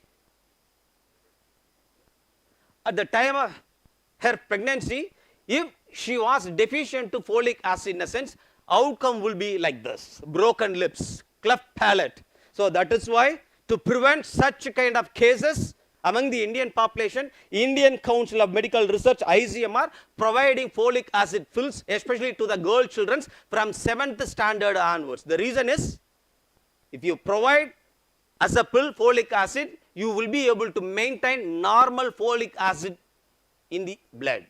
And thus, when you become elder, when you really want to have a baby in a sense, you can give a birth to a healthy baby. Otherwise, at the time of your pregnancy, if you are folic acid deficient in a sense, there may be more chances for having complications in the pregnancy. And the outcome will be a baby with a genetic disease. So we really don't want to have such kind of babies. For that, it is very easy. You can take leafy vegetables and spinaches. That contains very huge amount of folic acid. That could save not only yourself, future India also. So it is a neural tube defect. After the consumption, in the day 22nd, embryo will be like this. The next day, there will be a zippering effect, So here you can see that this is the head portion and this is the leg portion. You have a tube over here. That is the neural tube. We can make it. Yeah. If folic acid is deficient in a sense, this tube will not be closed properly. If it is not closed properly, what is the complication?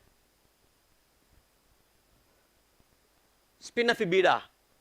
The posterior portion of the neural tube, if doesn't close, you will have fluid accumulation in the back of it. If the anterior portion doesn't close properly in a sense, you will have fluid accumulation on top of the body. The babies will not be normal. They will have these symptoms and they won't survive. They will die. So this is simply because of a genetic defect in the folic acid transporter. Okay, so these are all certain kind of genetic diseases that are associated with vitamin deficiency. With that, I stop my presentation and thanks for your patient listening. If there are any questions, I will be able to answer just for 1 or 2 questions. Thank you, Dr. Ashok. Thank you. So, want of time, any 1 or 2 questions are allowed.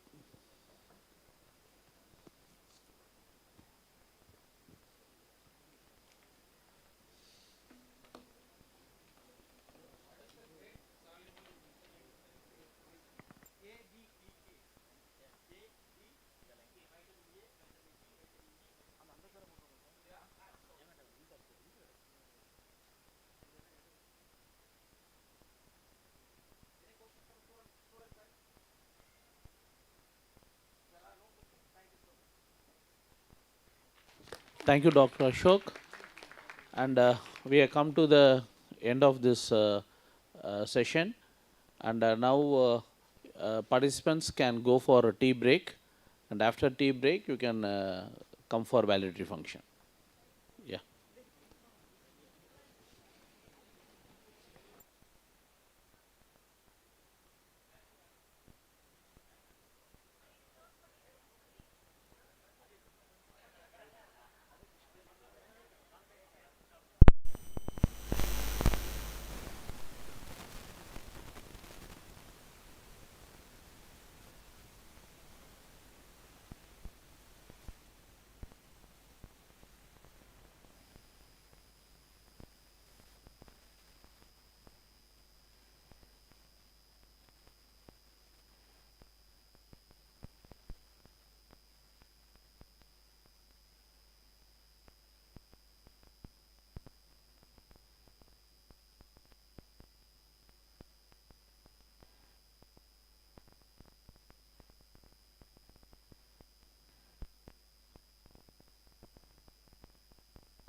கோட்டைக்கெழிலொழுகும் சீராரும் வதனமென திகழ் பரத கண்டமிதழ் தெக்கணமும் அதிர் சிறந்த திராவிடனல் திருநாடும் தக்க சிறு பிறை நுதலும் தரித்தனரும் திலகமுமே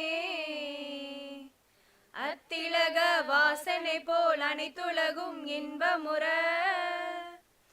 எத்திசையும் புகழ் மணக்க இருந்த பெரும் தமிழனங்கே தமிழனங்கே உன் சீரிழமை திறம் வியந்து செயல் மறந்து வாழ்த்துதுமே வாழ்த்துதுமே வாழ்த்துதுமே.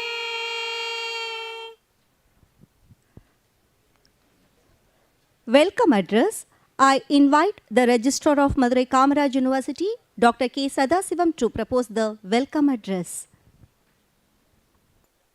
Good evening to all. On behalf of Madurai Kamaraj University, Vice Chancellor,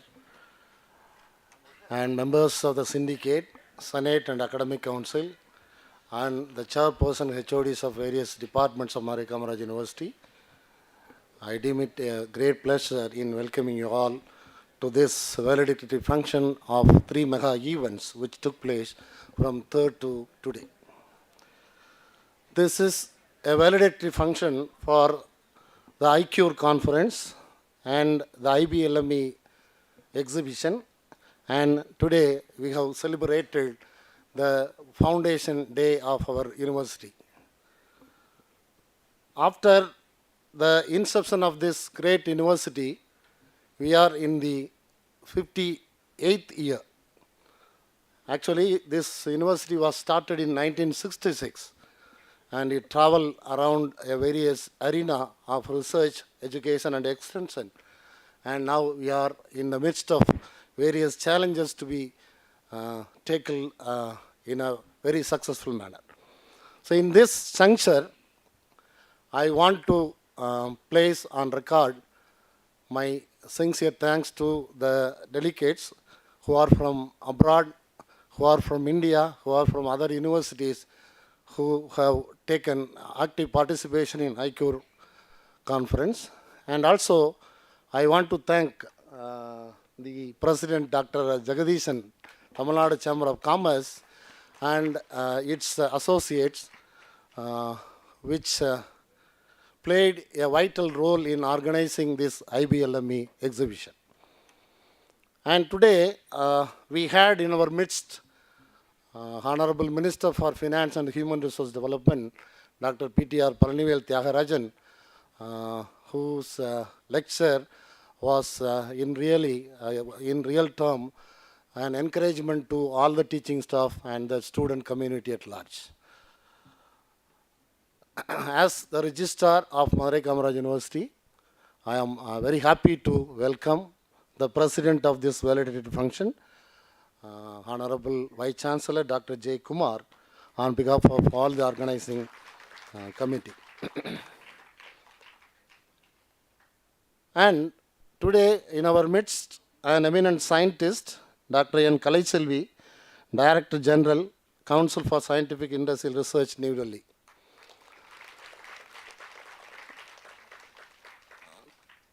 To remind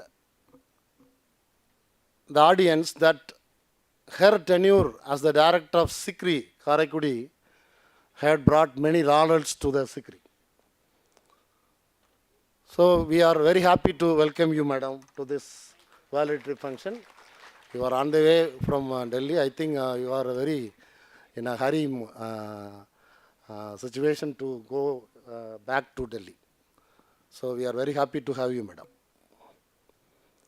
And the success of IBLME was dependent wholly on the one particular association, Tamil Nadu Chamber of Commerce, and because of the efforts put forth by Dr. N. Jagadishan, President, and the Secretary, Mr. Selvam, on behalf of the organizing committee of these 3 events, I welcome you, sir. And I welcome the Controller of Examination, Dr. T. Kamaraj, who is going to propose vote of thanks. And above all, I welcome the participants of all the three events on behalf of the Vice Chancellor, on behalf of Syndicate, on behalf of Senate, Academic Council, and the school councils, and so on and so forth. Welcome welcome once again. Thank you. Thank you, sir. This is the time for honoring the guest. I request our Vice Chancellor, Professor J. Kumar, to honor our chief guest, the Director General of Council of Scientific, Industrial and Research, New Delhi, Dr. N. Kalai ma'am.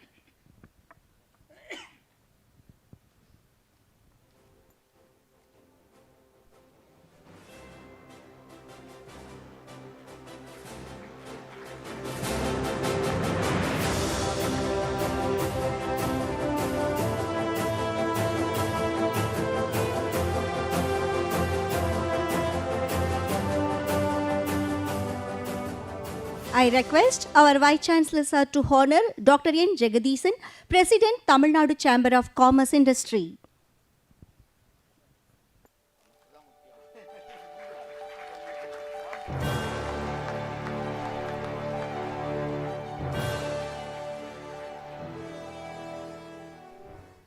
The fragrance of flowers spread only in the directions of the wind, but the goodness of a person spreads in all directions. I request our Honorable Vice Chancellor, Professor J. Kumar, to deliver the presidential address. வணக்கம்.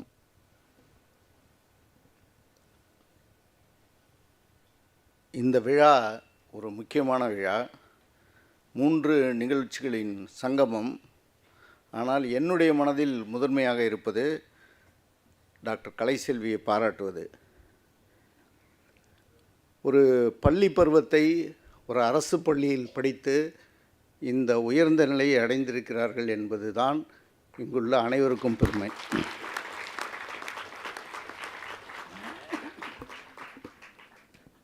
அரசு பள்ளியில் படித்த மாணவர்கள் பலரை சந்தித்திருக்கிறேன். குறிப்பாக மயில்சாமி அண்ணாதுரை, வாசகம் போன்றோர். அவர்கள் அடைந்த இலக்கு, அவர்கள் நாட்டுக்கு செய்த பெருமை உங்கள் அனைவருக்கும் தெரியும். ஆனால் ஒரு பெண்மணி பல்வேறு நிலைகளை கடந்து ஒரு நாட்டின் பெரிய பதவி, உச்ச பதவி, அறிவியல் சார்ந்த பதவி என்பது எனக்கு மிகுந்த பெருமையாகவும் மற்றற்ற மகிழ்ச்சியும் தருகிறது. அவர்களை எப்படியாவது இங்கு அழைத்து விட வேண்டும் என்று அவர்கள் பதவியேற்ற நாள் முதல் நான் அவர்களிடம் கேட்டுக்கொண்டே வந்தேன். ஆனால் ஒரு நல்ல தருணம் வரும்பொழுது தான் நல்ல நிகழ்வுகள் ஏற்படும் என்பதற்கு இது ஒரு சிறந்த உதாரணம். 3 நிகழ்ச்சிகளை ஒருங்கிணைத்து இங்கு நடத்துகிறோம். மீண்டும் ஒரு முறை மகிழ்ச்சியுடன் சொல்கிறேன், டாக்டர் கலைச்செல்வியை பாராட்டுவது தான் இந்த நிகழ்ச்சியின் முதன்மையான மைய நிகழ்ச்சி.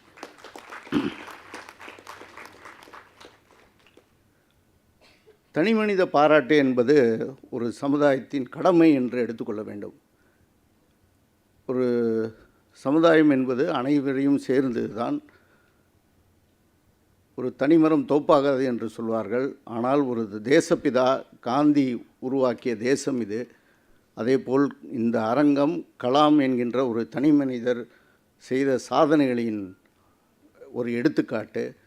அதுபோல் டாக்டர் கலைச்செல்வி அவர்கள் மிகுந்த சாதனைக்கு உரியவர். அவர் பல்வேறு விஷயங்களை இந்த நாட்டுக்காக செய்வார் என்று மிகுந்த நம்பிக்கையுடன் அவர்களை மீண்டும் ஒரு முறை பாராட்டி மகிழ்கிறேன். உங்கள் அனைவருக்கும் தெரியுமோ தெரியாதோ, ஒரு டிஜி என்கின்ற பதவி சாதாரண பதவி அல்ல.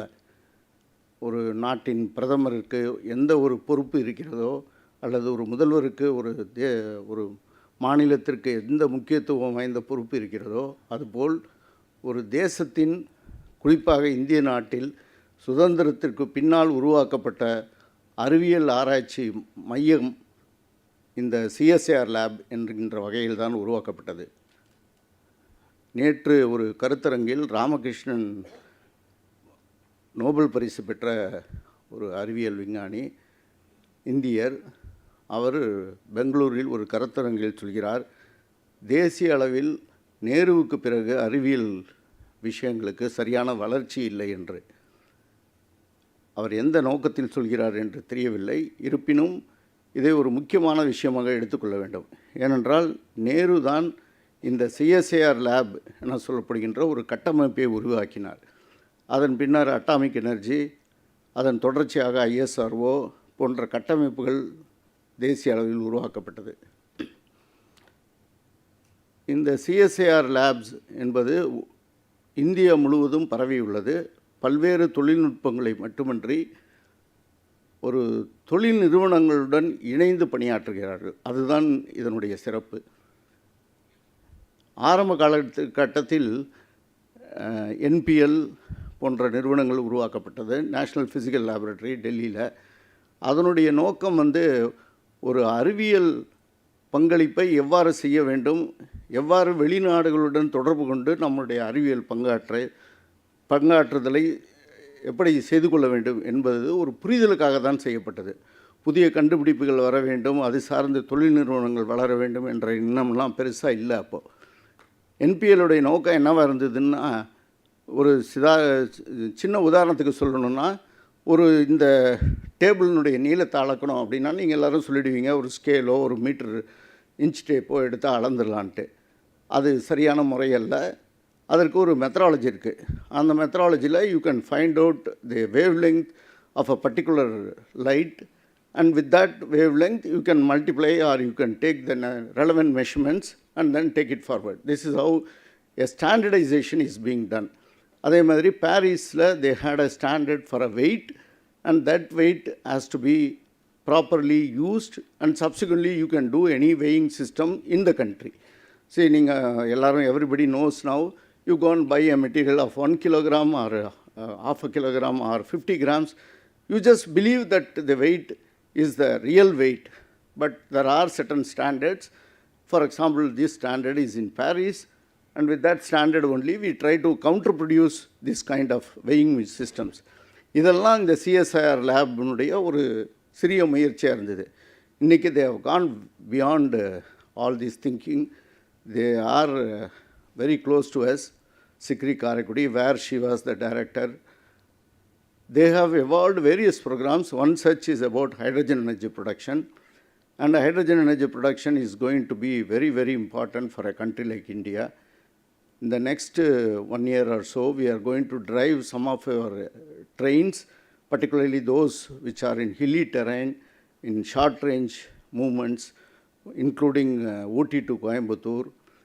These trains are going to be operated in using hydrogen energy, and Sikri has made a very significant contribution in this as well as in battery storage systems.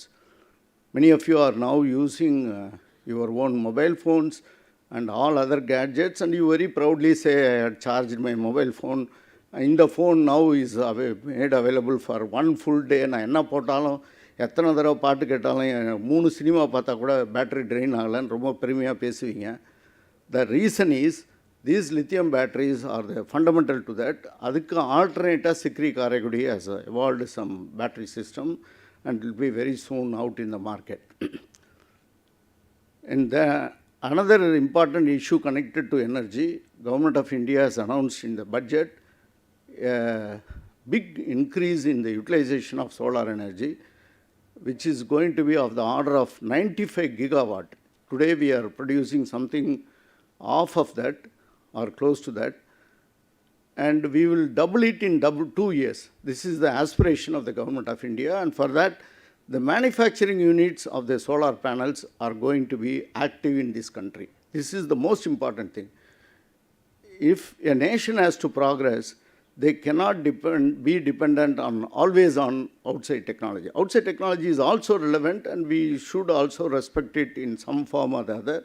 For example, GPAT is one technology which is introduced in terms of an alternative to Google. So you can ask Google, and everybody now says as if it is their best teacher or best advisor. If you ask somebody who is or rather the year of certain outputs, or who was the person who contributed to a particular discipline, then everybody replies immediately, Google. This has become the word or reply mechanism for any student.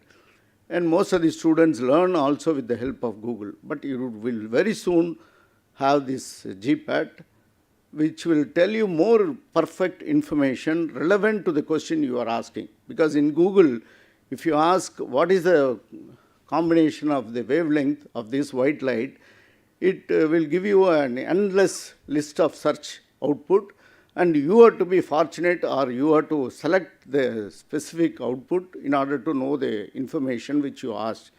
Whereas GPAT works in a different mechanism. It is working on an artificial intelligence. It will write an essay for you on Bharati.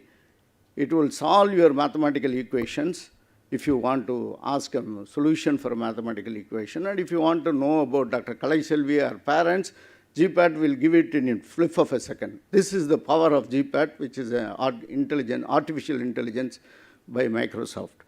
So we are in a very different threshold, particularly the youngsters. You will have a different world altogether before you. The importance of the two-day event with respect to the exhibition, I go back to this title of this particular program. So the exhibition we just initiated, I had a thought that we should invite some kind of business leaders and give them a chance to express their initiatives, and thereafter the students should also learn from the expressions of the leaders. Then it so happened we had a fortune through Dr. Kannadasan to meet Dr. Jagdishan. I have not seen in my recent years a person like Jagdishan, not to just browbeat him or praise him. You meet somebody, I want youngsters to listen this very carefully. Many times you meet many people without any purpose, and you chat with them, you laugh with them, you eat some food with them, you hear some music with them. But only with few people, when you make a request, which is called as a lift time request, many of you know this statement, I guess. If you want to make a progress, you should make the right question, the right approach in the right time. This is what is known as a lift time. You travel in a lift with somebody, he is a big CEO, or he is a big drama person, or he is a big musician, then you have an opportunity to interact with him or her. Then you immediately ask some specific questions which are of interest to you. They take a clue or they give you a support. This is how it works. So any one of you believe that you want to make a progress, use this lift time. You can't keep on elaborating the problem. You can't keep on telling them what is your strength in a very long way. You have to be very selective. And so it happened with Mr. Jagdishan.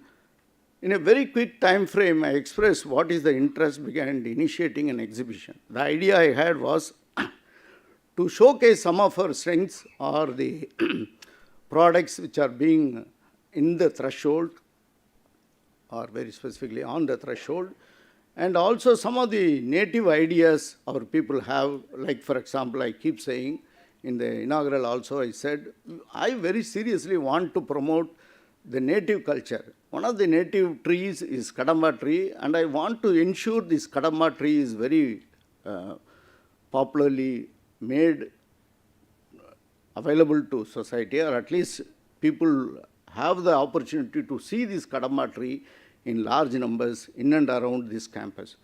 So I said on the inaugural day also, I repeat, this is a very sacred thing for me.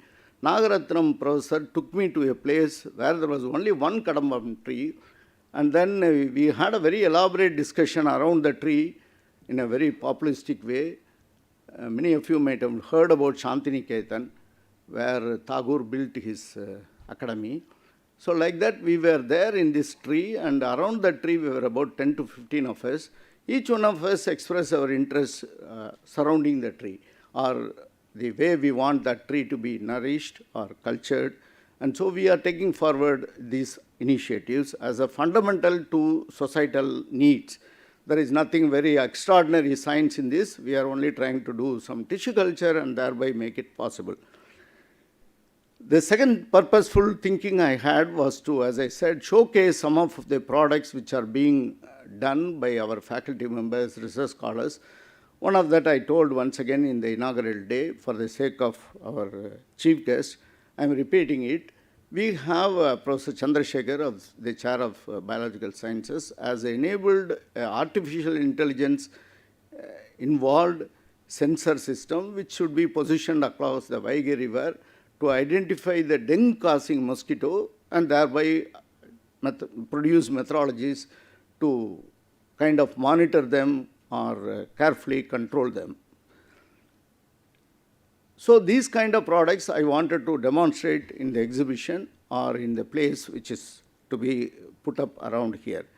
This kind of activities, I am told, has happened in this university, but for some good reasons, as Mr. Jagdishan handheld the university, he was very much volunteering to put the entire stretch of stalls. It could have cost him a huge sum of money, but beyond the money, his heart, his mind, to support an initiative from an academic institution is really laudable. Unless you know what is the cost involved, what was the time frame involved, how much he toiled to convince his team members. This is a chamber which has a large number of members, and he cannot take his own decision. He has to collectively be initiating, and then he was so instrumental in that, and I should really place on record his contributions.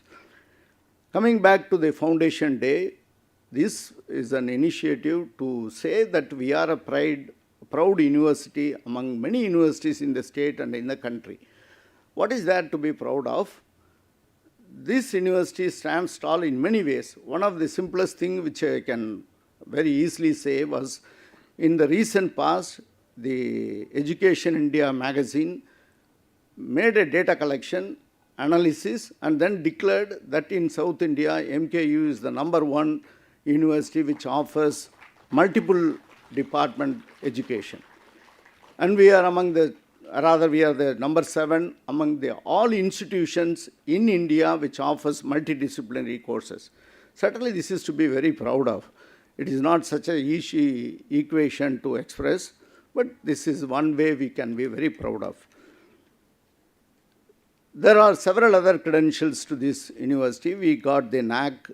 As soon as I took over, there was an announcement, we took over, and then we started spreading the message. We are a A++ with a ranking and 3.54, which means this university can offer programs not only within the country in the distance mode, we can go across the other countries and offer any program that we offer here within the system, and thereby we are categorized as Category 1 university. This is another big pride for all of the youngsters here.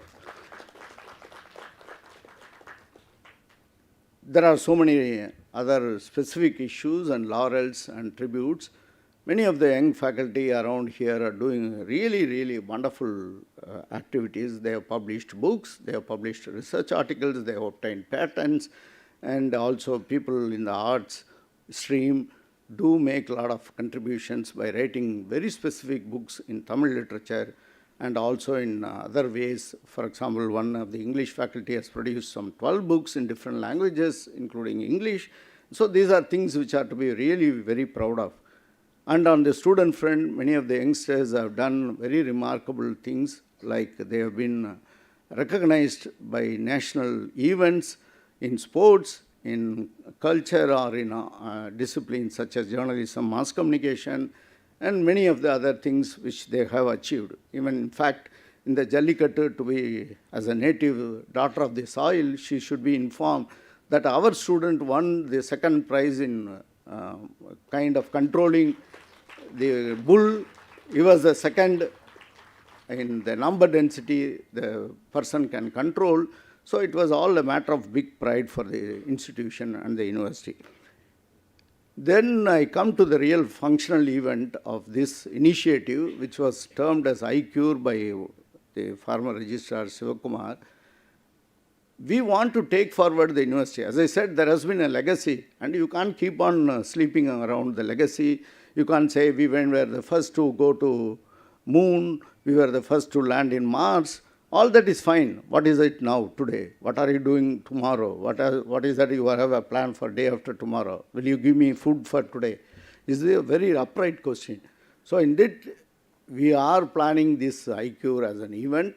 We want to take forward some of our best of the best capabilities and then take it to a level of initiatives, summarizing some of the best efficient groups of active young minds, be it a faculty, be it a research scholar, be it an young student, I would like to welcome them to give a scope for the university. We have already, with the help of Professor Ashok Kumar, we have collected a proposal worth about 600 crores, and I hope Dr. Kalai Selvi can give us limelight as to how to streamline this thought, how to narrow down the window with which we are looking out.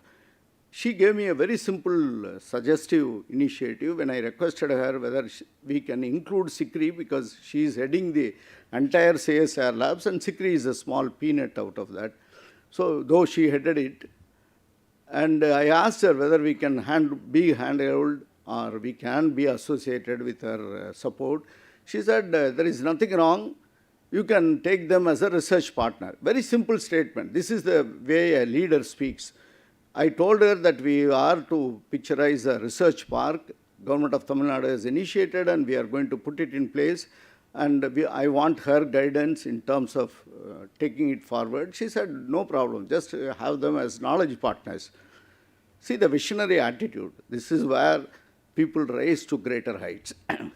She could have said, okay, sir, you give me a proposal, I will give you a support, I will ask my friend in SICRI to also be supportive. All that is a very elementary way of looking at the problem. But her visionary attitude, she says, okay, you please take it forward, we will ask them to be a knowledge partner. This is a wonderful statement in my belief. So there are many such efforts made, and I wish we will continue to go along with all your support and kind-heartedness. The last statement which I made about 2 hours or 3 hours ago in the presence of the Honorable Minister is for the students. We are trying to initiate 4 programs of academic activity. One is the artificial intelligence in master's level, and 3 UG programs. One is blockchain technology, another is data science, and then the third one will be on cyber security. This is going to be in collaboration with another university nearby, Mananmuniam Sundarana University. So this is the order of the day. One cannot achieve progress without being in an inclusive way, or what is called as a collective way. So we need to be in a collective thinking, and thereby we can grow and they can also grow. With the higher expertise, they can give some better programs of the discipline concerned. Then we have a thinking very strongly in order to downsize the time frame for evaluation and also to make it better. We are thinking about making this evaluation strategy of the answer scripts of the students by scanning it and then putting it in the cloud, and then the evaluer or the teacher can do the evaluation when he or she likes. It is like an open platform. They can see on their screen in the time frame they want, so that they will value it from the place they may be, and then subsequently give the score. And if there is a discrepancy or a student wants to question the evaluation, a next teacher can be roped in within a few minutes, and then they can be asked to reevaluate or give their opinion. This is one methodology we strongly want to implement. And if there are views on this in order to implement, or if you have some counter views, we are most welcome, because this is a democratic system and this is something which is very strong impact on the students. You can be rest assured there won't be any violation of so-called evaluation principles. There will not be any violation of standards and practices. The best practices will be followed in the best way, and so you don't have to worry that there will be some kind of manipulation or some methodologies of worry. But certainly I would like to listen to you, and that's why I am trying to openly speak on this. We have had some round of discussions with people concerned, and I'm pretty sure we can be successful in this initiative. As a university, one last thing of announcement I just want to make, or a share of joy, I should say, is that we are enabling an intercom connectivity across this length of the university. It has been in existence for 15 years, which was in a very poor way. We have reactivated with a technology which is really a state-of-art technology. Unless you really have the feel of it or use of it, you won't understand what I'm talking about. At some point of time, the faculty will have access, and sooner or later, you all will get the access to it. And the second thing is the State Bank of India very magnanimously gave an electric vehicle, which is not of a big size, and they're not giving it in large numbers. It's only one vehicle, but anything is a pride, anything is a happiness if it is purposefully used. And therefore, if any of the student wants to use it or a faculty wants to use it for a given time, you can always get access to it through a methodology. We have a PRO, and he in turn will have the control of this. So you can always make use of this and be happy to use a service of the system. It is not something very big or something to be boasting about, but certainly I feel this was an incremental effort, and the State Bank of India came forward to give a vehicle. These are all the joyous occasions we share when great people are around. So once again, I thank Dr. Kalai Selvi. She had to come all the way painfully and go back in a very short time. The only purpose she comes here is to have recognition to this university. That's how I take it. It's not because I know her or I called her. I didn't know her in person, but I happened to greet her when she took over. And subsequently, I kept on messaging her, requesting her to be here, just to felicitate her, not for any other reasons, but it was to happen at the right time. So I once again take great pleasure with all of your support. I welcome you, madam, and I thank you for this. To improve the golden moment of opportunity and catch the good that is in our reach is the great art of life. Thank you, sir, for your presidential address. Power comes not from power everywhere, but from knowing where to put it on. One such powerful person is Dr. N. Jagadishan. Now I invite Dr. N. Jagadishan, President of Tamil Nadu Chamber of Commerce Industry, to deliver the IBLMA valedictory address.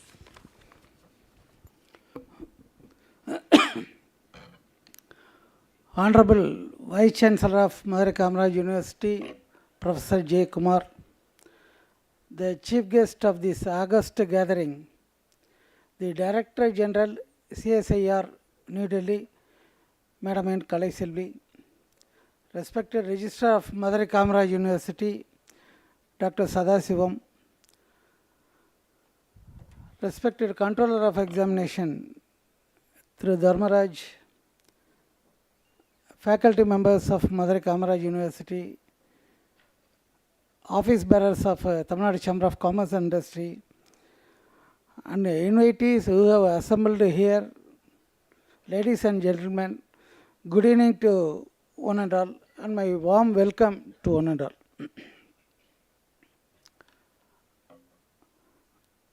Madurai Kamaraj University have many hereditary and heritage capacity of one of the oldest university in Tamil Nadu. It was established in the year 1965, as rightly said our registrar. You all know Madurai Kamaraj University was awarded by the University Grand Commission. The status is university with potential for excellence. This is one among 15 universities are awarded in India. Madurai Kamaraj University is one among all.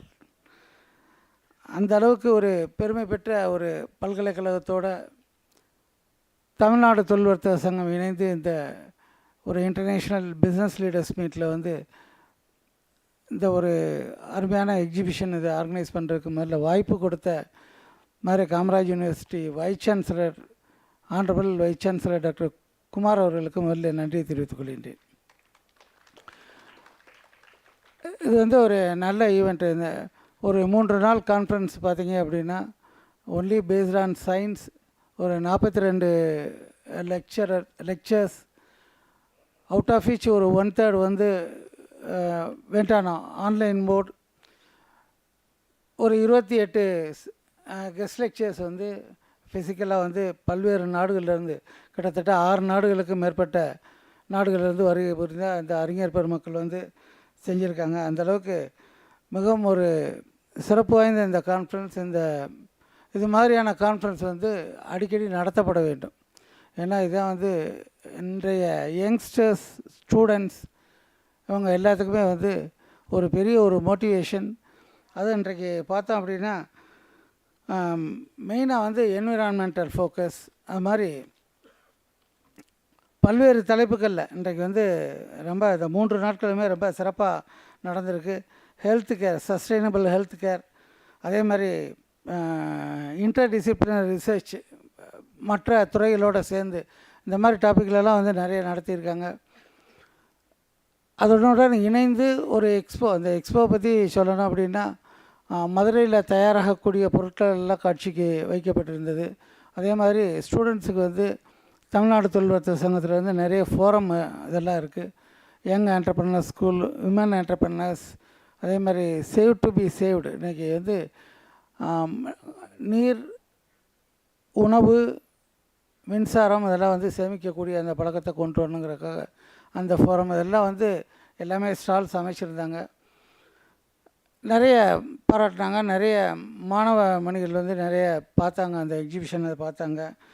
இது ஒரு மிகப்பெரிய வாய்ப்பு தமிழ்நாடு தொழில்வர்த்தக சங்கத்துக்கும். இந்த வாய்ப்பை ஏற்படுத்தி கொடுத்த மதுரை காமராஜ் பல்கலைக்கழகத்தோட தமிழ்நாடு தொழில்வர்த்தக சங்கம் வந்து தொடர்ந்து நாங்கள் இந்த மாதிரி ஆக்டிவிட்டியில் ஈடுபடுவதற்கு தயாராக இருக்கிறோம் என்பதை இந்த தருணத்தில் தெரிவித்துக் கொள்கின்றேன். இன்றைக்கி பார்த்தோம் அப்படின்னா நிறைய வெறும் அகடமிக்கலாக மட்டும் இனி போகக்கூடிய காலங்களில் வந்து இந்த கரிக்குலம் இருக்கக்கூடாது. ஒரு பக்கம் வந்து நம்ம ஸ்டடீஸ் இது அகடமிக்கலாக இருந்தாலும், இன்னொரு பக்கம் வந்து இண்டஸ்ட்ரியல் ட்ரைனிங் இதெல்லாம் வந்து இருக்கக்கூடிய வகையில் இனிமேல் இது மாற்றப்பட வேண்டும். அதான் வந்து ப்ராக்டிக்கலாக வந்து மாணவர்களுக்கு எதிர்காலத்தில் அவங்களோட லைஃபுக்கு வந்து நல்லது நடக்கக்கூடியதாக இருக்கும். அந்த வகையில் இண்டஸ்ட்ரியல் ட்ரைனிங் மற்றதுக்கெல்லாம் வந்து தமிழ்நாடு தொழில்வர்த்தக சங்கம் வந்து தொடர்ந்து மதுரை காமராஜர் பல்கலைக்கழகத்தோடு சேர்ந்து பயணிப்போம் என்பதையும் உறுதி கூறி இந்த ஒரு அருமையான வாய்ப்பினை ஏற்படுத்தி கொடுத்த பல்கலைக்கழக நிர்வாகத்திற்கும், குறிப்பாக Madurai Kamaraj university dean doctor Kannadasan அவர்களுக்கும், women study centre director madam Radhika அவர்களுக்கும், மீண்டும் பல்கலைக்கழக துணைவேந்தர் honourable vice chancellor doctor Kumar அவர்களுக்கும், ரெஜிஸ்ட்ரார் திரு சதாசிவம் அவர்களுக்கும் நன்றியை தெரிவித்து எனது உரையை நிறைவு செய்கின்றேன். நன்றி, வணக்கம். Thank you, sir. Now I request Dr. P. Kalyani, Assistant Professor, Department of Chemistry, DDE, to introduce today's chief guest, Dr. N. Kalaiselvi ma'am, the Director General of CSIR. அனைவருக்கும் வணக்கம். With due respect and sincerity, I thank our Honorable Vice Chancellor for having given me this opportunity to read out the curriculum vitae of our today's chief guest, Dr. N. Kalaiselvi, who have come all the way from the capital amidst her very hectic schedule to take part in the 3 different celebrations, grand celebrations that are all happening in our university for the past 3 days. Dr. Kalaiselvi is currently the Director General of Council of Scientific and Industrial Research, popularly called CSIR, and also the Secretary DSIR New Delhi, leading the network of 38 CSIR laboratories and nearly 4,500 scientists. A very proud moment for all of us to note that the CSIR, for the first time in its 80-year-old history, has appointed a woman Director General in August 2022. Dr. Kalaiselvi is a well-known orator in English and Tamil, as well as a public speaker too. Dr. Kalaiselvi obtained her bachelor's degree in chemistry from Government Arts College, Tirunelveli, affiliated to MKU Madurai, and obtained her postgraduate degree in chemistry from Government Arts College, Coimbatore. Obtained doctoral degree on synthetic organic chemistry from Annamalai University, Chidambaram. For a brief period of time, Dr. Kalaiselvi was serving as a lecturer at Annamalai University, Chidambaram. After that, in 1996, she joined as a scientist at SECRI, the headquarters of CSIR complex, situated at Karaikudi, where her research on lithium battery took roots in different angles and directions. And in a very short span of years, she rose up to the level of senior principal scientist, which paved the way to get appointed as the ever first woman director of CSIR complex during 2019. The valuable 3-year duration, during which her unabated thirst unabated thirst on green energy research, and her impeccable work on e-vehicles directed the entire globe turn for India and towards India. Dr. Kalai Selvi's research work spanning for more than 25 years is primarily focused on electrochemical power systems and in particular development of electrode materials, custom design synthesis methods, optimization of reaction parameters and electrochemical evaluation of in-house prepared electrode materials for their suitability in energy storage device assembly. Her recent research interests include lithium and beyond lithium batteries, supercapacitors, and waste-to-wealth driven electrodes and electrolytes for energy storage and electrolytic capacitors. Madam has published over 200 research articles in journals of international repute. Further, 15 candidates have been awarded doctoral degree under her supervision and guidance, and I am very proud to inform among the august audience that I am one among them, and in fact, I am her proud first scholar. Thank you. A glimpse of her other R&D research includes modified electrode materials for high energy and high power lithium battery applications, novel and tailor-made electrodes for aqueous and non-aqueous lithium battery, development of polymer-based electrolytes, characterization and development of polymer films at electrolytes. Okay. Sorry to... No problem, they know me. Yeah. Thank you so much for making this thing. Ma'am, but I feel as a duty to have you on stage for a few more minutes. I took permission from your VC, no problem. So really. Thanks, Kalyani. Okay, so thank you so much, sir. So I'm so, I don't know what to say. Anyhow, last but not the least, Dr. Kalai Selvi has involved in various projects to increase e-mobility in India, and her expertise in sectors will likely to help India push towards increasing the number of e-vehicles in the very near future, which we all would witness soon. With this brief note, I immensely thank our Honorable Vice Chancellor for bringing in the most eminent personality of our, of India in us. Thank you, sir. Thank you all. Thank you. Vanakkam, Namaskar, and good evening to all of you. First of all, Kalyani should excuse me because I was discouraging her a lot. Because I want to get myself identified as the DG CSR. I think that one line speaks all the rest. That's what is my belief. But then I never stopped her as a guide, former guide. I took permission from the Honorable Vice Chancellor, who is a real organizer. And he only just asked me, let her first talk. So sorry, sir, if at all I have disappointed you. Because I believe more than myself getting introduced for all the details, because everything is available, as he rightly told. If you just ask Google friend, so Google will tell you who Kalai Selvi is. And that's why I thought that I can take, I wanted to steal little more minutes, few more minutes from Kalyani so that I can just talk with you, whatever I feel like sharing in this August gathering. Friends, for me, this is a great moment, great occasion, and a golden opportunity for me also. And first of all, I wish to place on record my sincere apologies, I should say, to the Honorable Vice Chancellor of this university, because he was going on inviting me several times, and many a times, I think, with a heavy heart, I told him, sir, I cannot make it, I cannot make it. But one day I thought that I should make it. So I only called him and I said that maybe I can make it in the near future, and this is how today's event got emerged. And sir, I'm extremely thankful that today it's a great day because this particular university, you are having 3 important events.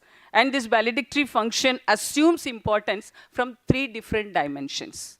Number 1 is you are calling this valedictory function for iCURE. And I was amazed to see that through iCURE, this university has addressed the requirement of the nation in terms of research and development under areas like biotechnology.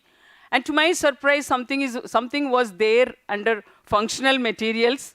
And again, something was available on artificial intelligence and material science. And I think they have given a kind of a wide coverage, and they have put it in a nice package, made it as a good package that whatever the country has to focus in terms of research and technology, all those important topics were covered under iCURE, and I wish to really appreciate all the authorities who have really made it possible through this iCURE. And second thing is IBMLE, because this is one time that whatever we are doing or whatever we are studying in the academic institution, or whatever we are doing as experiments in the laboratories, so all our ideas and the research should not get stopped over there, whereas if you want to really reach the society, you should have a proper business model. I always believe, and I always reiterate also, that whatever the government of India is making as announcements, it becomes the responsibility of all the ministries, and especially the Council of Scientific and Industrial Research, that we make all those points as our prioritized R&D. The moment we give a scientific shape, it doesn't get solved over there, because government is coming up with some kind of an announcement. For example, no poverty, that is zero hunger. Let's assume that is one announcement. Power for all, energy for all, green energy, green mobility. So these are all the announcement, and farmers' income should be doubled. So sickle cell anemia should not be there. So zero tuberculosis. Like that, Government of India will be coming up with such kind of visionary announcements. So when these announcements are made by the national leadership, it goes without saying that all these points are to be taken as the areas of prioritization by the scientific leaders. Therefore, we from the scientific fraternity, we just make them as the prioritized research areas, and once the research, the scientific shape is given, then we have to really handshake with industries. Because science can be converted in the form of a technology for which the participation, the hand-holding, and the complete travel of industry along with the research institutes is mandatory. Therefore, this is the second level, that science is getting converted in the form of a technology wherein industry's participation is equally important, like the way the participation of scientific institutions are happening. And once the technology is formed, can we get stopped over there? No, friends. Because the common man, the common citizen of India, or the unreached part of the country wherein the citizens are really longing for their day-to-day requirements, they do not have and they cannot have any kind of an access either for a scientist or for an industry. Where do they have the contact, or where, up to what level they can have access? They can have access only up to the level of market. So there comes the role of market. Therefore, the science is now taken its shape as technology. From this technology, it should reach the product, it should reach the market in the form of product. Therefore, market is the very important interface wherein the common man is getting connected with science and technology for his real-time requirements. And therefore, to reach the market, this kind of a synergized travel between either academia or research institutions or organizations along with industry is very, very important. Therefore, these are the different steps. Like we come up with the science, industries help us to make it as a technology, research institutions and industry as a collaborative partner, we make it as a complete package of technology-made product, and the product when reaches the market, we are touching the lives of the common man. Once upon a time, the CSIR tagline was CSIR, touching the lives of common man. Yes, how can we touch the common man? We can touch the lives of the common man only through the market, and this is where we started realizing that working closely with industry is very, very essential.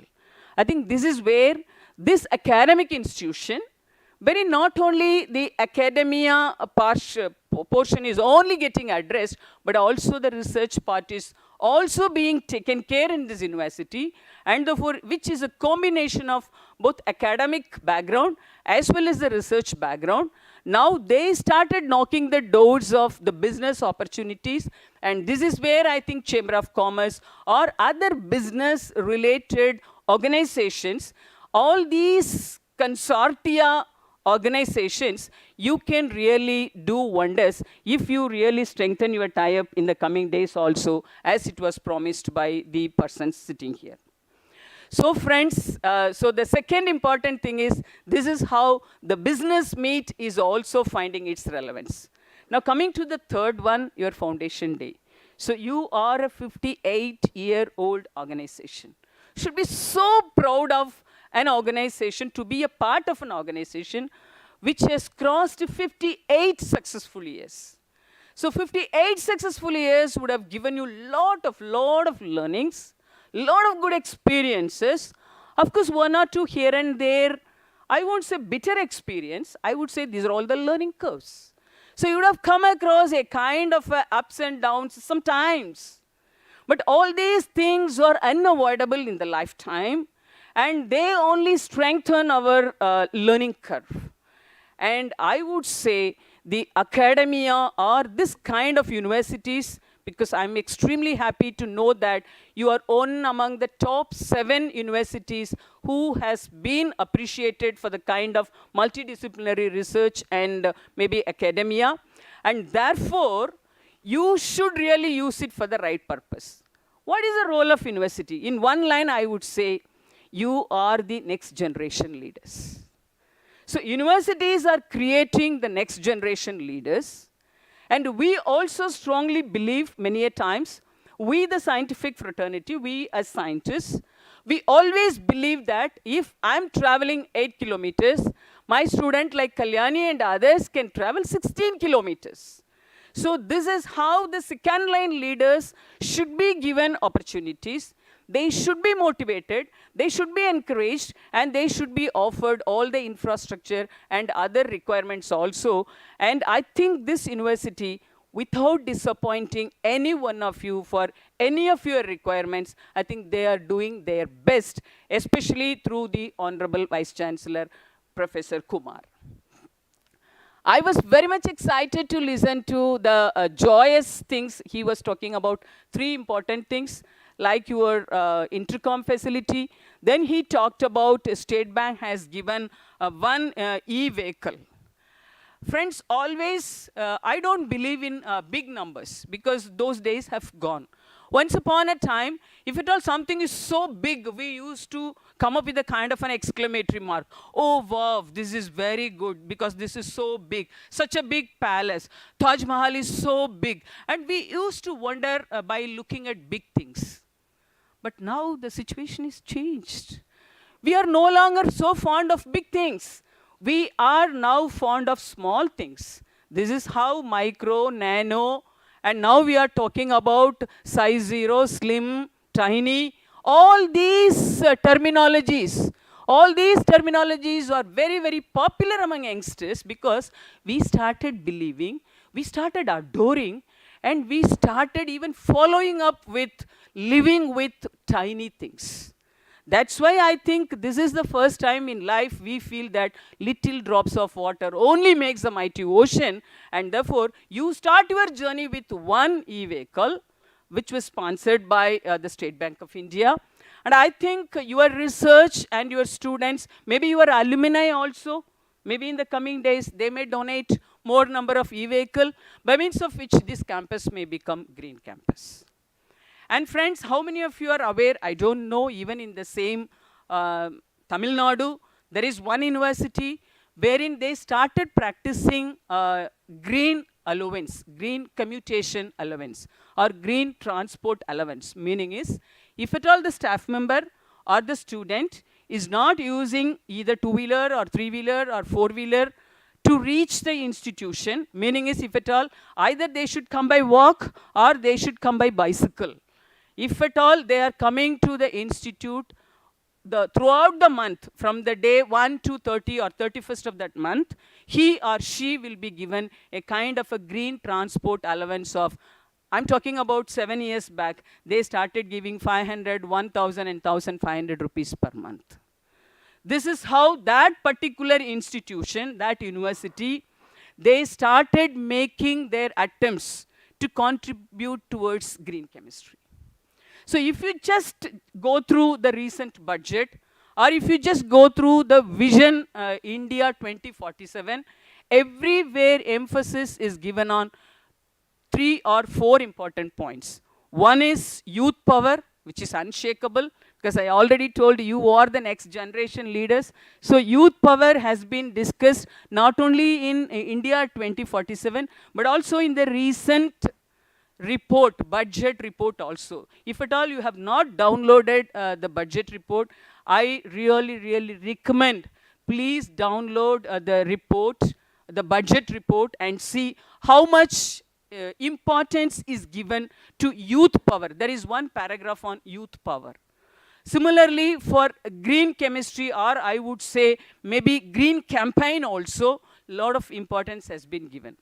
Now, government has already talked about, and they have launched National Hydrogen Mission, and we from CSIR, we already launched hydrogen mission, CSIR hydrogen mission, 6 months back itself. We started working on it. We are working on the different aspects of hydrogen for its preparation or for its production, its application, and for its storage also. So friends, it is not getting stopped over there. When you talk about a country, I would like to touch upon Mr. Dr. Jagadishan's point. He was talking about food, water, and energy.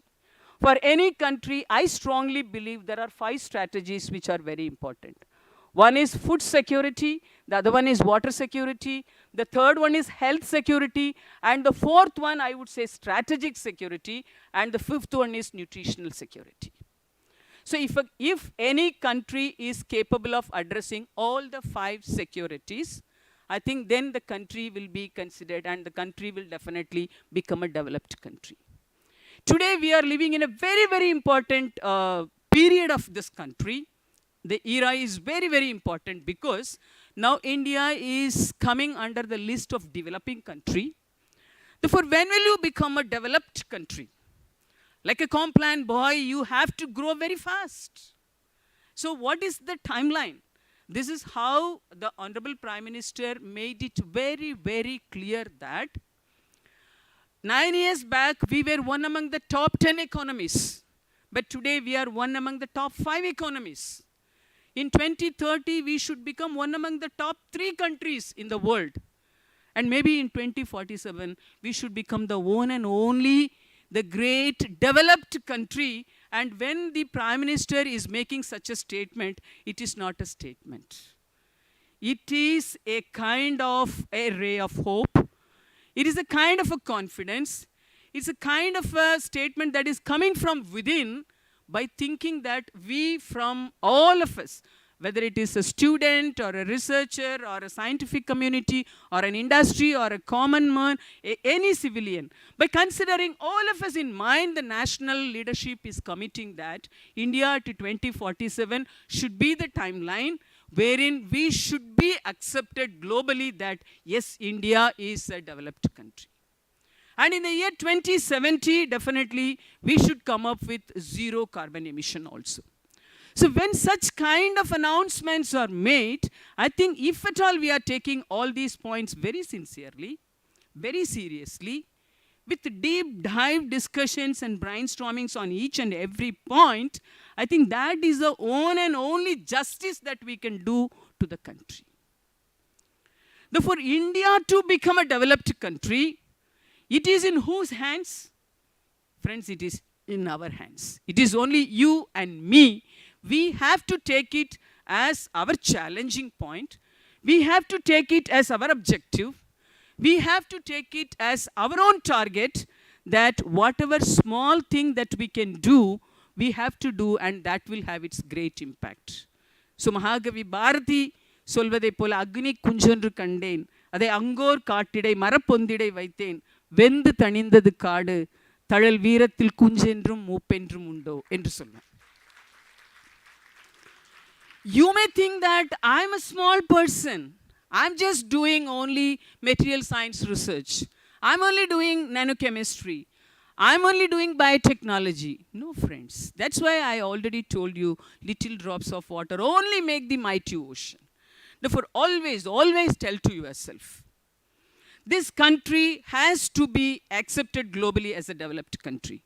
So whatever we do, we can pat on our shoulders and we can say, and we can go to the complacent mode also that we are great.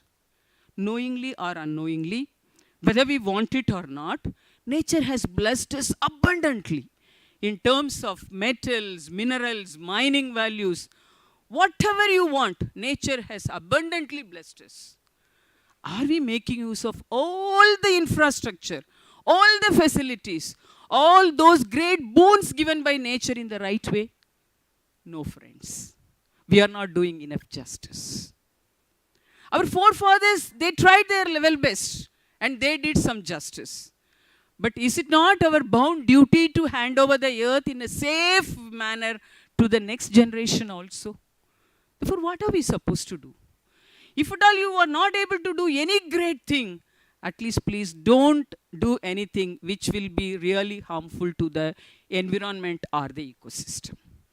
That's why knowingly, even if you just see the G20 statement also, it clearly says that it is one earth, one family, one future. Again, I'm telling you, it is not a statement. Whether you believe it or not, all of us are having only one earth. All of us should only live like one family because all of us will have only one future. If at all global warming, let's assume, if at all the global warming is making all the Himalayan ice to melt down, all of us are going to get that kind of a difficulty. We are going to suffer. Equally, we are going to have the tough time. Therefore, we have to foresee all the difficulties. We have to foresee all the consequences. And we have to think that all of us are one family and all of us should have only one future, which should be a great future. Therefore, the future is not in someone's hand. The future is always within our own hands only.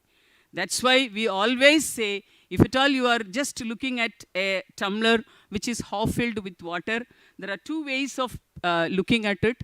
One person can say, the tumbler is half filled with water. The other person will say the tumbler is half empty.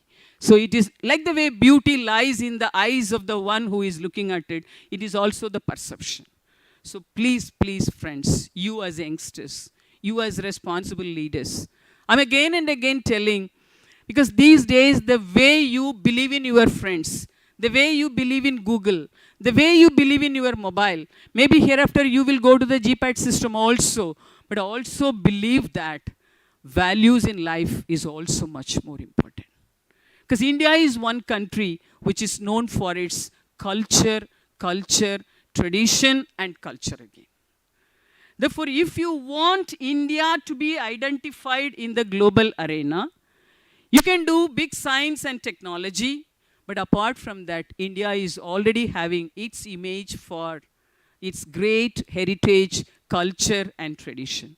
Therefore, friends, whether you like it or not, I just want to say only one thing. Once upon a time, India was known for money-saving culture. But now in youngsters, I think that saving culture has gone. Now everybody has become spendthrift and you are all the time worried about how best you can spend money. Please stop thinking all these unnecessary things. Even if you are able to gain 10 rupees, you should be in a position to save at least 2 rupees. That is the lesson that our ancestors told us, and I think that is also required. I'm not going to talk about 5 trillion economy. At least, if at all you want to really pass on a very good culture in terms of dealing with the economics and dealing with the finance to the next generation, please, please pass on one message, which is saving culture of India should be maintained. And my last request is the government and all of us have already realized that health security is very, very important. Because COVID has taught us many good lessons. Now we are getting ourselves prepared even to mitigate the upcoming pandemics also. This we call it as preparedness to mitigate upcoming pandemics. When we are talking about only human health, I always say within our CSIR family, it is not only human health, but also animal health, but also plant health, soil health, and these days I started telling data health also. I think keeping that point in mind, I think visionary I think, visionary idea, I should say. Madurai Kamaraj University is coming up with new courses on artificial intelligence and machine learning. Then you are talking about blockchain also. And you talked about cyber security also. I think this university is coming up with a number of visionary programs. Please make use of all these visionary programs, because you and I, whether we like it or not, we have to undergo all these security related and healthcare related points at every point of lifetime. And therefore, you can use physics or chemistry or material science or engineering or medicine or biotechnology or any interdisciplinary science. End of the day, you should be in a position to come up with a kind of, I would say, sustainable solution and indigenous solution. Once upon a time, we were just thinking about whatever is required, we can get it from A country, B country, C country, D country. But now geopolitical situations, they again taught us a great lesson. You have to do everything by yourself. That's why Atmanirbhar Bharat, indigenization, self-reliance, all these things are very, very important, and this customization is also important. So please concentrate on indigenous science, indigenous technology, customizing technologies for India-based needs. You and I can think about India-centric solutions, and these India-centric solutions should help India to get itself identified as a developed country among the globes. Thank you so much for the opportunity. Nandri, thank you, Dhanyavad. எட்டு மறிவினில் ஆணுக்கிங்கே பெண் இழைப்பிள்ளை என்ற பாரதியின் வரிகளை காண்கிறோம். Science is a way of thinking. We are very much grateful to have a smart thinker. Thank you so much, ma'am, for your special address. This is a much awaited event in every student's life, as it gives the returns to the efforts put in by them. It is now time to acknowledge and encourage the talent of the students for their excellence by prize distribution ceremony. I request our chief guest to honor them with the prizes. Poster competition winners from biology discipline. First prize goes to Shanmugam Niveta, Department of Microbial Technology, Madurai Kamaraj University.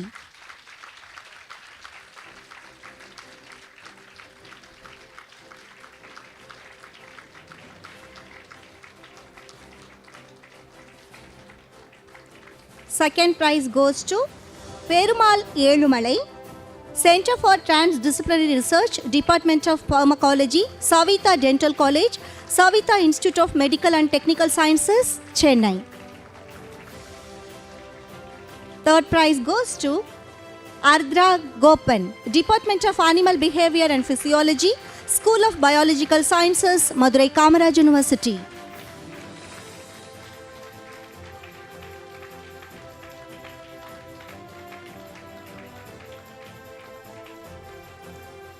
In biotechnology discipline, first prize goes to Kevin Kumar Vijay Kumar, Department of Molecular Microbiology, School of Biotechnology, Madurai Kamaraj University.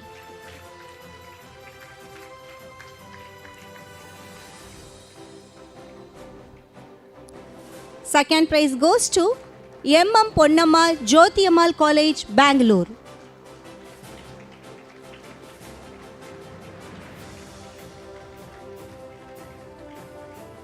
Third prize goes to Pragalya Veluswamy, Department of Biotechnology, PSC College of Technology, Coimbatore.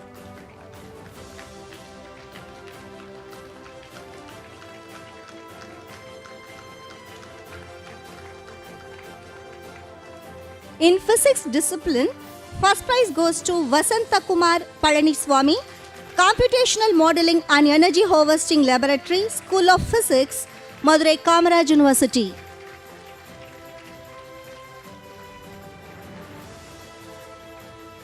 Second prize goes to Devi Bala E, School of Physics, Madurai Kamaraj University.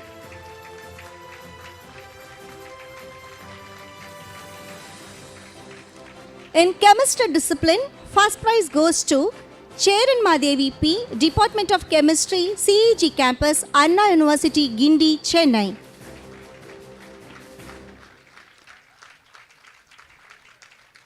In chemistry, second prize goes to Vignesh A, Department of Physical Chemistry, Department of Chemistry, Madurai Kamaraj University. Third prize goes to Nandini Palanichwamy, Biomaterials in Medicinal Chemistry Laboratory, Department of Natural Products Chemistry, School of Chemistry, Madurai Kamaraj University.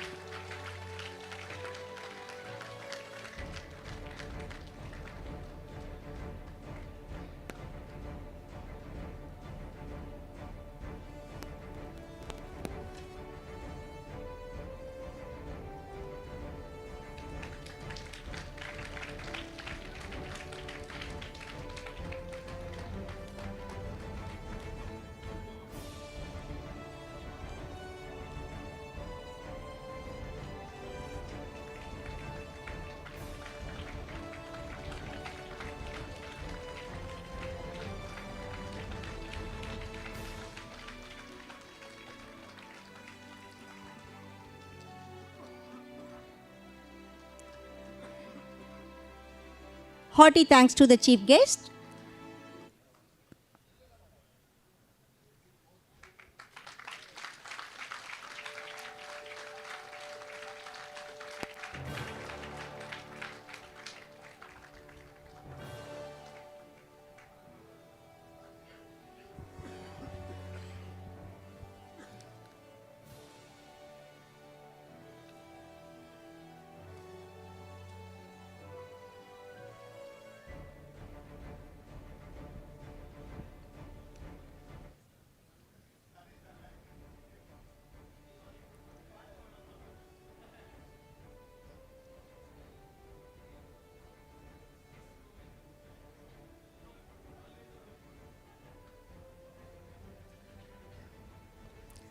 It takes humility to seek feedback. It takes wisdom to understand it, analyze it, and appropriately act on it.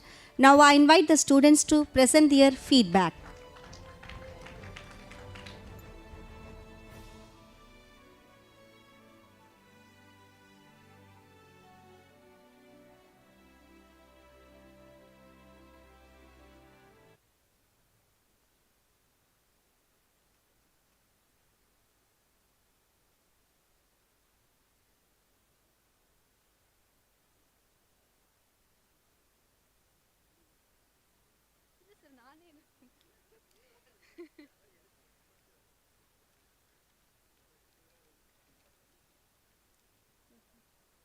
Respected dignitaries on the dais, our respected faculties, and my dear friends. A pleasant greeting to one and all gathered here.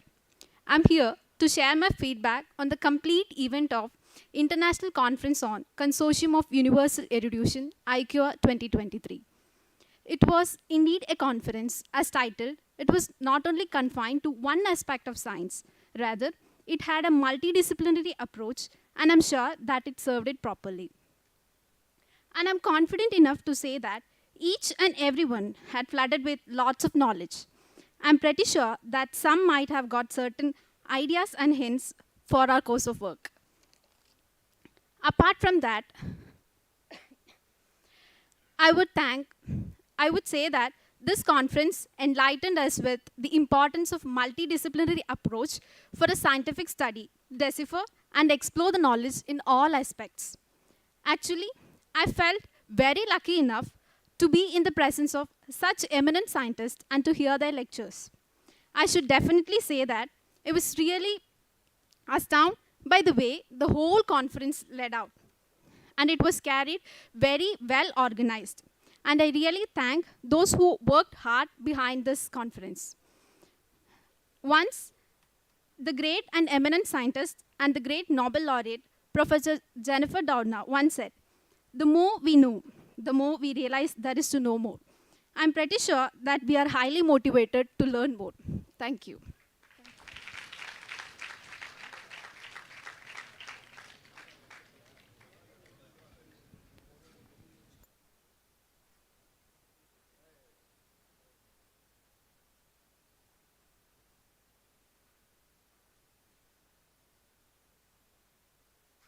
Good evening to one and all present here. I'm Sudhisha, doing research in the Department of Chemistry, Anna University.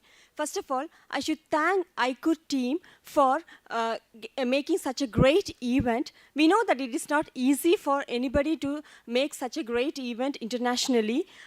We could imagine that there should be so much effort which they have done to make this such a great success.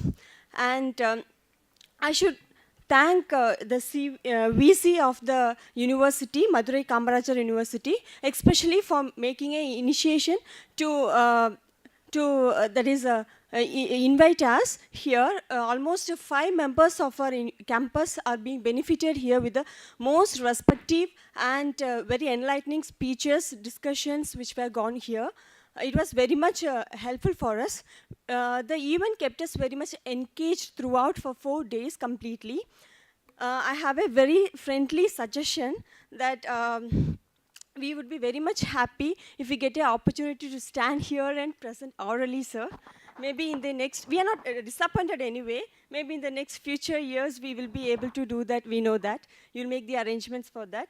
But anyway, we are happy that we done poster presentations. We explained or we have explored so many things here based on the research topics, irrespective of so many multidisciplinary science topics here. We should definitely thank for the accommodation, the stay which we have provided inside the campus, and also for the refreshments, lunch and dinner provided by the conference. Dear committee, we are very much happy. We feel so much encouraged throughout, and for bringing ma'am here, Kaleselvi ma'am. Ma'am, I have completed my MSc thesis in your campus, that is Sikri. I'm very much proud to say you that. And yeah, thank you for giving me this opportunity, Team iCURE.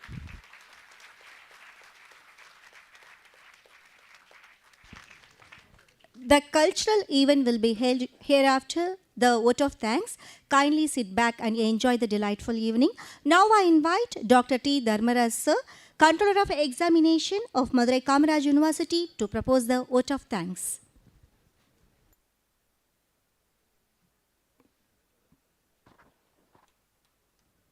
Good evening. So I am happy to be standing in front of you for this significant occasion.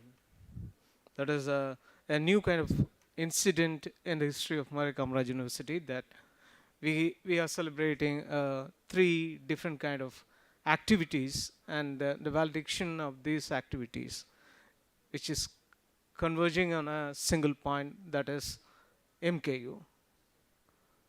So I am very much delighted to see that at one end of the university there is a science, and another end of the university, another part of the university, there is a commerce, and that is it, holding the IBLIM conference. And we, the social sciences and humanities, will come and join you on this day for the values of the Madurai Kamaraj University in the name of graduation day. So it is an interesting point of me for that it is a culmination of social sciences and natural sciences, as well as the commerce departments of Madurai Kamaraj University, sitting here and celebrating the MKU-ness. So it is very interesting to know that I have been watching for the last 6 months. I have been looking the emergence of iCURE when it was in embryonic stage, when it was not named as iCURE itself. So I have been watching it and how it became materialized, and how IBLM is coming and joining with iCURE, and how the foundation day is coming and joining with iCURE and IBLM. And it is a nice experience to watch. And we in social science, when we research or when we study about the music, we used to say that a symphony is not a symphony. It is a conglomeration of small notes. It is a conglomeration of ensembles. Likewise, I have seen that a lot of ensembles happen to be emerged in the past 6 months.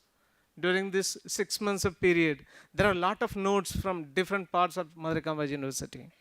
There are a lot of musical chords from different part of Madurai Kamaraj University. Now I am seeing that the entire symphony is orchestrated here, and the only one maestro is our Vice Chancellor. So I would like to thank our Vice Chancellor for orchestrating the entire program, that is the 3 interesting program, and which bring all the parts of Madurai Kamaraj University in a single auditorium, in a single campus, in a singleness. And I like to request our Vice Chancellor to carry over this kind of bringing everything within a single fold and within a single umbrella. And that is what Madurai Kamaraj my university is required at this kind of critical situation. So we know it is all the state universities are in the critical situation. So the entire scenario of academics is changing. And such a kind of maestroness is required for all these state universities. And I congratulate our Vice Chancellor for masterminded this and orchestrated this, and for the success of these 3 mega events, that is the International Conference on Consortium of Universal Research Erudition, International Business Leaders Meet and Exhibition, and Madurai Kamaraj University Foundation Day. And it is not the person who is orchestrating, there are a lot of musicians is required for the symphony. So we have master musicians here. So for the iCURE, we have the conveners as Professor Shankar Nadesen and Professor Sakila, who took a lot of pain in organizing various activities. See, actually, I heard that they gathered around some 100 presentators from various parts of India and various parts of world also. There are a lot of international presentations here, in person as well as through e-media. And it is the team, the entire team which is working with them. Professor Shankar Nadesen and Shakila is to be congratulated for this effort, for the academic achievements of this, for the successful completion of this iCURE International Conference. And I believe it is another milestone, and I want to thank our Dean, our College Development Council Dean, for masterminded this. And I would like to thank Women's Studies Director, Professor Radhika Devi, for that. And then I would like to thank the President, Tamil Nadu Chamber of Commerce Industry, Dr. Jagadishan, for helping us to materialize or to make it real, the entire 3 or 4 days exhibition of various international exhibit leaders and the industry leaders for this. And the Madurai Kamaraj University Foundation Day. So it is a nice experience we had from the morning itself. We had an inaugural function in the morning, and we had our finance minister with us. And for all these 3 programs, we need the kind and good support of the entire campus administrator, that is the registrar. And registrar, he took very lately, and he took charge in the last month itself. But he supported us. He gave permission to all the volunteers and all the workforces of Madurai Kamaraj University in taking it to the height of its achievement. And I wish to thank the yesterday officer, that is the engineer Anand, for making these 3 mega events a successful one in arranging all the infrastructural facilities available in the campus. And I would like to thank the PRO section for making this entire 4 or 5 days program a successful one in helping us in logistics and arranging foods to us, and then accommodation to us, and making us feel free in this 4-day program. And I would like to thank, and finally, this distinguished chief guest for this Foundation Day. And I was thrilled by her speech, and it was an engaging one, and it is a nice experience to hear that, and it tells you how to engage the audience, and how to engage the audience with your knowledge. That is what the crux of her speech. How to go to the people through industry, how you take your knowledge of which you yearn from your science and which you yearn from your academics, and you go to the people through industry. And we take this idea from you, madam. Thank you very much for this. And I hope I miss the greater part of this successful story, that is the academicians we have here from various institutes and various universities and colleges who came here and participated in our international conference, as well as you enjoyed the industry exhibition and as well as the Foundation Day. I would like to thank all the academicians who participated and presented paper here.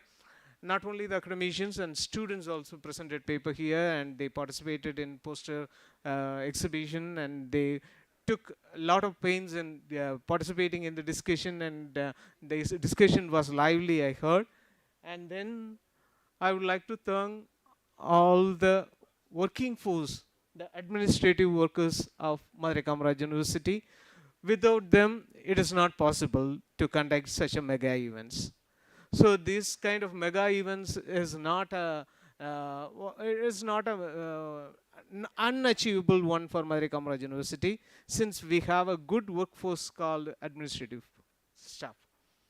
And another one, when Vice Chancellor talked about various initiatives we have taken in recently in Madurai Kamaraj University, that is, one is the battery car, and another one is we are going to start 3 or 4 courses, new courses, and another one is in the intercom facility. And another one, today morning it happened here, we are going to start the community radio, and it was officially uploaded today. So with the permission of Vice Chancellor, I would like to thank all the persons who are involved in the emergence of community radio in Madurai Kamaraj University. I hope I...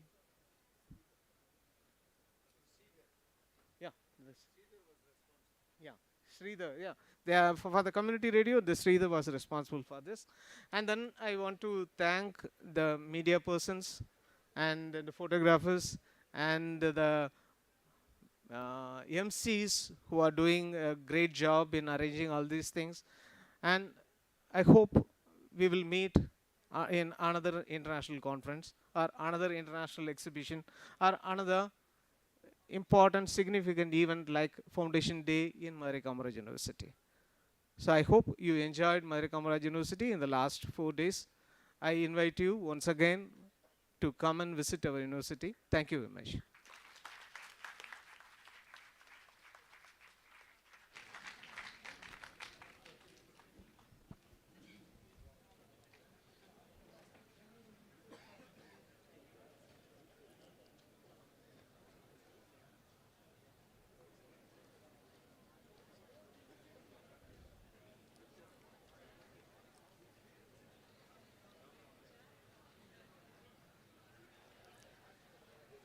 Now it's time to enjoy the cultural events. Students, you have to keep silence and enjoy the event, please.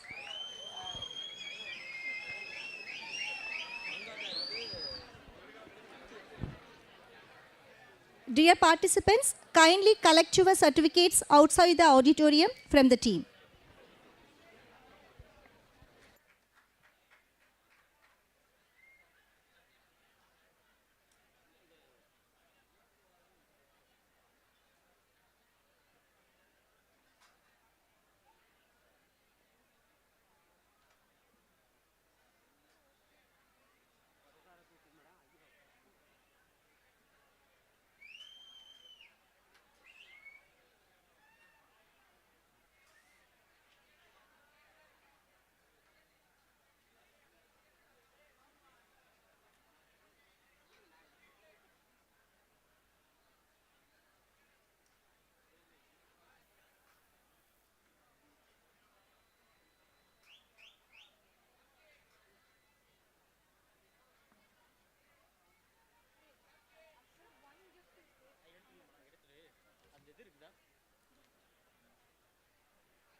So,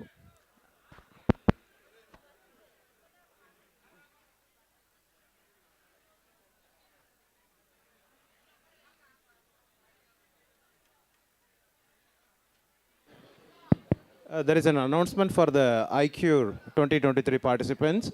Your participation certificates are available at the registration desk. So please collect it.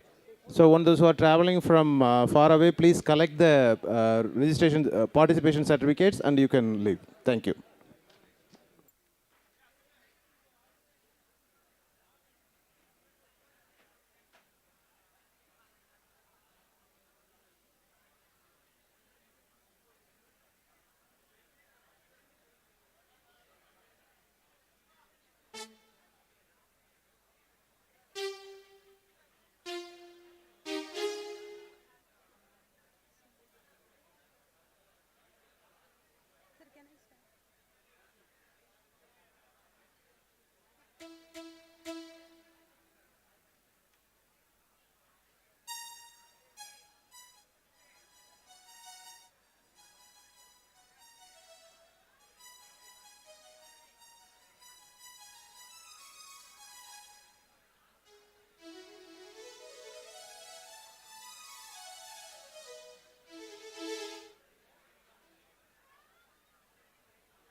Art is the only power to free humankind from all repression.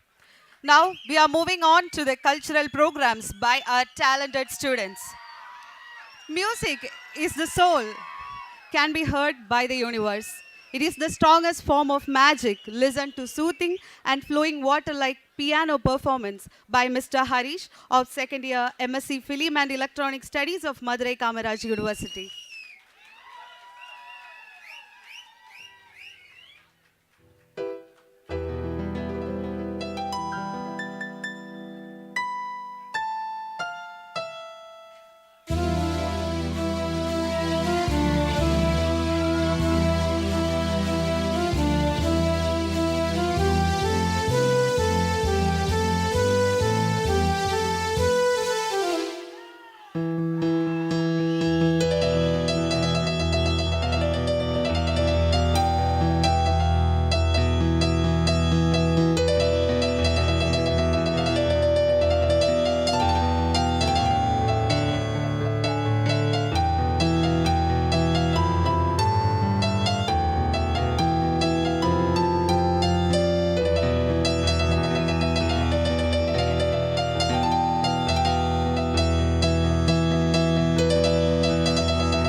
So that's really a mind-blowing performance.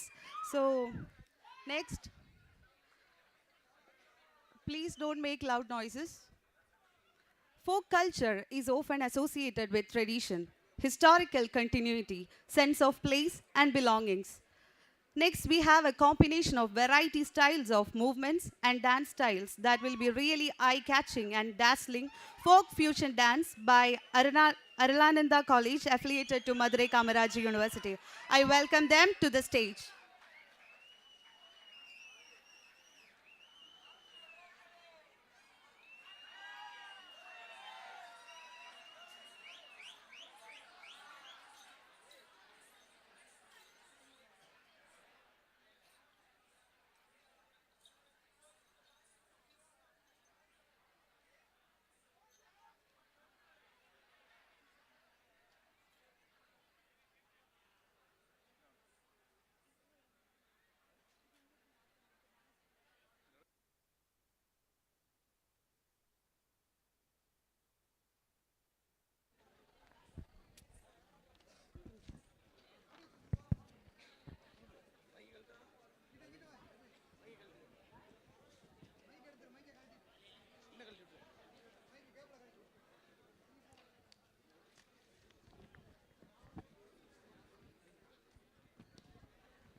தம்பி எங்கப்பா போற? மரத்தெல்லாம் வெட்டி building கட்ட போறேனே. அட பாவி மனுஷா, இயற்கையெல்லாம் அழிய போகுது. என்னென்ன சொல்றீங்க? அதத்தான் பாட்டுல சொல்ல போறேன், கவனமா கேளு.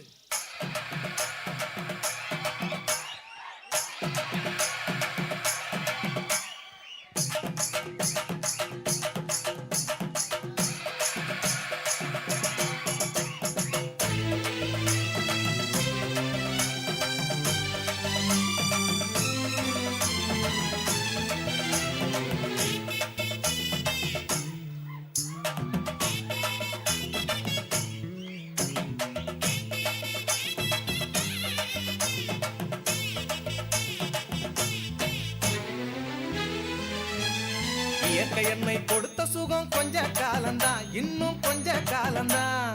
மரங்களிலே இலை இருப்பதும் கொஞ்ச காலம்தான், இன்னும் கொஞ்ச காலம்தான். இயற்கை என்னை கொடுத்த சுகம் கொஞ்ச காலம்தான், இன்னும் கொஞ்ச காலம்தான். மரங்களிலே இலை இருப்பது கொஞ்ச காலம்தான், இன்னும் கொஞ்ச காலம்தான். மேனி எங்கும் பச்சை குத்திய பூங்காவ பாரு பாரு, மேனி எங்கும் பச்சை குத்திய பூங்காவ பாரு. அதன் பசுமையெல்லாம் மாறப்போகுது யோசித்து பாரு, அதன் பசுமையெல்லாம் மாறப்போகுது யோசித்து பாரு. பாரு பாரு பாரு பாரு பாரு பாரு, நல்லா யோசித்து பாரு. இயற்கை என்னை கொடுத்த சுகம் கொஞ்ச காலம்தான், இன்னும் கொஞ்ச காலம்தான்.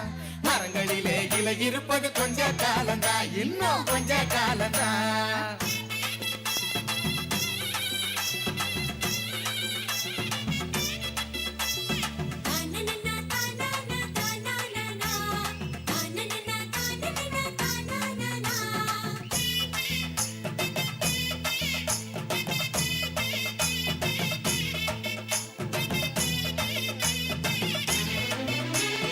ஒத்தையனா காசுக்கு விக்க பாக்குற, நீயும் ஓசோனில் ஓட்ட போட்டு அடிவ சேர்க்கிற.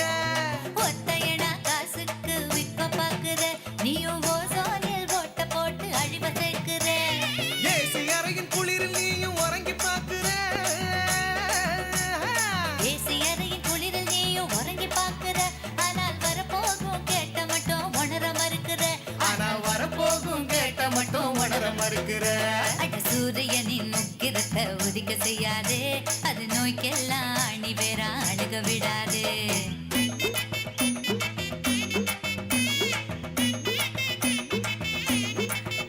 ஆமா, பழைய கால வாழ்க்கை தந்த பரவசம் பாரு.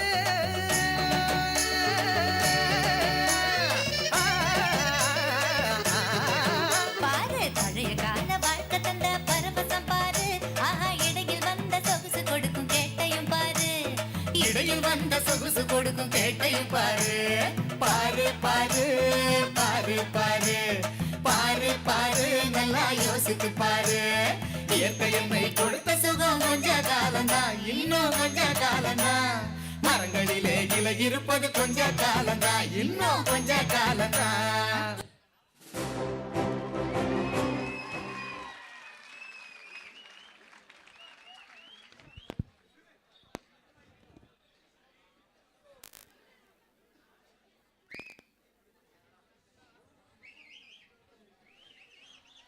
Next we have Silambatam, which is popular martial art originated in Tamil Nadu, performed by Mr. Yogeshwaran, student of first year MA Journalism and Mass Communication of Madurai Kamaraj University.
That's really a mesmerizing performance.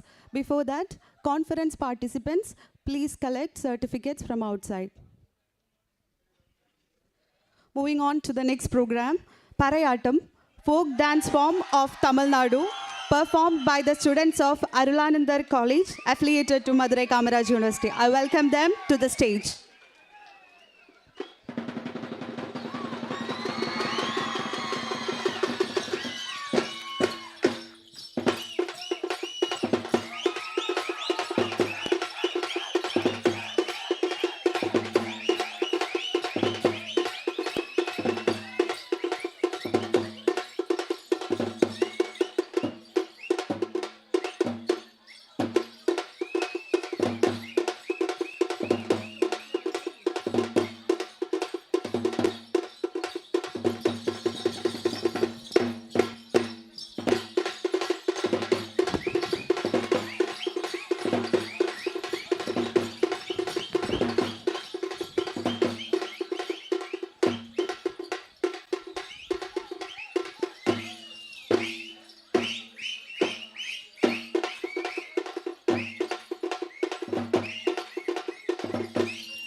Hello? A small announcement. 1 second. I want to make a small announcement. The registration counter is going to get closed. So those who want to collect the certificates, kindly go out and collect it and then come back. We can start with the next schedule. So that was a really fantabulous dance. And that's really like a firework to our ears. So next we are going to announce that to dance is to be out of yourself, larger, more beautiful and more powerful. This is power and it is glory on earth and it is yours for the taking. We have folk group dance by the students of Nagaratnam Angalammal College affiliated to Madurai Kamaraj University. I welcome them onto the stage.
கொஞ்சம் பனிமா route தனிமா ஐயோ எங்கம்மா வாயாடி நீன் பாடி பாடி பாப்போம் விளையாடி தாய் கிளவி தாய் கிளவி தாய் கிளவி. ஏய் எல்லாரும் நல்லா கேட்டுக்குங்கடா, இதுக்கு பேர் தான் பேலஸ். இங்க இருக்கீங்களா ராஜ பரம்பரையை சேர்ந்தவங்க, இவங்க மனசு வச்சா நம்ம எங்கேயோ போயிடலாம். ஏன்டா அப்படி குரங்கு மாதிரி அங்கேயும் இங்கேயும் தவறுங்க? பார்த்தாங்கன்னா என்ன நினைப்பாங்க? இந்த பாரு, இப்ப இருந்து ஒரு குண்டு ஊசி சத்தம் கூட கேட்காம எல்லாத்தையும் மெதுவா சத்தம் இல்லாம இறக்கி வைக்கணும். என்ன சக்தி புட்டா தாருமா அட்டி உள்ள யாருமா தட்டி புட்டா தாருமா அட்டி உள்ள யாருமா தட்டி புட்டா தாருமா அட்டி உள்ள யாருமா தட்டி புட்டா தாருமா அட்டி உள்ள யாருமா தட்டி புட்டா தாருமா அட்டி உள்ள யாருமா தட்டி புட்டா தாருமா அட்டி உள்ள யாருமா. சில்லா சில்லா இது எல்லாரும் சில்லா சில்லா சில்லா சில்லா இது நம்மளோட சில்லா சில்லா சில்லா சில்லா இது எல்லாரும் சில்லா சில்லா சில்லா சில்லா இது நம்மளோட சில்லா.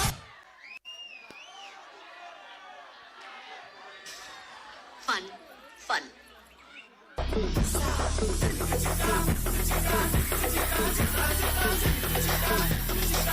மாமா மறுக்கையா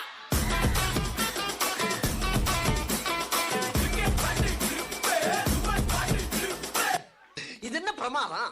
இதை விட பெசலைட் ஒண்ணு இருக்கு. கூவுடா மக்காளி வாங்க போற யானை குட்டி. அரை டேங்க் பெட்ரோல் அடுத்த வாரம் போட போறேன். கரண்ட் கிட்ட தாசு கொடுங்க மாட்டான் பீஸு. கண்ணடிக்கு காசு சாமி கிட்ட க்ளோஸு. ஓ மை காட் நாம பணக்காரன். ஓ மை காட் உன்னத்தோட போறேன். All day chicken chicken Sunday mutton mutton கேங்க one day next day good day கேங்க के लोन தரும் பாஸ். துட்ட பார் பார் பார் துட்டுக்கு மாம்சு உரல்லா டப்புக்கு பேட்சு. டான்ஸர் வருமா கேட்ட டான்ஸர் வருமான்னு கேட்டேன். ஹேர் ஸ்டைல பார்த்தாவே தெரியவனா இவத்தை கேட்கலாமா வேணாமான்னு. Bad man. இப்ப எனக்கா நீங்க ஒரு குத்து குத்துனா குறைஞ்சா போயிருவீங்க. நீ பாசக்கறப்ப ஒரே ஒரு குத்த குத்தி விட்டு போவோம். Shot the music.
நீ நம்ம தினேஷ லவ் பண்றியா இல்ல அந்த பிள்ளை லவ் பண்றியாமா?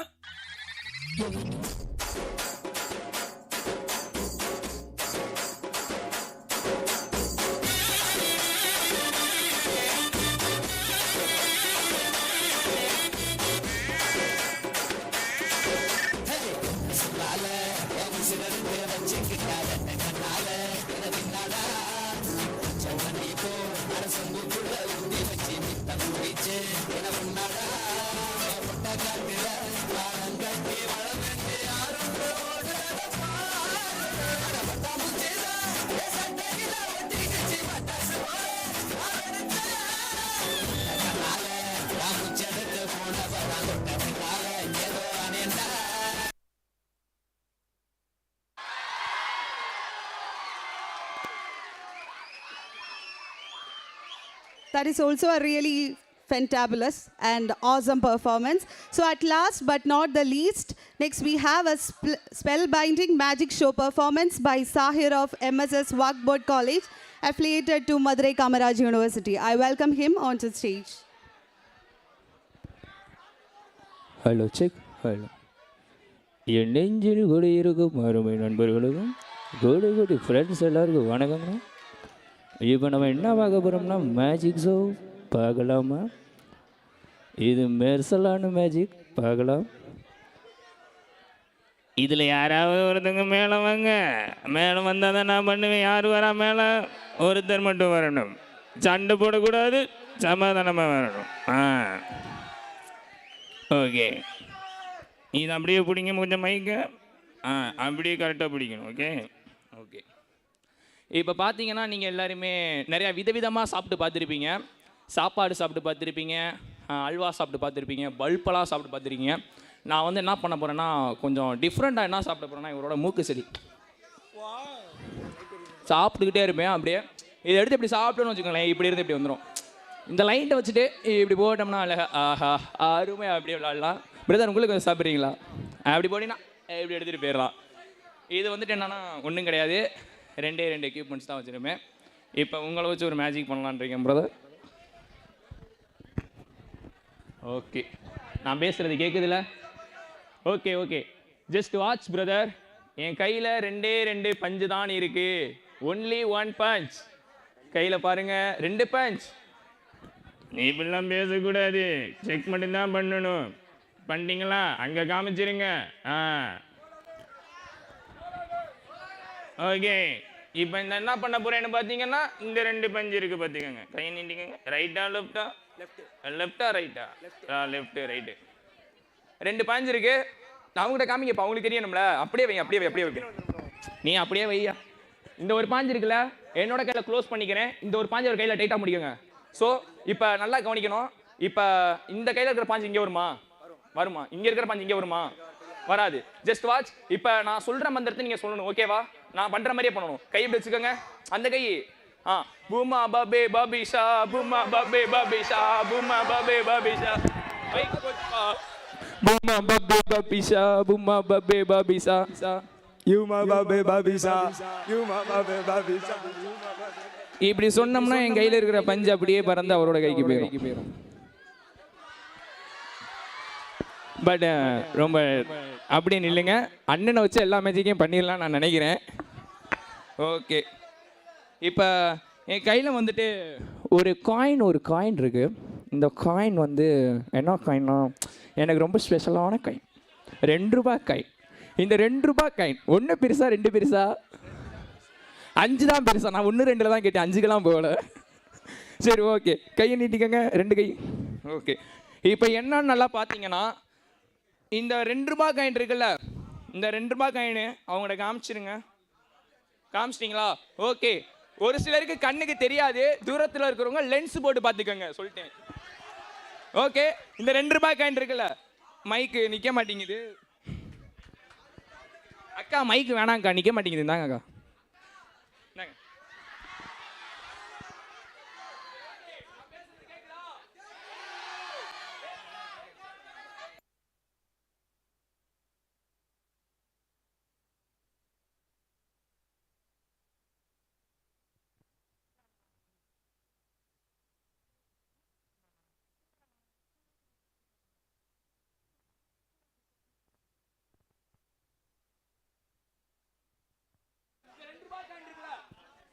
காயின் அவரோட உள்ள போகுமா? 2 ரூபா காயின் அவரோட கைக்குள்ள போகுமா? எப்படி போகும்?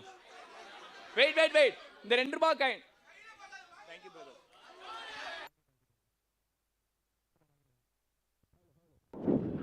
ஹலோ ஓகே கேக்குது.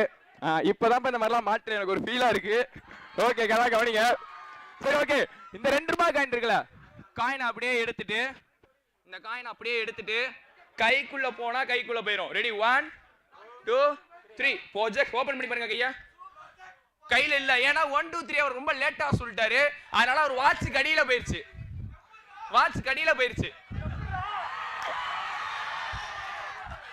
ஓகே நெக்ஸ்ட் வந்துட்டு என்னன்னு பாத்தீங்கன்னா, உங்க கையை நீட்டுங்க. நீ காலில் விளையாடுப்பியா? விளையாட தெரியாது. ஓகே, காடு குளிக்குவியா?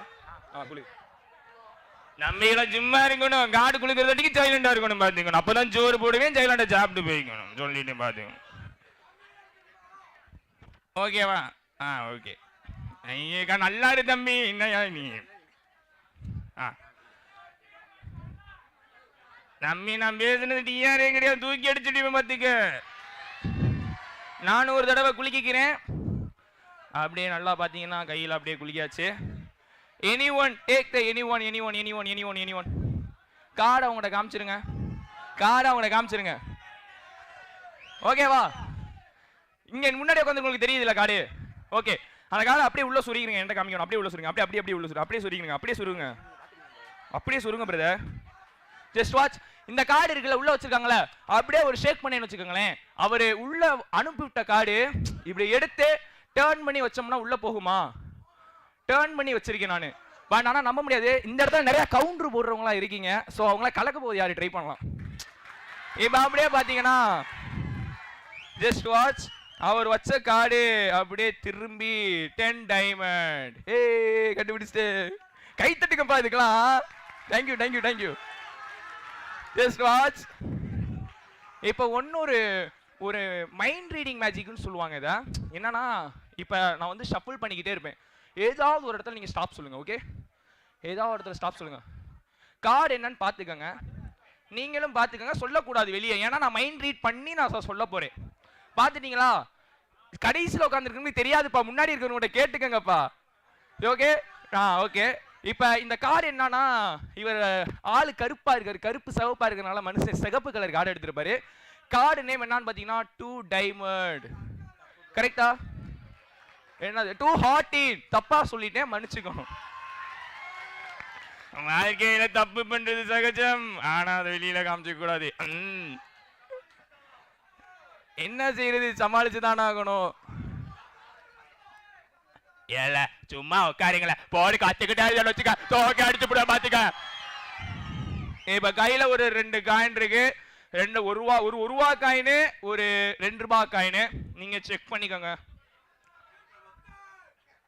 அவர் வாய்ஸ்லாம் ட்ரை பண்ணிட்டு இல்ல, வரமாட்டேங்குது செத்த பேர, சும்மா உட்காரு. ஸ்ட்ரைட்டா வாங்க. இப்போ இந்த 2 ரூபாய் காயின் இருக்குல்ல, இது வந்து என்னன்னா ஒரு ஆத்மாதான ஒரு மேஜிக்னு சொல்லுவாங்க. உங்க ஆன்மா வெளியே வந்து இந்த காயினை மாற்றி வைக்கும்னு சொல்லுவாங்க. நல்லா கவனிச்சுக்கோங்க. இந்த 2 ரூபாய் காயின் இருக்குல்ல, என் கையில் க்ளோஸ் பண்ணிக்கிறேன், டைட்டாக முடிக்கோங்க. இந்த 1 ரூபாய் காயின் இருக்குல்ல, டைட்டாக முடிக்கோங்க. இப்போ என் கண்ணையே பார்க்கணும். இந்த கையில் இருக்கிற காயின் இங்கே வருமா? இங்கே இருக்கிற காயின் இங்கே வருமா? வராது. பட் ஆனால் இந்த மேஜிக்கில் என்னன்னு பார்த்தீங்கன்னா, உங்கள் கண்ணையே பார்க்க போகிறேன். தெரியும்டா இந்த மாதிரிலாம் பண்ணுவீங்கன்னு. உட்காருங்கப்பா, ஜஸ்ட் வாட்ச். இப்போ உங்கள் கண்ணையே நான் பார்த்துட்டு இருக்கும்போது என்ன ஆகும்னு பார்த்தீங்கன்னா, ஒரு ஷேக் ஆகும். எனக்கு, உங்களுக்கு இல்லை. இந்த மாதிரி ஷேக் ஆயிடுச்சுன்னா இங்கே இருக்கிற காயின் இங்கே வந்துடும். நம்ப முடியுதா? எந்த கையை ஓப்பன் பண்ண, ரைட்டா லெஃப்டா? நீங்களே சொல்லுங்க. லெஃப்ட் ஹேண்டா? Okay left hand.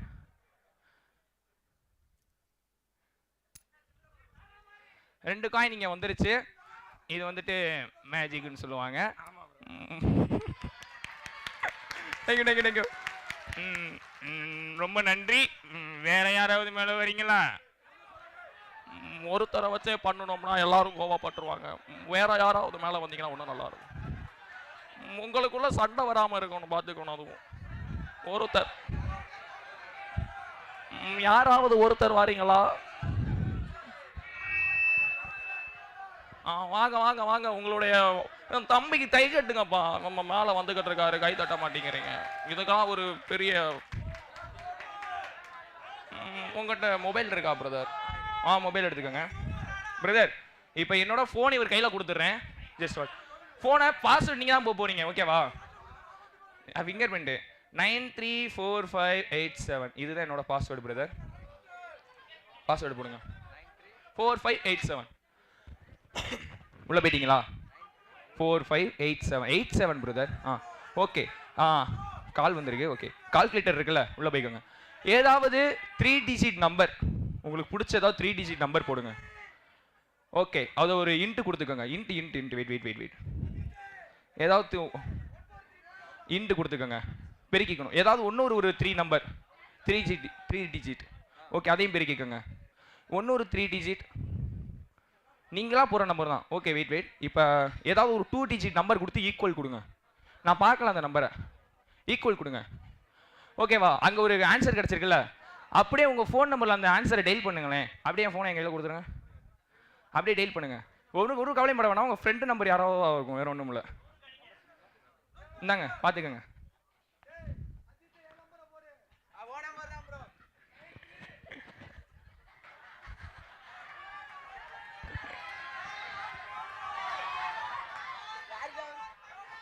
எப்பா சும்மா உட்காருங்கப்பா, பண்ண வேணாமா? 50% இன்கிரிமெண்ட் தரேன்ப்பா.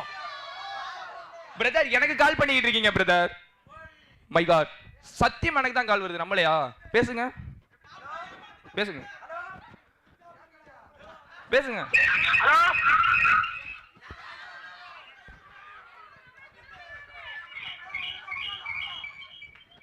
அவர் போட்ட 3 டிஜிட் நம்பரு வேற நம்பர் போட்டிருக்காரு.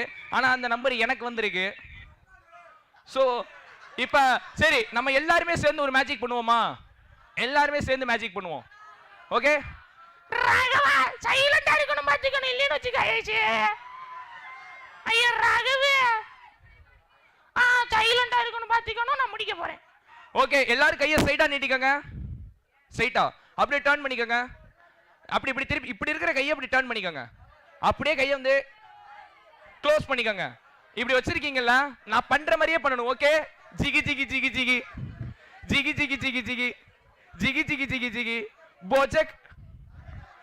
யாருக்கு வந்திருக்கு? யாருக்குமே வரலையா? ஸோ ட்ரை பண்ணுங்க, கண்டிப்பா வரும். ஓகே, வாழ்த்துக்கள், நன்றி, வணக்கம். நான் விடைபெறுகிறேன். நன்றி, வணக்கம்.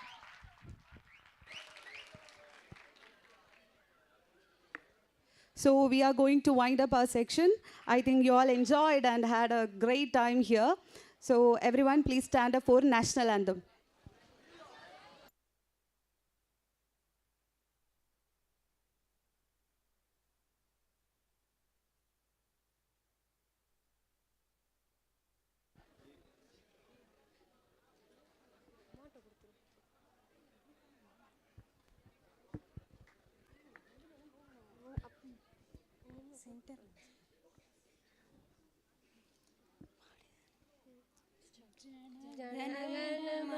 जनगणमनाधिनायक जय हे भारत भाग्य विधाता पंजाब सिंध गुजरात मराठा द्राविड उत्कल बंगा विंध्य हिमाचल यमुना गंगा उच्चल जलति तरंगा दव शुभ नामे जागे दव शुभाशिष माहे गागे दव शय गादा जनगण मंगलदायक जय हे भारत भाग्य विधाता जय हे जय हे जय हे जय जय जय जय